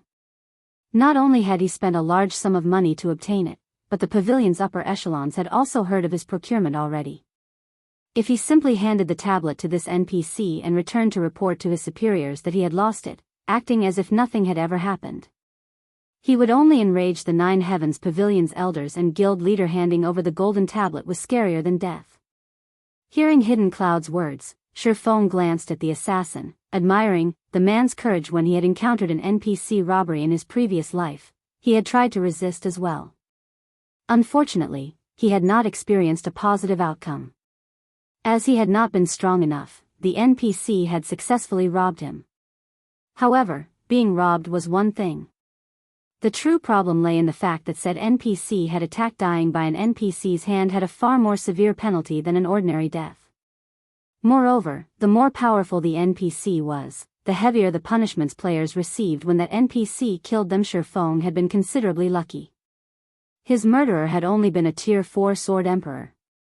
In the end, he had lost 2 levels and suffered a weakened state for 5 days. Meanwhile, no matter how he looked at it, the mysterious youth was definitely stronger than a Tier 4 Sword Emperor. A lot stronger. "You're not gonna hand it over," the youth sighed. "It seems that I have to do it myself, then." As soon as the NPC finished his statement, he stretched out a finger and lightly tapped Hidden Cloud's forehead. Peng. Ah! Hidden Cloud screamed with pain, sounding as if this pain came from the depths of his soul. In the next moment, Hidden Cloud's physical body disintegrated, revealing a half-transparent version of himself. However, this half-transparent Hidden Cloud began to fade. The assassin's scream grew in pitch and distorted, sounding almost inhuman. Amazing. This NPC actually knows soul disintegration. Ye Feng was slightly surprised as he watched Hidden Cloud's body vanish in the wind at this moment. Even Ye Feng had sympathy for Hidden Cloud. Ye Feng had only seen soul disintegration in a video in the past. Not only could this attack kill players, but it could also damage a player's soul directly. It was similar to when he absorbed players' immortal souls. An immortal soul, as the name suggested, was an immortal existence. No matter how much damage an immortal soul took, it could recover. When Ye Feng absorbed the immortal souls of the players he killed, he had only absorbed a tiny portion. Even so, this prevented the players from logging into God's domain for a short time. Soul disintegration was different. It was a skill purely meant to shatter a player's soul. It could destroy a player's immortal soul completely. Experiencing one's soul disperse was far more severe than someone or something absorbing a portion of it. Although players could also recover from this damage, it took far more than not logging in for 2 or 3 days. Ye Feng would not be surprised if Hidden Cloud could not log into God's domain for half a month. Why fight it? Though, even if you had handed it over, I would have still killed you. The mysterious youth shook his head as he looked at the golden tablet that had fallen from Hidden Cloud's body. The youth then turned to the other players on the street, smiling as he stated, "Anyways, now that I've obtained the item, let's celebrate with your deaths." A chill gripped the players' hearts as they heard the young NPC's words. "It's over." Phoenix Rain frowned, her previous hint of joy vanishing. Phoenix Rain wasn't the only one to have that reaction. Everyone trembled with fear. They had all heard the assassin's painful wails. Hidden Cloud was an apex expert from the 9 Heavens Pavilion. How much pain could cause an expert like that scream as he had? Ye Feng had been telling the truth. Phoenix Rain suddenly remembered the message Ye Feng had sent. Ye Feng had warned her that the golden tablet was dangerous. Now, it would seem that she had also become one of this NPC's targets, and not even the heavens could save her. Damn it. This NPC is too black-hearted. He won't even spare innocent bystanders. Ye Feng's expression darkened as he watched the mysterious youth's raised hand. He had miscalculated this time. He had never imagined that he would become entangled in the robbery as well. The NPC robberies he had encountered in the past had usually only involved the targeted players. If bystanders kept to themselves, the NPCs would leave them alone. Unfortunately, it was too late to do anything now. In the next moment, an endless amount of mana gathered in the youth's hand. It was as if he had sucked all of the mana in this space into his palm. With this much mana, the spell the youth was conjuring was likely stronger than a Tier 5 skill. The mysterious youth smiled and pointed a finger to the sky. Immediately, the black ball of mana shot up from the youth's hand. After reaching a certain height, a crack suddenly appeared in the mana ball. Chapter 836, Tablet's Secret. Just who is this mysterious youth? Ye Feng was slightly shocked as he looked at the cracking ball of mana in the sky. The skill the youth had used was a Tier 5 Curse. Dark Paradise. Even Tier 6 gods would fear this move. The power that the curse contained could turn all the players on this entire street into ashes instantly. Most likely, the penalty they would suffer would not be any lighter than Hidden Clouds at all disappear. The mysterious youth then flew up towards the sky. In the next moment, the black ball of mana transformed into a black hole that began sucking and devouring everything in its surroundings. As the suction grew stronger, the black hole expanded. Players on the street were even getting pulled off the ground. Damn it. Ye Feng abruptly activated Heavenly Dragon's power and Blade Liberation, and his strength attribute immediately surpassed that of a Lord-ranked monster of the same level. Space freeze. the skill that the youth had used earlier, was partially a control skill. After activating Heavenly Dragon's power, Ye Feng became immune to all control skills. Unfortunately, the strength suppression, as well as an extremely powerful mental suppression, was still present inside the frozen space. Even without the original control effect, moving inside the frozen space remained impossible with the attributes of current players. Only by using twofold Berserk did Ye Feng have a chance of moving. Sure enough, this strength suppression is intense. When Ye Feng tried to shift his body, it felt as heavy as Lido. There's still someone who can move. The mysterious youth was slightly surprised as he swept his gaze towards Ye Feng. You are the first Tier 1 class capable of moving under my domain. At this moment, Ye Feng could already twitch his fingers. However, his body was still immobilized. Unfortunately, under Dark Paradise, even if you can move, you cannot escape. However, as soon as the mysterious youth said these words, a low shout entered everyone's ears. Shatter. As the sound of this low shout echoed throughout the entire space, the frozen space instantly shattered. You actually dare make such a huge fuss inside Blackwing City. Your courage is truly commendable. In the next moment, a woman dressed in white sacred robes appeared in the sky, overlooking the mysterious youth. Or are you saying that you intend to make Blackwing City an enemy? Upon regaining his freedom, Ye Feng looked at the woman in white, and he could not help but shout in surprise, Charlene. Ye Feng knew full well just how powerful Charlene was. Every time he met her, the woman's strength had received a significant improvement. At the very beginning, she had been playing the role of a female bandit. Afterwards, she had transformed into a Tier 3 divine official. Later on, she had even become a Tier 5 red official. Now, she was even more powerful, actually managing to directly shatter the mysterious youth's domain. While Ye Feng was still in shock, a red jade staff appeared in Charlene's hand. The instant this staff appeared, the mana in the surrounding space stopped moving altogether. Charlene then lightly tapped her staff and boom! The black hole abruptly disappeared from the sky of Blackwing City. It seems I've underestimated Blackwing City's capabilities, the mysterious youth said as he looked at Charlene. However, it is still impossible for Blackwing City's magic arrays to hold me captive. Saying so, the mysterious youth transformed into a streak of light and vanished from everyone's sight. He sure is quick in running away. The youth's disappearance did not surprise Charlene. After sending Ye Feng a glance, she, too, vanished from the sky, leaving behind only a group of dumbfounded players. What kind of situation is this? Isn't that NPC a little too amazing?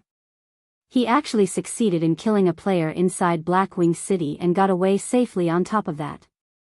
Excited expressions appeared on the faces of the players on the street who had witnessed this scene. This was their first time experiencing the power of a high-tiered NPC.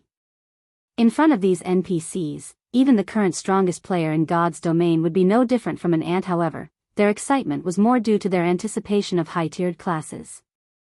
Meanwhile, news of this matter also spread throughout God's domain at the speed of light. I never thought that there would also be such a risk when buying NPC-sold items from an auction. It seems I'll have to be careful when purchasing items in the future. When Gentle Snow thought about her purchases for the guild, she could not help growing anxious, let alone that mysterious youth. Even a level 100, Tier 2 NPC could put her in a huge bind. If a Tier 3 NPC appeared, then only death would await her. In reality, Gentle Snow wasn't the only person who had such thoughts. The representatives of the various large guilds shared her fears. In the future, when they were purchasing treasures sold by NPCs in an auction, they would have to estimate properly whether or not they had the ability to protect the treasures they wanted to acquire. If they were not confident in protecting a treasure, they would not buy it. Otherwise, they could lose both their lives and monies. Finally gone. Ye Feng breathed out a sigh of relief as he saw the mysterious youth disappearing. Had Charlene come even 1 or 2 seconds later, he would have had to surrender to fate and gotten sucked into the black hole. At that time, not only would he have lost several levels worth of EXP, but he also would not have been able to log into the game for several days. It definitely would have dealt a fatal blow to his gaming career. However, as soon as Ye Feng relaxed, Charlene's voice suddenly entered his ears. Come to the library. I have some things to say to you. System, you have triggered the epic quest, Tablet Secret. Quest content, head to White River City's library and meet with Charlene. What? Ye Feng was momentarily stunned when he heard the system notification. Even an NPC robbery can trigger a quest? This was Ye Feng's first time to encounter such a situation generally. If one had a certain amount of strength, they would be able to repel an NPC robbery easily and protect the merchandise they bought from the auction house. One could say that having sufficient financial power was only the first threshold to purchasing a treasure from the auction house. At the end of the day, whether one would be able to obtain the treasure depended on their own abilities. Hidden Cloud had purchased the golden tablet at a high price. If the assassin were to learn that Ye Feng had fortuitously gotten such a chance encounter due to his sacrifice, he would most likely faint from anger. At this moment, however, Hidden Cloud had long since flown into a rage. Damn it. Damn it. That damnable NPC actually dared to steal my tablet. Hidden Cloud bellowed as soon as he exited his virtual gaming cabin, an extremely ugly expression on his face. Now that he had lost the golden tablet, the upper echelons of the guild would definitely be angry. This feeling of falling from heaven straight into hell maddened Hidden Cloud. After Ye Feng had triggered the quest, he did not hurry to return to White River City. Instead, he bade farewell to gentle snow and secretly went to a private location and disguised himself. He then returned to the Blackwing auction house and placed the remaining 3,000 strengthening devices up for sale at the establishment. Rather than selling all 3,000 devices at once, he split them up into batches and scheduled them for different time slots. However, instead of selling them in stacks, he would sell anywhere from 10 to 20 individual pieces for each time slot. If he sold the strengthening device at the Candlelight trading firm, he could indeed earn a lot more money. After all, he would not need to pay an exorbitant handling fee. He could even increase the trading firm's fame this way. However, strengthening devices were not items that ordinary players could easily afford. Only the various large guilds gathered at Blackwing City possessed the financial reserves to purchase these items. When Ye Feng's first batch of 10 strengthening devices went up for sale at the Blackwing auction house, it immediately triggered another commotion in Blackwing City. Isn't this the strengthening device that appeared in the monthly auction? Chapter 837, Lakeheart City. Inside the Blackwing auction house. The moment the strengthening devices appeared once more, various members of large guilds, who had been idling around in the main hall of the auction house, began frantically contacting the upper echelons of their respective guilds. The strengthening device from the monthly auction held just before had already become famous. It had even caused a commotion on God's Domain's official forums. Currently, the monsters in God's Domain were growing more powerful. It would be a miracle if an ordinary player's equipment could last them over 10 hours of grinding out in the fields.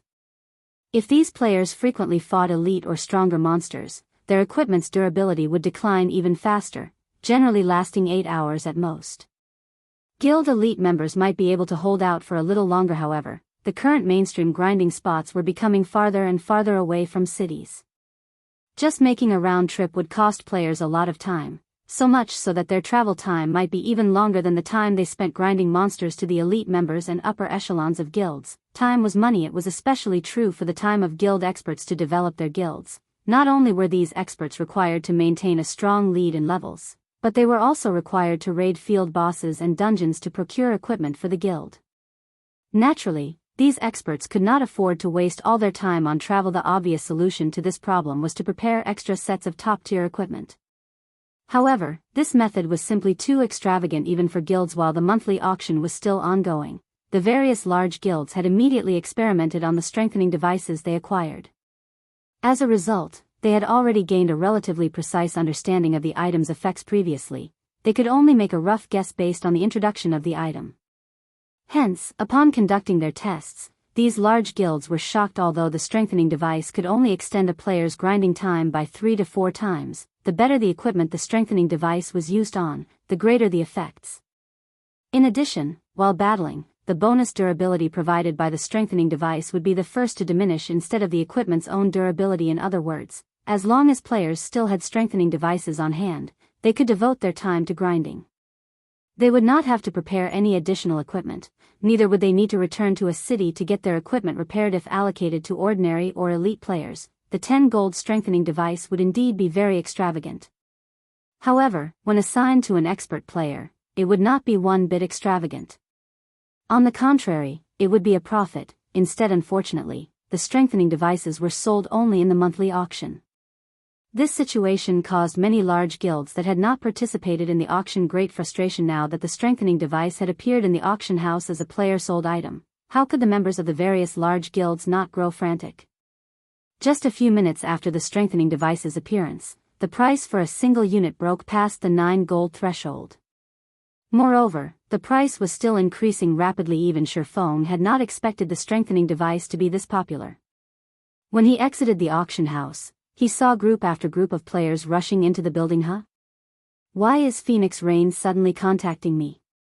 Just as Ye Feng was preparing to leave Blackwing City, he suddenly received a call from Phoenix Rain. However, the person she was contacting was not Ye Feng but Black Flame Guild leader Black Flame. Have you heard? There is a player selling strengthening devices at the Blackwing auction house right now, Phoenix Rain said through the video chat, smiling. Yes, I've also just heard about it. Ye Feng nodded, having already changed to his Black Flame guise. But why is Phoenix Pavilion Master contacting me? I want to purchase a large number of strengthening devices, so I wish to borrow some money from you. Of course, I won't borrow it for nothing. 3 days later, I'll return it to you with 30% interest, or you can buy a high-potential land in one of the Black Dragon Empire's major cities from me. Phoenix Rain smiled as she extended a tempting proposition. Originally, she had not wished to borrow money from Ye Feng. However, with the appearance of the strengthening device, and based on her newfound knowledge regarding the item, she had a great opportunity for the Phoenix Pavilion to surpass the Heavenly Dragon Pavilion. Level 40 was an important turning point in God's domain. With the strengthening device, she could rapidly raise a group of experts to level 40. At level 40, even using only common mounts would still bring about explosive improvements to their leveling speeds. They would be able to develop new maps earlier than other guilds. However, she had already spent a large part of her funds to purchase other items during the monthly auction. She did not have enough to contest for the strengthening devices, not to mention needing money to buy mounts.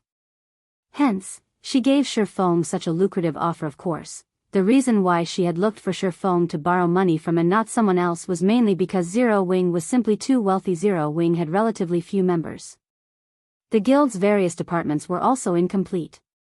The guild's expenses were not particularly high, either.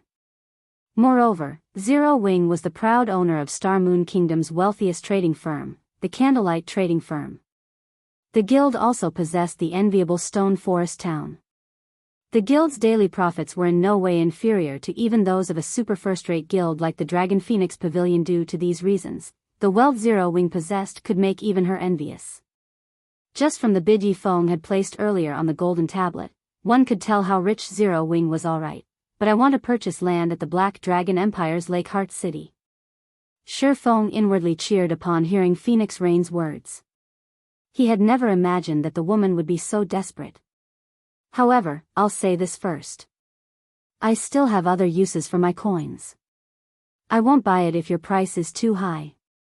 Although he had previously purchased some potential land in the Black Dragon Empire and subsequently established the Candlelight Trading Firm at these locations, there was a limit to his funds currently. Large guilds within the empire had long since bought up the majority of the potential land in the empire's major cities. Even if Zero Wing could afford to purchase them now, nobody would be willing to sell any of their lands. Now that Phoenix Rain was willing to sell potential land, he naturally had to take advantage of the opportunity. In the future, the value of these plots would increase manifold. It was especially true for the land in Lakeheart City. Lakeheart City was a small island city located within the Black Dragon Empire. The island itself was situated in the middle of Mist Lake, the Black Dragon Empire's largest lake.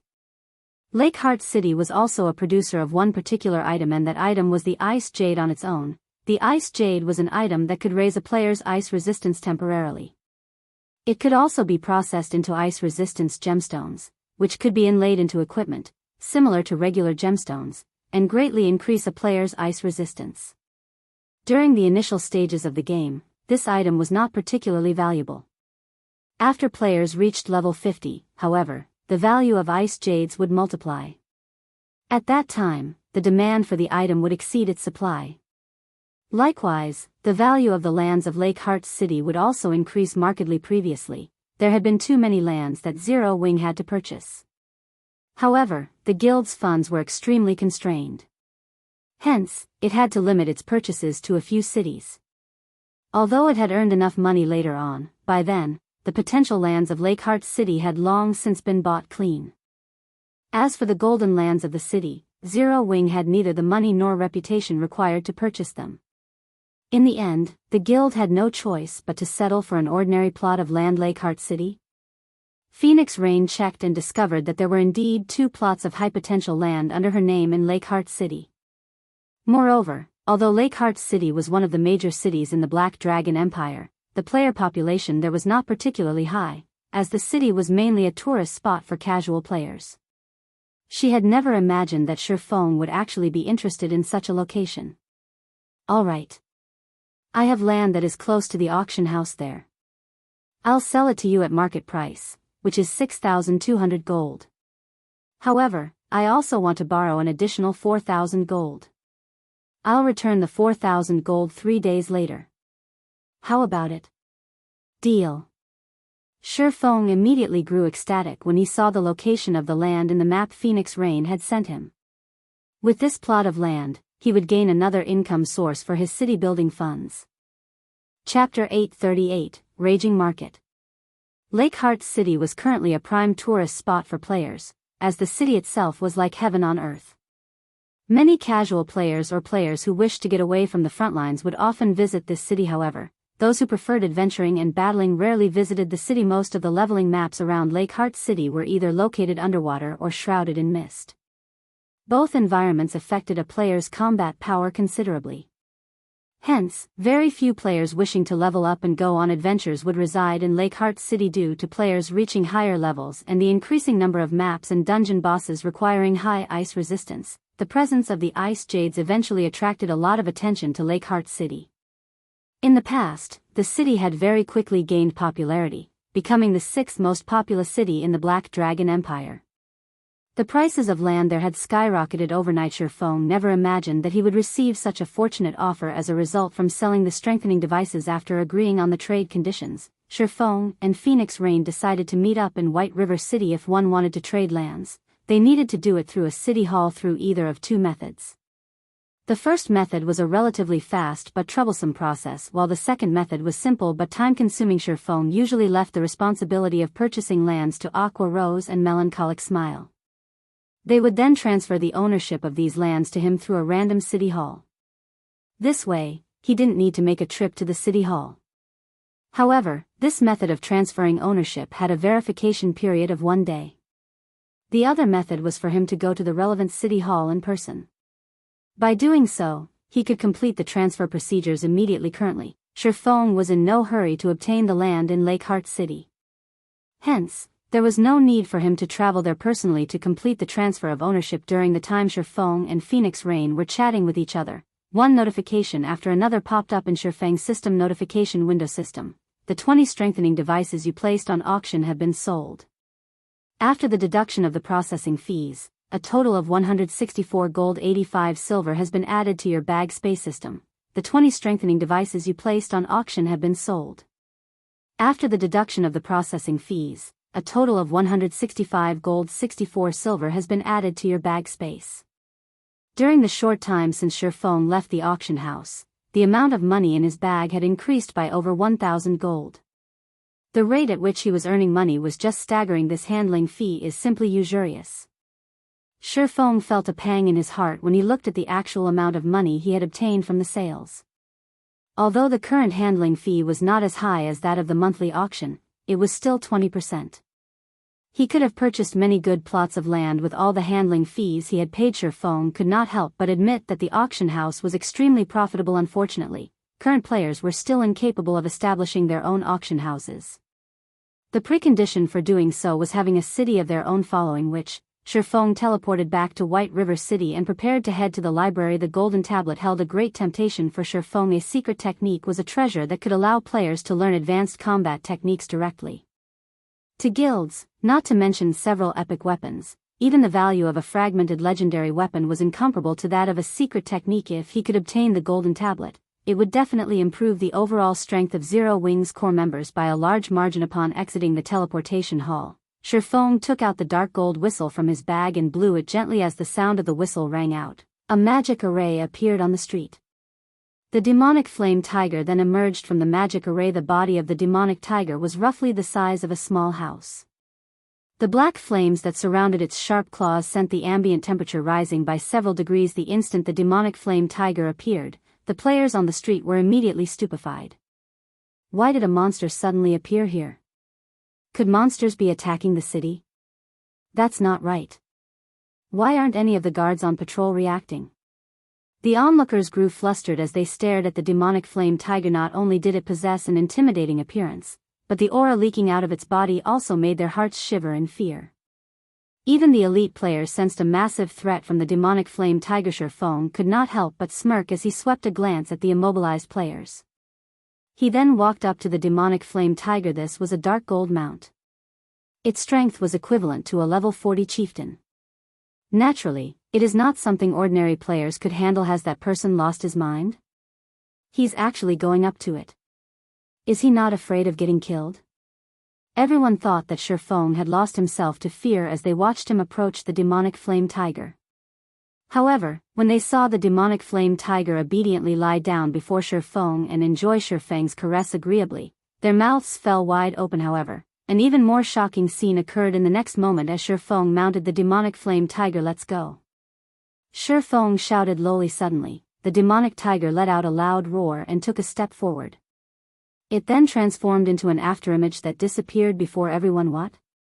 That's a mount? I'm not seeing things, right? Who is that person? That giant tiger mount looks so cool. No one dared believe what they just saw. Riding a mount was still a faraway dream for them. Even if they managed to reach level 40 eventually, amassing a fortune of 40 gold was not that easy. It would be even more impossible for them to ride a bronze or mysterious iron mount. While Ye Feng was rapidly making his way towards the library, the players present on the street outside the teleportation hall went into a frenzy. Every one of them was madly posting on the official forums, "A hero riding a giant tiger has appeared in White River City." Many people initially did not believe the words written in this post. After all, the number 1 players on the various empire ranking lists were only at level 39. These players were still a long way off from reaching level 40. How could there possibly be someone capable of riding a high-ranking mount right now? After watching the recorded video, everyone was shocked. There were some who felt admiration, some who felt jealousy, and some who felt pride. There were also many people trying to guess at Ye Feng's identity. Just who was actually capable of riding such a mount? Unfortunately, as Ye Feng had hidden his face using the black cloak, nobody could discern his identity. A dark gold mount sure is fast. Even an advanced horse carriage is far inferior to it. This was also Ye Feng's first time riding a dark gold mount. The speed of the mount was simply incomparable to fine gold mounts. The demonic flame tiger's speed was at least 20% or 30% faster than an advanced horse carriage. Just as Ye Feng was quickly approaching the library, he suddenly received a call from Autumn Goose. When Ye Feng accepted the call, the image of an anxious Autumn Goose appeared before him. What happened? Ye Feng could not help but ask after seeing her apprehensive expression. "Ye Feng, Gunfire contacted me just now, saying that a group of players that had suddenly appeared is hunting Rain and Blue. These players are very powerful and are capable of doubling the death penalty of the players they killed. Moreover, they also have a means of jamming a player's communications. However, I'm currently not in Star Moon Kingdom. Can you please go save them?" Autumn Goose asked worriedly. After reaching their level, even a single death was a painful loss. If their death penalties were doubled, the cost of dying once would be devastating. However, she could not come up with a good method to save thoughtful Rain and the others at the moment. The only person she could think of right now who might be of help in this situation was Ye Feng. Where are they now? Ye Feng was initially stunned, but he immediately said in a hurried tone, "I'll head over there right away." Ye Feng had never imagined that there would actually be people who would still dare to take action against Zero Wings members within the boundaries of Star Moon Kingdom at this point. Chapter 839, Crystal Maze. Hearing Ye Feng answer without hesitation, Autumn Goose was touched. She also felt slightly envious. The reason why she had joined an independent organization like the Wind God's Spear was precisely how the people within the organization treated each other like family.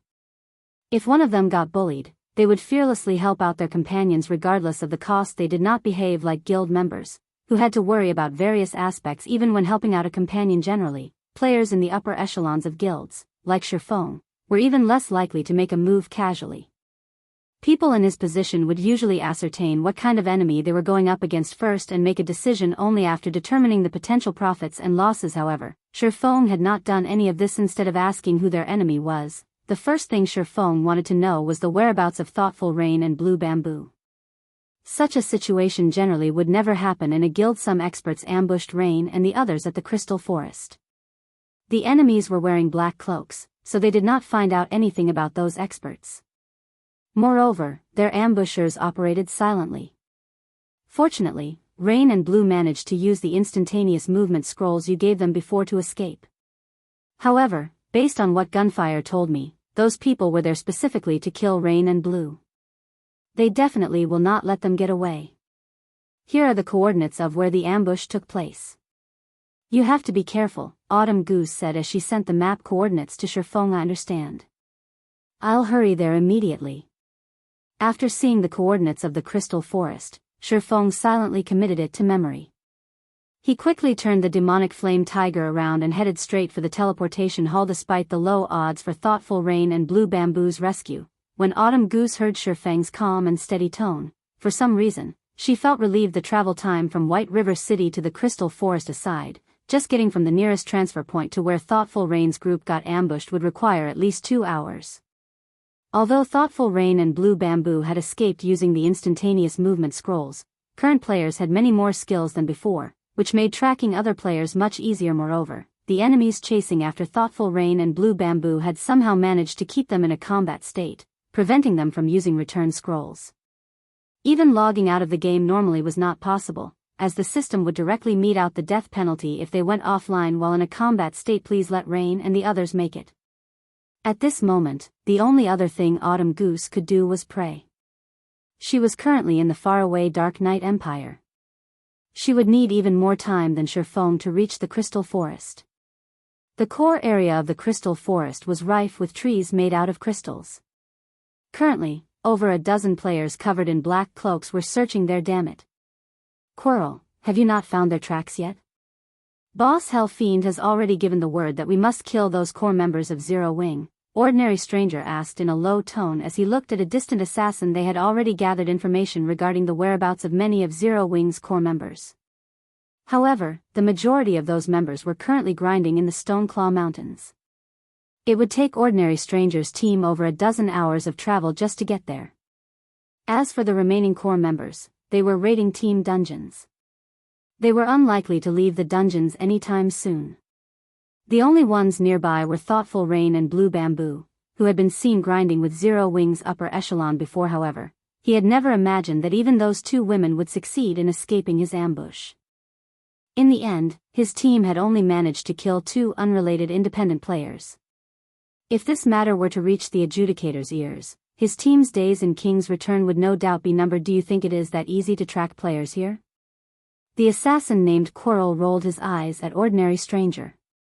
He then swept a glance at the surrounding crystal shrubbery, gnashing his teeth as he said, "Those 2 beauties sure know how to run. They actually reached this crystal maze. If not for this natural maze, I would have long since found them by now. However, rest assured, although the terrain here is complex, this place has only one exit. The 2 of them cannot use return scrolls right now. They also cannot log off normally. It is only a matter of time before we find them." "Good, then. Thunder and I will guard the exit. You guys head inside and search for those 2. We need to kill them as quickly as possible. Don't forget, we don't have much time left. We still need to deal with the other members of Zero Wing," Ordinary Stranger instructed. "I understand." Quirrell also began hastening his search. Aside from Quirrell, the other members of the team paired off and began searching the crystal maze. "Rain, what are we going to do?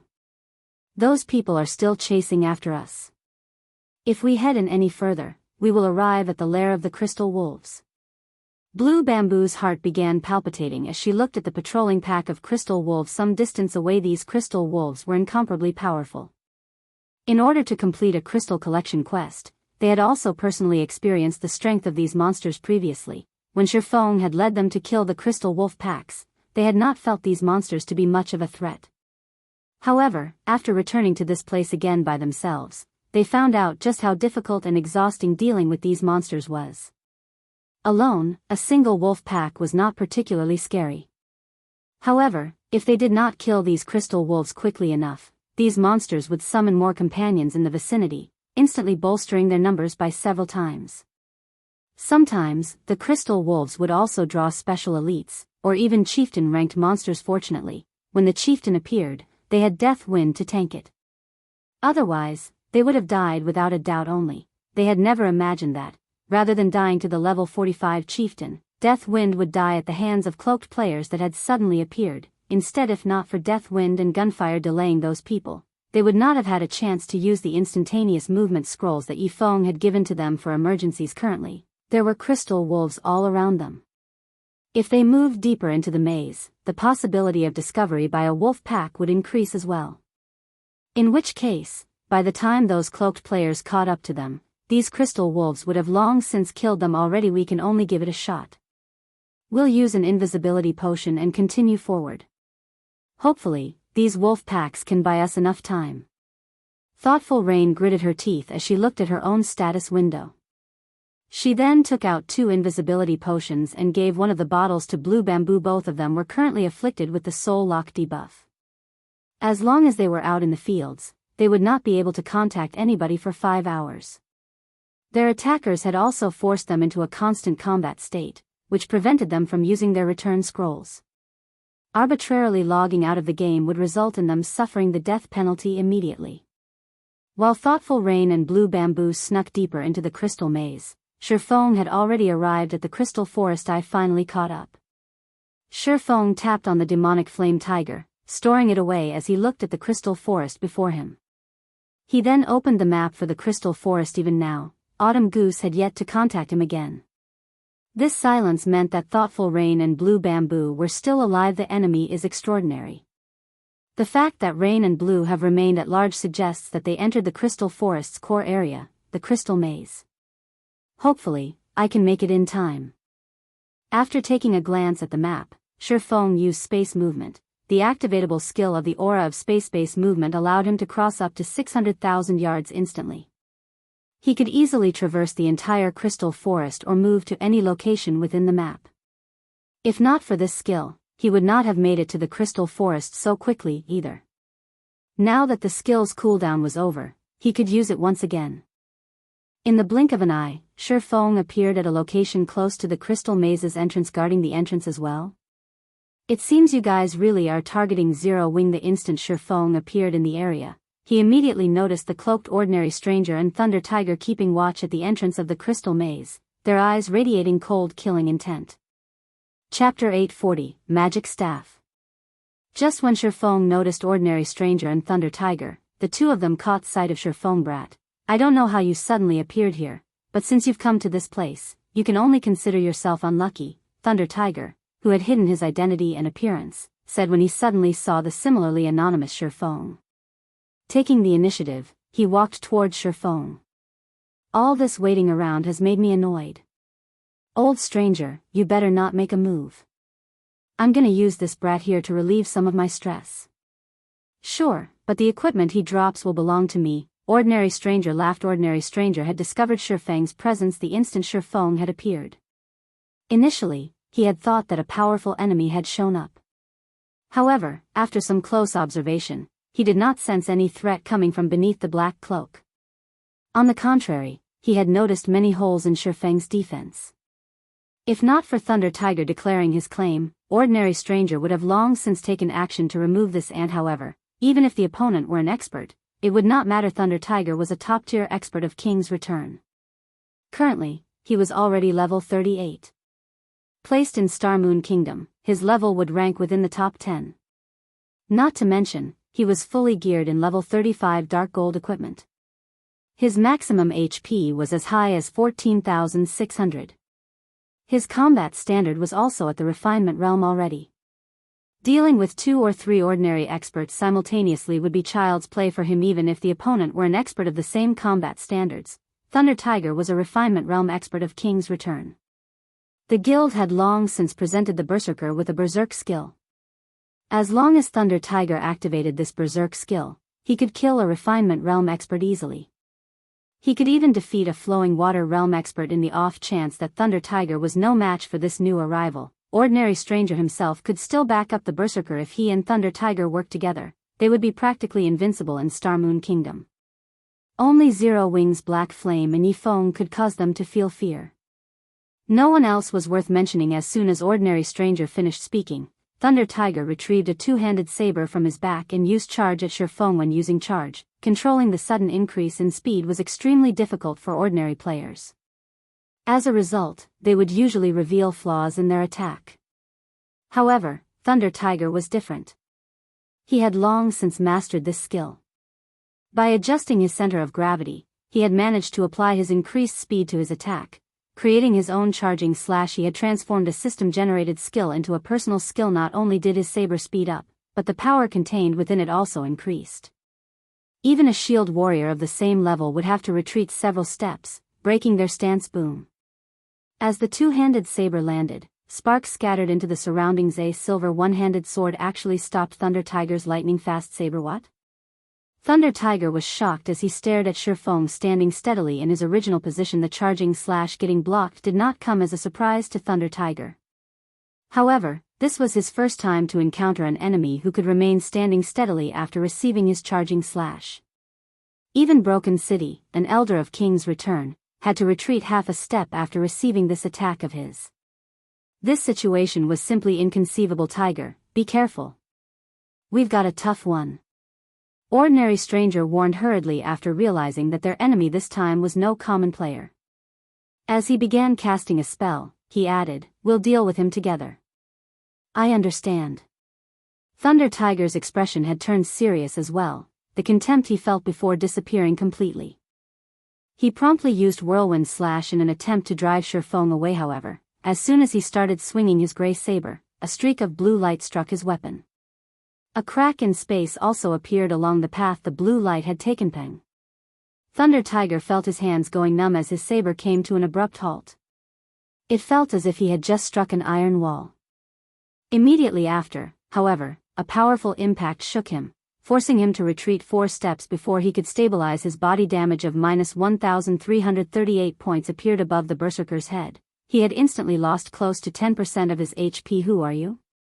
At this moment, even if Thunder Tiger were a fool, he would understand that the man before him was definitely stronger than himself. In just a single exchange of skills, he had lost over 1,000 HP. Ye Feng's strength could practically rival a chieftain of the same level. Before Thunder Tiger could react, a streak of blue light instantly slashed his body. Although the Berserker had tried to defend himself with his saber, he was simply no match for the speed of the sword. Light 7,151. The lightning effect having triggered, Ye Feng's attack instantly took away half of Thunder Tiger's HP. The Berserker himself also went flying over 10 yards away. Who am I? At this time, Ye Feng laughed. You dared to come and find trouble with Zero Wing, yet you still ask who I am? Hearing Ye Feng saying so, whether it was Thunder Tiger or Ordinary Stranger, both of them immediately shuddered as a name appeared in their mind: Sword King Black Flame. Why is he here? Ordinary Stranger's expression darkened, his heart roiling with confusion. Their operation this time was top secret. They had even placed a soul lock on the targets of their ambush. The two women should have no way of contacting anyone from Zero Wing. Hence, the possibility of them encountering Black Flame here was practically non-existent. Yet, now, Black Flame had appeared before them. However, Ordinary Stranger gave no further thought to this matter. Since Black Flame was here, there was only one thing they could do right now: escape. They had next to no chance of winning against Black Flame in a direct confrontation. Their only hope for resisting Black Flame was to meet up with the Falcon Legion. In the next moment, Ordinary Stranger waved his staff and cast the Tier 1 spell Summon Flame Spirit. A level 38 special elite flame lizard appeared immediately following which, he used one of the activatable skills of his magic staff, Undead Sacrifice. Suddenly, the flame lizard let out an agonized wail as the red flames covering its body turned into an emerald green, its body doubling in size. Its rank had increased from Special Elite to Lord as well. Undead Lizard, Undead, Lord. Level 38. HP 3, 600, 000/3, 600, 000. such a powerful monster was more than enough to deal with a top-tier expert. Moreover, as a summoner, he could form a soul link with his summoned creature, which allowed him to transfer 50% of the damage he received to it. However, Ordinary Stranger knew quite well that even with the undead lizard, Thunder Tiger, and he were still no match for Ye Feng. They had a very clear understanding of just how powerful experts of Ye Feng's standard were. He had summoned the undead lizard only to delay Ye Feng. The undead lizard was a speed-type monster. At the same time, it possessed multiple control skills. It could surely pin down Ye Feng and give them an opportunity to escape retreat. Ordinary Stranger waved his staff and shot elemental bullets at Ye Feng. Simultaneously, he willed the undead lizard forward to attack Ye Feng. Thunder Tiger no longer held back either, as he activated his berserk skill, Heart of Fury. The skill instantly increased his strength by 80%, his endurance by 50%, and his movement speed and attack speed by 50% for 2 minutes. After activating his berserk skill, Thunder Tiger turned around and fled without hesitation. Looking at the oncoming elemental bullets and undead lizard, Ye Feng sneered and said, "Don't you think it's a little too late to be escaping now?" Saying so, he abruptly stabbed the abyssal blade into the ground. Chapter 841, Taboo Skills Might. You're not getting away. Ye Feng deflected the elemental bullets using Killing Ray while activating one of the abyssal blade's skills, Abyssal Curse. Immediately, a black magic array appeared on the ground. With Ye Feng as the center, it covered a radius of 30 yards, instantly enveloping the undead lizard, which was the size of a small house, as well as Ordinary Stranger and Thunder Tiger. Endless streams of black mist flowed into their bodies. Not good. It's an AoE control skill. Ordinary Stranger frowned. Right now, it felt as if his body was stuck in quicksand. He could not move at all. He had never imagined that Ye Feng would have such a trump card as well at this moment, not to mention him, even the Lord-ranked undead lizard was immobilized. As a result, Ye Feng had readily broken through the Lord's defensive line and was currently charging rapidly at them. Tiger, delay him, buy me some time. Ordinary Stranger no longer tried to hold back as he activated his berserk skill, Mana Detonation, his attributes increasing by a large margin. At the same time, he used Mental Exemption, becoming immune to all control effects for 5 seconds. He then began chanting an incantation, causing the surrounding mana to churn violently. Thunder Tiger nodded in response to Ordinary Stranger's instructions. Activating Brilliant Will, he removed the control effect of Abyssal Curse, then shifted in front of his summoner companion. Come. Let me have a look at the abilities of the Sword King. Thunder Tiger bellowed as he stomped down, shattering the ground underfoot. He then swung his two-handed saber abruptly at the swordsman rushing straight at him. Tier 1 skill, Storm Slash. Over a dozen wind blades flew at Ye Feng, every one of them targeting his blind spots. Unlike the normal attacks of players, the wind blades of Storm Slash appeared simultaneously. There was no time lag between each attack, preventing Ye Feng from evading them entirely. Moreover, Storm Slash was a skill that could not be blocked, only dodged. It was an extremely rare skill of the Berserker class. This skill was also the trump card Thunder Tiger usually used to kill experts of equal standards. For players who did not know the intricacies of this skill, they would generally defend themselves with their weapons. The outcome of doing so would be these players receiving the strikes of the dozen or so wind blades. Currently, Thunder Tiger had his Berserk skill activated. The destructive power of his Storm Slash could easily instant kill Ye Feng. Try to block it if you can. Thunder Tiger could not help but sneer as he saw Ye Feng remaining steadfast in his charge forward. Unfortunately for Thunder Tiger, he had grossly underestimated Ye Feng's understanding of God's domain. When the wind blades arrived before Ye Feng, he was already within 20 yards of Thunder Tiger. He promptly used the Tier 2 Taboo skill, Instant Strike. Suddenly, Ye Feng vanished before the wind blades of Storm Slash and reappeared in front of Thunder Tiger, faint arcs of electricity circling Ye Feng's body. Thunder Tiger panicked. He instinctively executed Whirlwind Slash. However, before the Berserker's Whirlwind Slash could complete even half a rotation, numerous blue arcs of lightning devoured him whole. In the next moment, Thunder Tiger's HP dwindled at a rate visible to the naked eye until it finally hit 0. How is he so fast? Thunder Tiger's eyes widened as he looked at where the strikes had landed. He simply could not bring himself to believe that what he was seeing was real. He had activated his Berserk skill. He should have received significant improvements in speed, yet he still failed to keep up with Ye Feng's swords. Not to mention his body, before his eyes could even react, the swordsman's swords had cut through him multiple times. This was definitely his first time witnessing such speed. Standing a short distance away, fear similarly covered Ordinary Stranger's face. He had never dreamed that Thunder Tiger would not manage to delay Ye Feng for even a short while. Despite having activated his berserk skill, fortunately, Ye Feng was still roughly 10 yards away. The time it would take for the swordsman to reach Ordinary Stranger was more than enough for him to finish casting his spell. At that time, although the spell would not kill Ye Feng, at the very least, it would help buy Ordinary Stranger time to escape.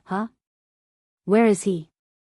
During the brief moment Ordinary Stranger was lost in his thoughts, Ye Feng, who had been standing in front of Thunder Tiger, actually vanished. Suddenly, Ordinary Stranger felt a pang at his heart. Without him noticing, a long sword wrapped in blue electric arcs had emerged from his chest. Turning his head around, Ordinary Stranger discovered Ye Feng standing right behind him. He had actually failed to notice the swordsman approaching him altogether. It was as if Ye Feng's presence was completely non-existent. Seeing his HP decreasing without any signs of stopping, Ordinary Stranger was at a loss for words. He and Thunder Tiger were both top-tier experts of King's Return. They could easily become top-class existences in any kingdom they went to. Although he had long since known that he and his berserker companion were no match for Ye Feng, he had never imagined that the gap between them was actually so enormous at this moment. Even if he related everything that had happened here to someone else, most likely, nobody would believe him. Although Ordinary Stranger still wished to say something, he was already out of time as his vision suddenly turned gray, his body falling to the ground. When he died, he dropped 2 pieces of cloth armor. There were actually 2 refinement realm experts. It's no wonder Rain and the others were no match for them. Although Ye Feng had failed to discover the identities of thoughtful Rain's assailants, he clearly grasped the combat standards of the 2 from the battle just now. With the strength of those 2 players, they would be hard-pressed to find any opponents capable of opposing them. Unfortunately for them, they had encountered him today. Not to mention, he had even activated a Tier 2 Taboo skill to deal with them, following which, Ye Feng picked up the items that the 2 dropped. He then summoned the demonic flame tiger and headed straight into the crystal maze. Deep inside the crystal maze, the members of the Falcon Legion were currently busy clearing out the crystal wolves blocking their path. They were moving increasingly closer to the lair of the crystal wolves. These 2 beauties sure know how to run. They're hiding wherever there is danger. However, let's see how you'll continue escaping once you enter the lair of the crystal wolves, Quirrell muttered as he switched his footwork. Like a black gale, the dagger in his hand struck at a level 45 Special Elite Wolf. Without giving the Special Elite Wolf any opportunity to react, Quirrell landed blow after blow with his daggers. Although the Special Elite tried to resist, none of its attacks could connect with the assassin's body. Little by little, Quirrell plundered away the Special Elite's HP, wielding the pitch-black daggers in his hands rapidly. A short moment later, the Special Elite Wolf, whose HP had been in the hundreds of thousands, fell to the ground. From start to end, the wolf had never once managed to land a hit on Quirrell. Team leader Quirrell sure is amazing. His skill level has improved again.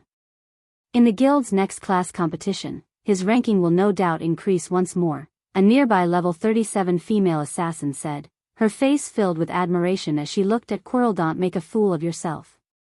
Team leader Quirrell has very high expectations. With your standards, do you think you will be able to gain his favor?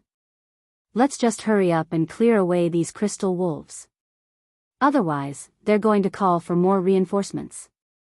If we make team leader Quirrell angry, we'll definitely suffer miserably, a level 37 male ranger criticized. The female assassin, who possessed an above-average appearance and figure, remained unperturbed by the ranger's comment. Instead, she retorted, hee, so what if I'm trying to gain his favor? If you were as capable as team leader Quirrell, would try to gain your favor, too. In the opinion of outsiders, once one became an inner member of a super guild, a wonderful future awaited them. In reality, however, this was a big misconception. Super guilds were far crueler than other guilds. The competition among its inner members was extremely intense. All those who managed to become a part of the middle management of the guild were indeed experts among experts, dragons among men. They were experts who could easily wipe the floor with the so-called top 10 newcomers of the virtual gaming world. This strength was also the reason why the various super guilds paid no particular attention to the super newcomers of each year. Meanwhile, as long as Quirrell improved just a little bit more, he could enter the middle management of King's Return. At that time, he would become a celebrity-level character, enjoying endless fame and glory. Team leader Quirrell, something happened. Ordinary Stranger and Thunder Tiger are dead. Chapter 842, Ye Feng arrives. They died?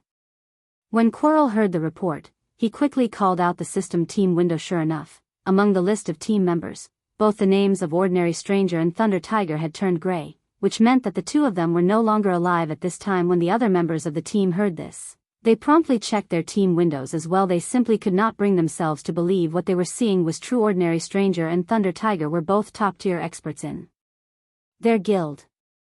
Their strength was equal to Quirrell's. If the two of them worked together, even a team of ordinary experts would be helpless against them. It was truly hard to imagine that these two experts had died. Leader, should we head back and take a look? An assassin asked. We can't just let someone kill the members of King's Return and do nothing about it. If we don't deal with this matter properly, the other super guilds will surely make fun of us. No. Just traveling back to the entrance will take us more than half an hour.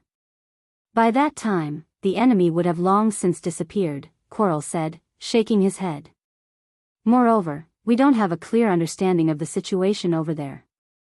First, find those two women. We'll talk about what to do next after we've gotten rid of those two. If the enemy is capable of killing both Stranger and Tiger, we cannot underestimate their strength. It is highly likely that the enemy is a powerful team that came here to grind. It won't be too late for us to deal with them after we complete our mission. In Quirrell's opinion, even a great lord-ranked monster would not be able to kill Ordinary Stranger and Thunder Tiger. No doubt the two of them had died at the hands of other players. Moreover, the enemy had to have very large numbers. They should also have many top-tier experts among them. Otherwise, with the two's strength, at least one of them should have survived as the number of opponents was high. Resolving this matter would definitely be time-consuming. Their primary mission was to kill Zero Wing's core members. They would risk letting their targets get away if they chose to deal with this new enemy first. The losses greatly outweighed the gains. Now that they were close to completing this mission, they naturally could not give up halfway, following which, Quirrell and the other members of the Falcon Legion continued to move deeper into the lair of the Crystal Wolves, defeating one pack of Crystal Wolves after another. Leader, I found the two women's footprints up ahead. Judging from the tracks, they should have moved through here only recently, an assassin, who had detection activated, said as he looked at the light blue footprints on the ground. These light blue footprints showed that players had passed through this place before. However, these footprints were visible only to players using the detection skill. One could make rough judgments based on the size and brightness of these footprints. The brighter the footprint, the more recently it was left behind. Good. We can finally put an end to this game of hide-and-seek. Quirrell revealed a cold smile as he looked at his map. As Quirrell said so, the members of the Falcon Legion began slowly walking in the direction indicated by the assassin Rain. What should we do now? Blue Bamboo, who was hiding in a crack in a rock wall, asked nervously as she looked at the slowly approaching Falcon Legion, her hands tightly clenched around her staff. They were currently level 39. If they died now, it would take several days of hard work to make up for the loss. There's nowhere else to hide. When the time comes, we can only make a last stand. Thoughtful Rain was also out of ideas. Previously, they had used up their instantaneous movement scrolls to escape from the sudden ambush. Afterwards, to shake off the pursuit of their ambushers, they had no choice but to hide inside the crystal maze. Now, however, it seemed that all their efforts were still in vain. As the 18 members of the Falcon Legion moved increasingly closer, Thoughtful Rain and Blue Bamboo began casting their respective spells, resolved to fight to their very last breaths. Roar. When the Falcon Legion was roughly 100 yards away from Thoughtful Rain and Blue Bamboo, a roar suddenly resounded throughout the cave. The members of the Falcon Legion halted their steps as they turned to look for the origin of this roar. One after another they immediately discovered a tiger the size of a house slowly approaching them, step by step, the paws of this tiger covered in pitch-black flame. Surprisingly, there was actually a person sitting on top of this giant tiger. However, as this person wore a black cloak, the members of the Falcon Legion could not discern this person's appearance or identity. They could only tell that this person was a mana player. A hint of fear woke in Quirrell's heart as he looked at this cloaked man riding the giant tiger. He had already used an identification skill, which confirmed that the man on the tiger was indeed a player. Then, this situation could only mean one thing: the mysterious player before them was at least level 40. As for the giant tiger, needless to say, it was this player's mount. Moreover, its quality should be very high. Currently, in God's domain, the top 10 players on the ranking list of empires were only level 39. Quirrell had yet to hear of anyone reaching level 40. Since this mysterious player had managed to attain such a level, needless to say, his strength was extremely extraordinary. Leader, that person is coming over. What should we do? A level 37 ranger asked somewhat anxiously. The ranger could feel significant pressure coming from the demonic flame tiger before them. However, the player capable of possessing such a mount was definitely even more powerful. For a time, the members of the Falcon Legion were at a loss as to what to do. Let's find out what his goal is for now. Quirrell did not hurry in making a decision. Although they had the advantage in numbers, the fact that the other party dared to walk over all by himself showed that he had no fear of them whatsoever. Otherwise, he would have long since turned around and left. When dealing with such an expert, making rash decisions was not wise. I sent that big brother Ye Feng's mount. The giant tiger gave Blue Bamboo a great sense of familiarity. However, she was also somewhat uncertain. After all, the likelihood of them encountering Ye Feng at this place was abysmally low. That's right. That is indeed the demonic flame tiger. Thoughtful Rain's eyes flickered with joy. She had never thought that they would be able to meet Ye Feng here. However, after a brief moment of joy, her heart filled with anxiety. After all, she could tell that the Falcon Legion was specifically targeting the core members of Zero Wing. Meanwhile, Ye Feng was someone important in Zero Wing's upper echelon. He was sure to be one of the Falcon Legion's targets. If they found out Ye Feng's identity, they would immediately jump him for sure. Every member of the Falcon Legion was an expert. Many in the Legion were capable of defeating Gunfire and Death Wind in a one-on-one. Among them, the leading assassin, Quirrell, was incomparably powerful, trouncing even the experienced Death Wind in just a few moves. Ye Feng would definitely end up in an extremely dangerous situation if these 18 experts surrounded him. Just as Thoughtful Rain was thinking of a way to warn Ye Feng.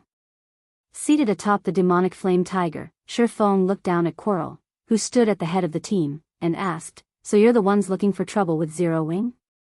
When Quirrell heard Ye Feng's question, his expression suddenly changed. He immediately understood Ye Feng's objective. Moreover, he was very certain that ordinary strangers and Thunder Tiger's deaths had something to do with Ye Feng. Kill him. Quirrell abruptly retreated and activated stealth. Hearing his command, the members of the Falcon Legion sprang into action. The 3 shield warriors of the team abruptly shifted to the forefront, the healers retreated, the assassins entered stealth, and the magical classes began chanting their spells. Everyone reacted with practiced motions. What is Big Brother Ye Feng trying to do? Blue Bamboo could not help but gape when she witnessed this scene. Let's give him a hand. I'll help open a path for him. Blue, you heal him, Thoughtful Rain said hurriedly. However, as the two of them rose from their hiding place, a gigantic crimson magic array appeared on the ground where the Falcon Legion stood. This skill was none other than the Aura of Fire's skill, Firestorm. Suddenly, flames devoured the Falcon Legion. Despite the 3 shield warriors of the team reacting very quickly and activating shield wall the instant the flames appeared, when bathed in the violent flames, the 3 of them still lost over half of their HPs in the blink of an eye. Naturally, the other classes fared much worse. By the time the flames dissipated completely, the entire area had turned into a scorching hell. Just like that, 13 out of the 18 players died all at once. The situation of the Falcon Legion took an abrupt turn. Chapter 843, Showing Off One's Trivial Skills Before a Master. At the sight of his companions reduced to ashes, Quirrell's mouth twitched slightly. This large-scale destruction spell came all too suddenly. Evidently, Ye Feng had long since been prepared to cast the spell while he was approaching them. He had only voiced that question earlier to tempt them into attacking him and draw them into his trap. They did not have any time to evade the surprise attack at all. If not for Quirrell being near the edge of the spell's coverage, he would not have been able to utilize the brief invulnerability wind steps provided to rush out of the flames in time. At this moment, he would have most likely suffered the same fate as his 13 other companions. Leader, what should we do? A level 37 elementalist asked softly. We'll retreat. Quirrell replied, gnashing his teeth. Although he didn't want to back off, since the man before them was capable of defeating Ordinary Stranger and Thunder Tiger, just the 5 of them would not be able to do anything to him at all. Previously, they had 18 players on their side, enough hands to activate a magic array to suppress their opponent. Now, however, that plan was no longer viable. If they remained to fight, the only outcome would be a complete team wipe. Don't think you can escape that easily. Ye Feng smirked slightly as he looked at Quirrell and the others gradually moving away from himself. With quick steps, he approached the closest level 37 elementalist. Previously, in order to survive his firestorm, these players had already used up all their life-saving skills. It would be near impossible for them to escape him now. Don't hold back when going up against him. I'll pin him down. Ranged classes support me. When Quirrell saw Ye Feng approaching them like a gale, he hurriedly activated his berserk skill, and his attributes increased by a large margin. He then used shadow steps to appear directly behind Ye Feng and stabbed his Feng-like dagger at Ye Feng's heart. Absolute strike. This was the fastest and most powerful skill of the assassin class.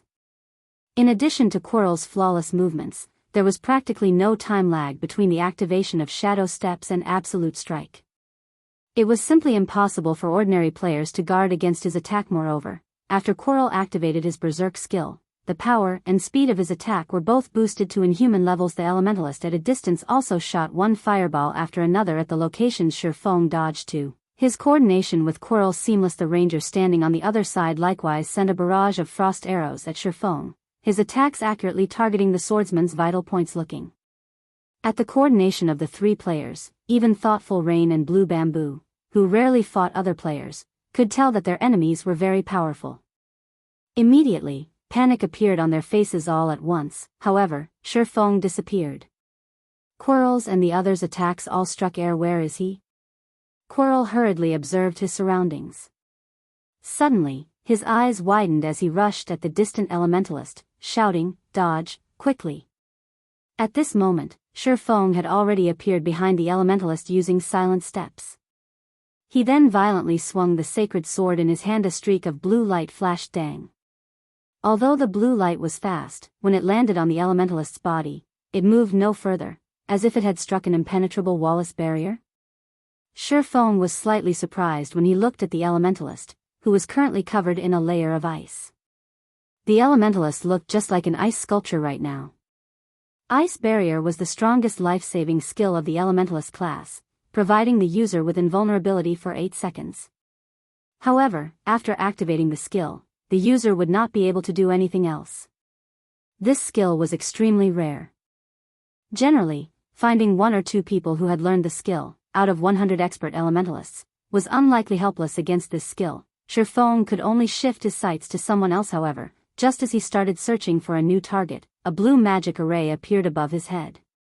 In the next moment, the rumble of thunder echoed in the cave.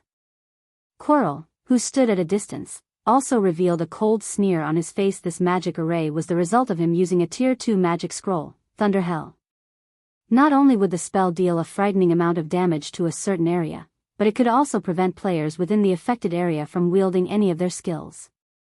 It was a magic scroll that was meant to counter experts in particular. Die!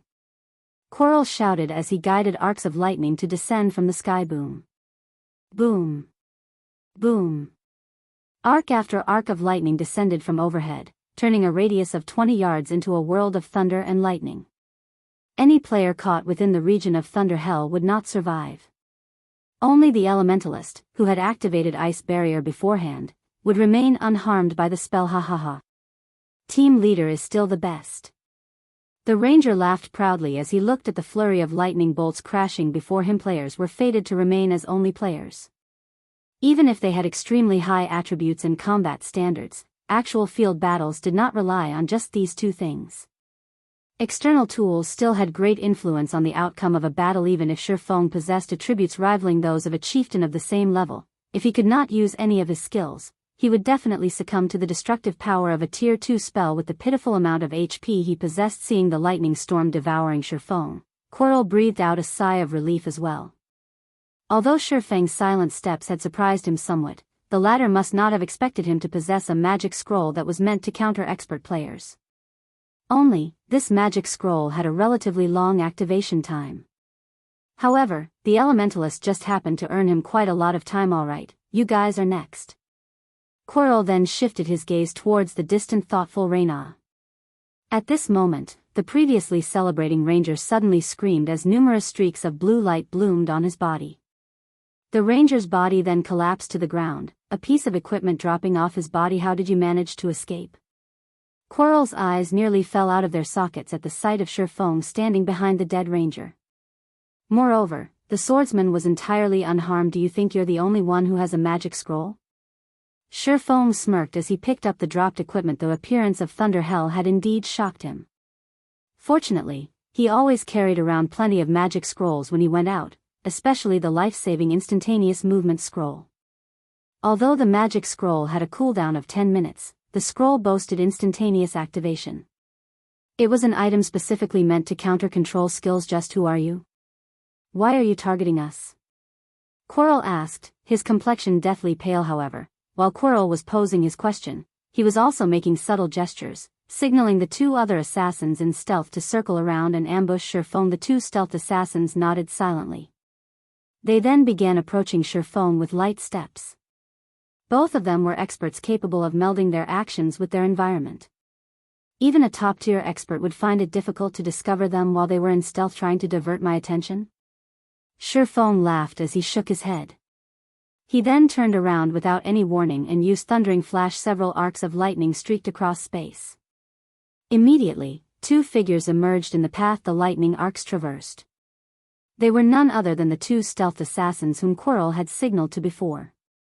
At this moment, both their bodies fell to the ground abruptly, both their HPs having already hit rock bottom. Ye Feng had activated Omniscient Eyes as soon as the battle began.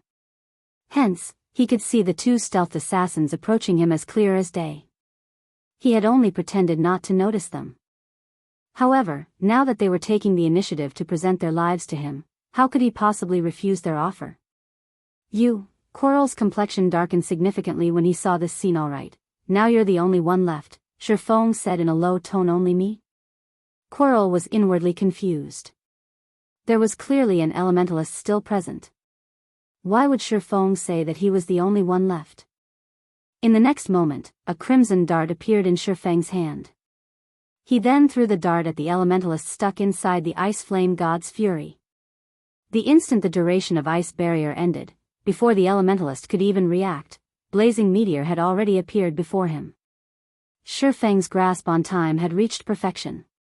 Right after, flames devoured the elementalist completely, reducing his body to a pile of smoldering ash. Just who are you? Quirrell asked, fear painted across his face. After he had set up so many traps, even the apex experts in his guild would have succumbed to death by now. Yet, as if he had been playing in Ye Feng's palm all this time, none of his traps had worked on Ye Feng. Just thinking up to this point made his heart shudder in fear, a sense of powerlessness spreading throughout his entire being. Do you have any last words? Ye Feng asked softly, not bothering to answer Quirrell's question. Instead, he slowly walked towards the assassin, step by step. For each step Ye Feng took, Quirrell unconsciously retreated by a step as well. Despite his berserk skill being active right now, Quirrell was not the slightest bit confident he could win against Ye Feng. Meanwhile, Thoughtful Rain and Blue Bamboo, who were watching this scene, were both stupefied. I am part of King's Return's Falcon Legion. Are you trying to make an enemy out of King's Return? Quirrell demanded, gnashing his teeth. He did not wish to die. The guild's class competition was rapidly approaching. If he died now, the loss in level, equipment, and skill proficiency would have a significant effect on his performance in the competition. Now, his only choice was to reveal his identity. Previously, the reason they had concealed their identities was to avoid letting Zero Wing take preventive measures against them. With their identities unknown, their subsequent operations would flow much more smoothly. Now that everyone except for himself had died, there was naturally no need to continue hiding this fact. Moreover, the stronger an expert was, the more knowledgeable they were about how powerful super guilds were. If the opponent still dared to make a move even after he revealed this fact, this person would definitely be a fool. Chapter 844, Field of Swords. What? Don't believe me? Upon seeing Shi Feng showing no signs of stopping, Quirrell hurriedly took off his black cloak and displayed his King's Return Guild emblem. This sight momentarily stunned Thoughtful Rain and Blue Bamboo. Why is someone from a super guild targeting us? Thoughtful Rain was confused as she looked at the King's Returns emblem.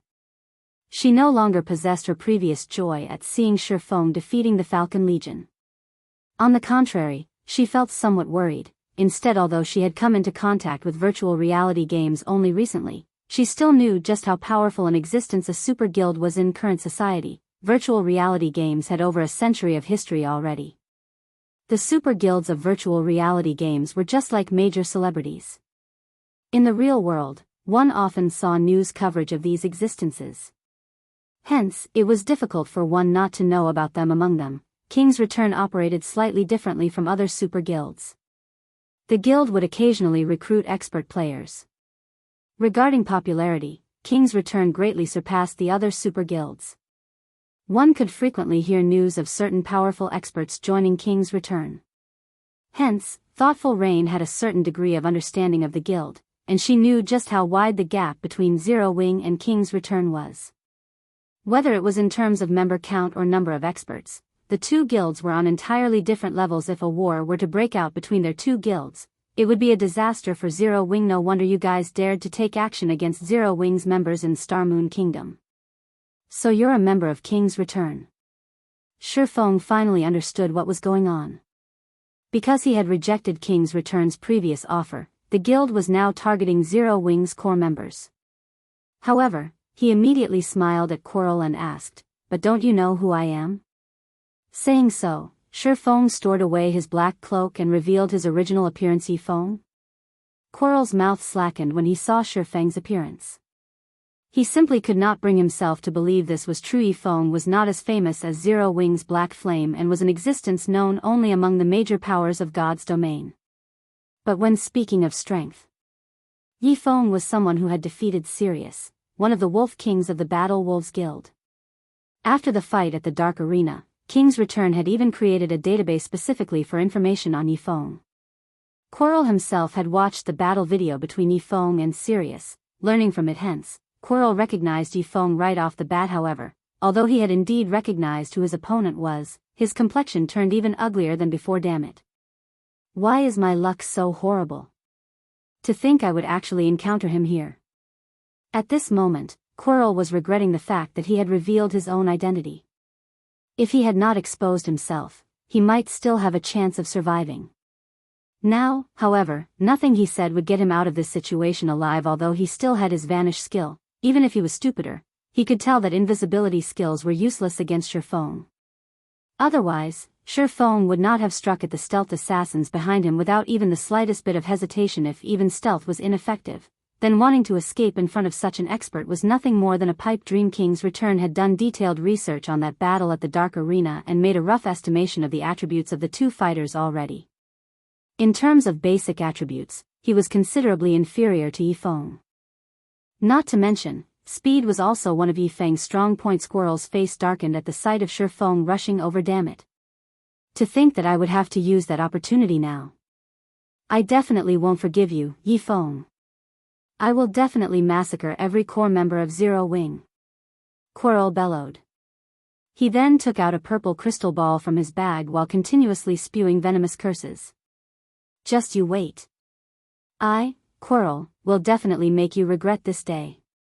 In reality, the real reason he did not wish to die was the crystal ball in his hand. This item was something he had obtained unexpectedly after completing one part of a chain quest.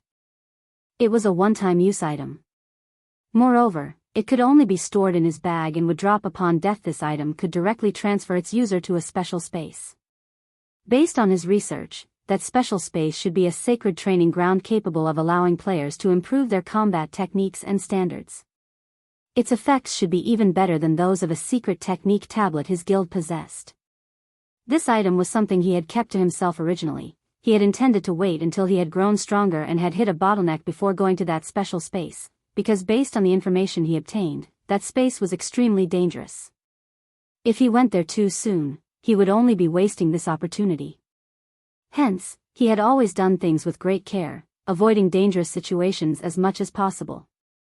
He had never expected that he would actually be forced to enter that special space due to the mission. This time this crystal ball was his greatest opportunity to join the guild's upper echelon.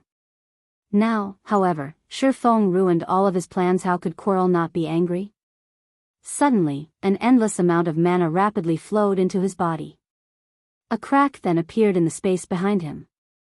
Like a black hole, the spatial crack sucked the assassin towards it. You think you can get away? Ye Feng smiled with disdain. He switched the aura of fire to the aura of time and then activated absolute time. Suddenly, the mana within a radius of 100 yards stilled. The mana surrounding Quirrell's body also dissipated abruptly. Following which, the crack in space started mending itself. No. Quirrell was momentarily dumbfounded. In the next moment, his eyes turned bloodshot as he abruptly executed unique footwork and transformed into 3 identical copies of himself. These 3 copies then charged at Ye Feng maniacally. The 3 indistinguishable copies of Quirrell continuously circled Ye Feng.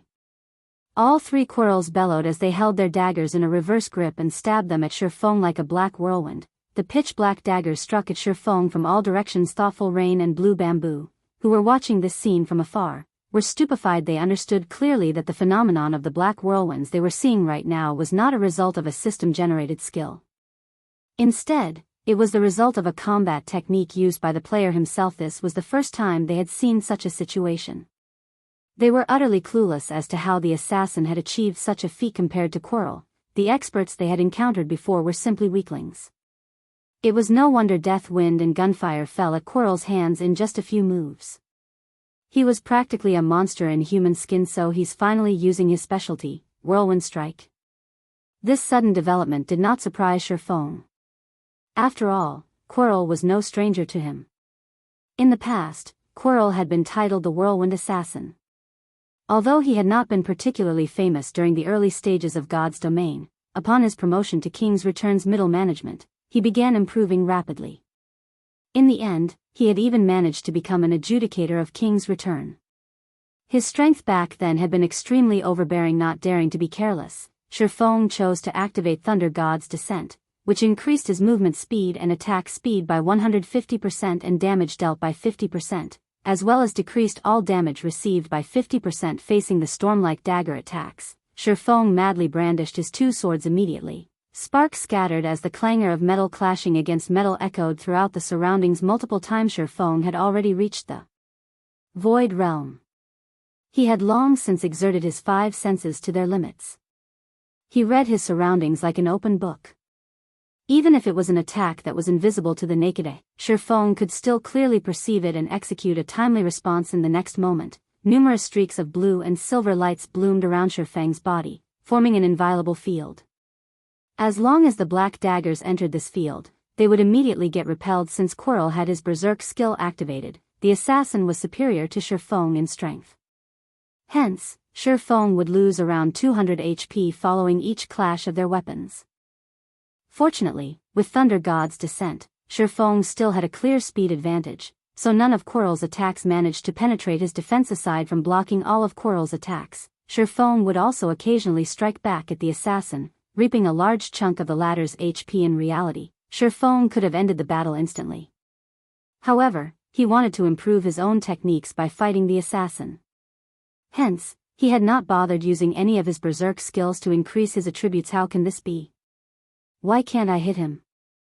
The more Quirrell fought, the more fearful he became. Despite having already activated his berserk skill, his basic attributes surpassing Ye Feng, he could not break through Ye Feng's defense no matter what. On the other hand, Ye Feng managed to strike at his vital points time after time, whittling his HP chunk after chunk until it finally zeroed out as Quirrell fell reluctantly to the ground. He also dropped several items.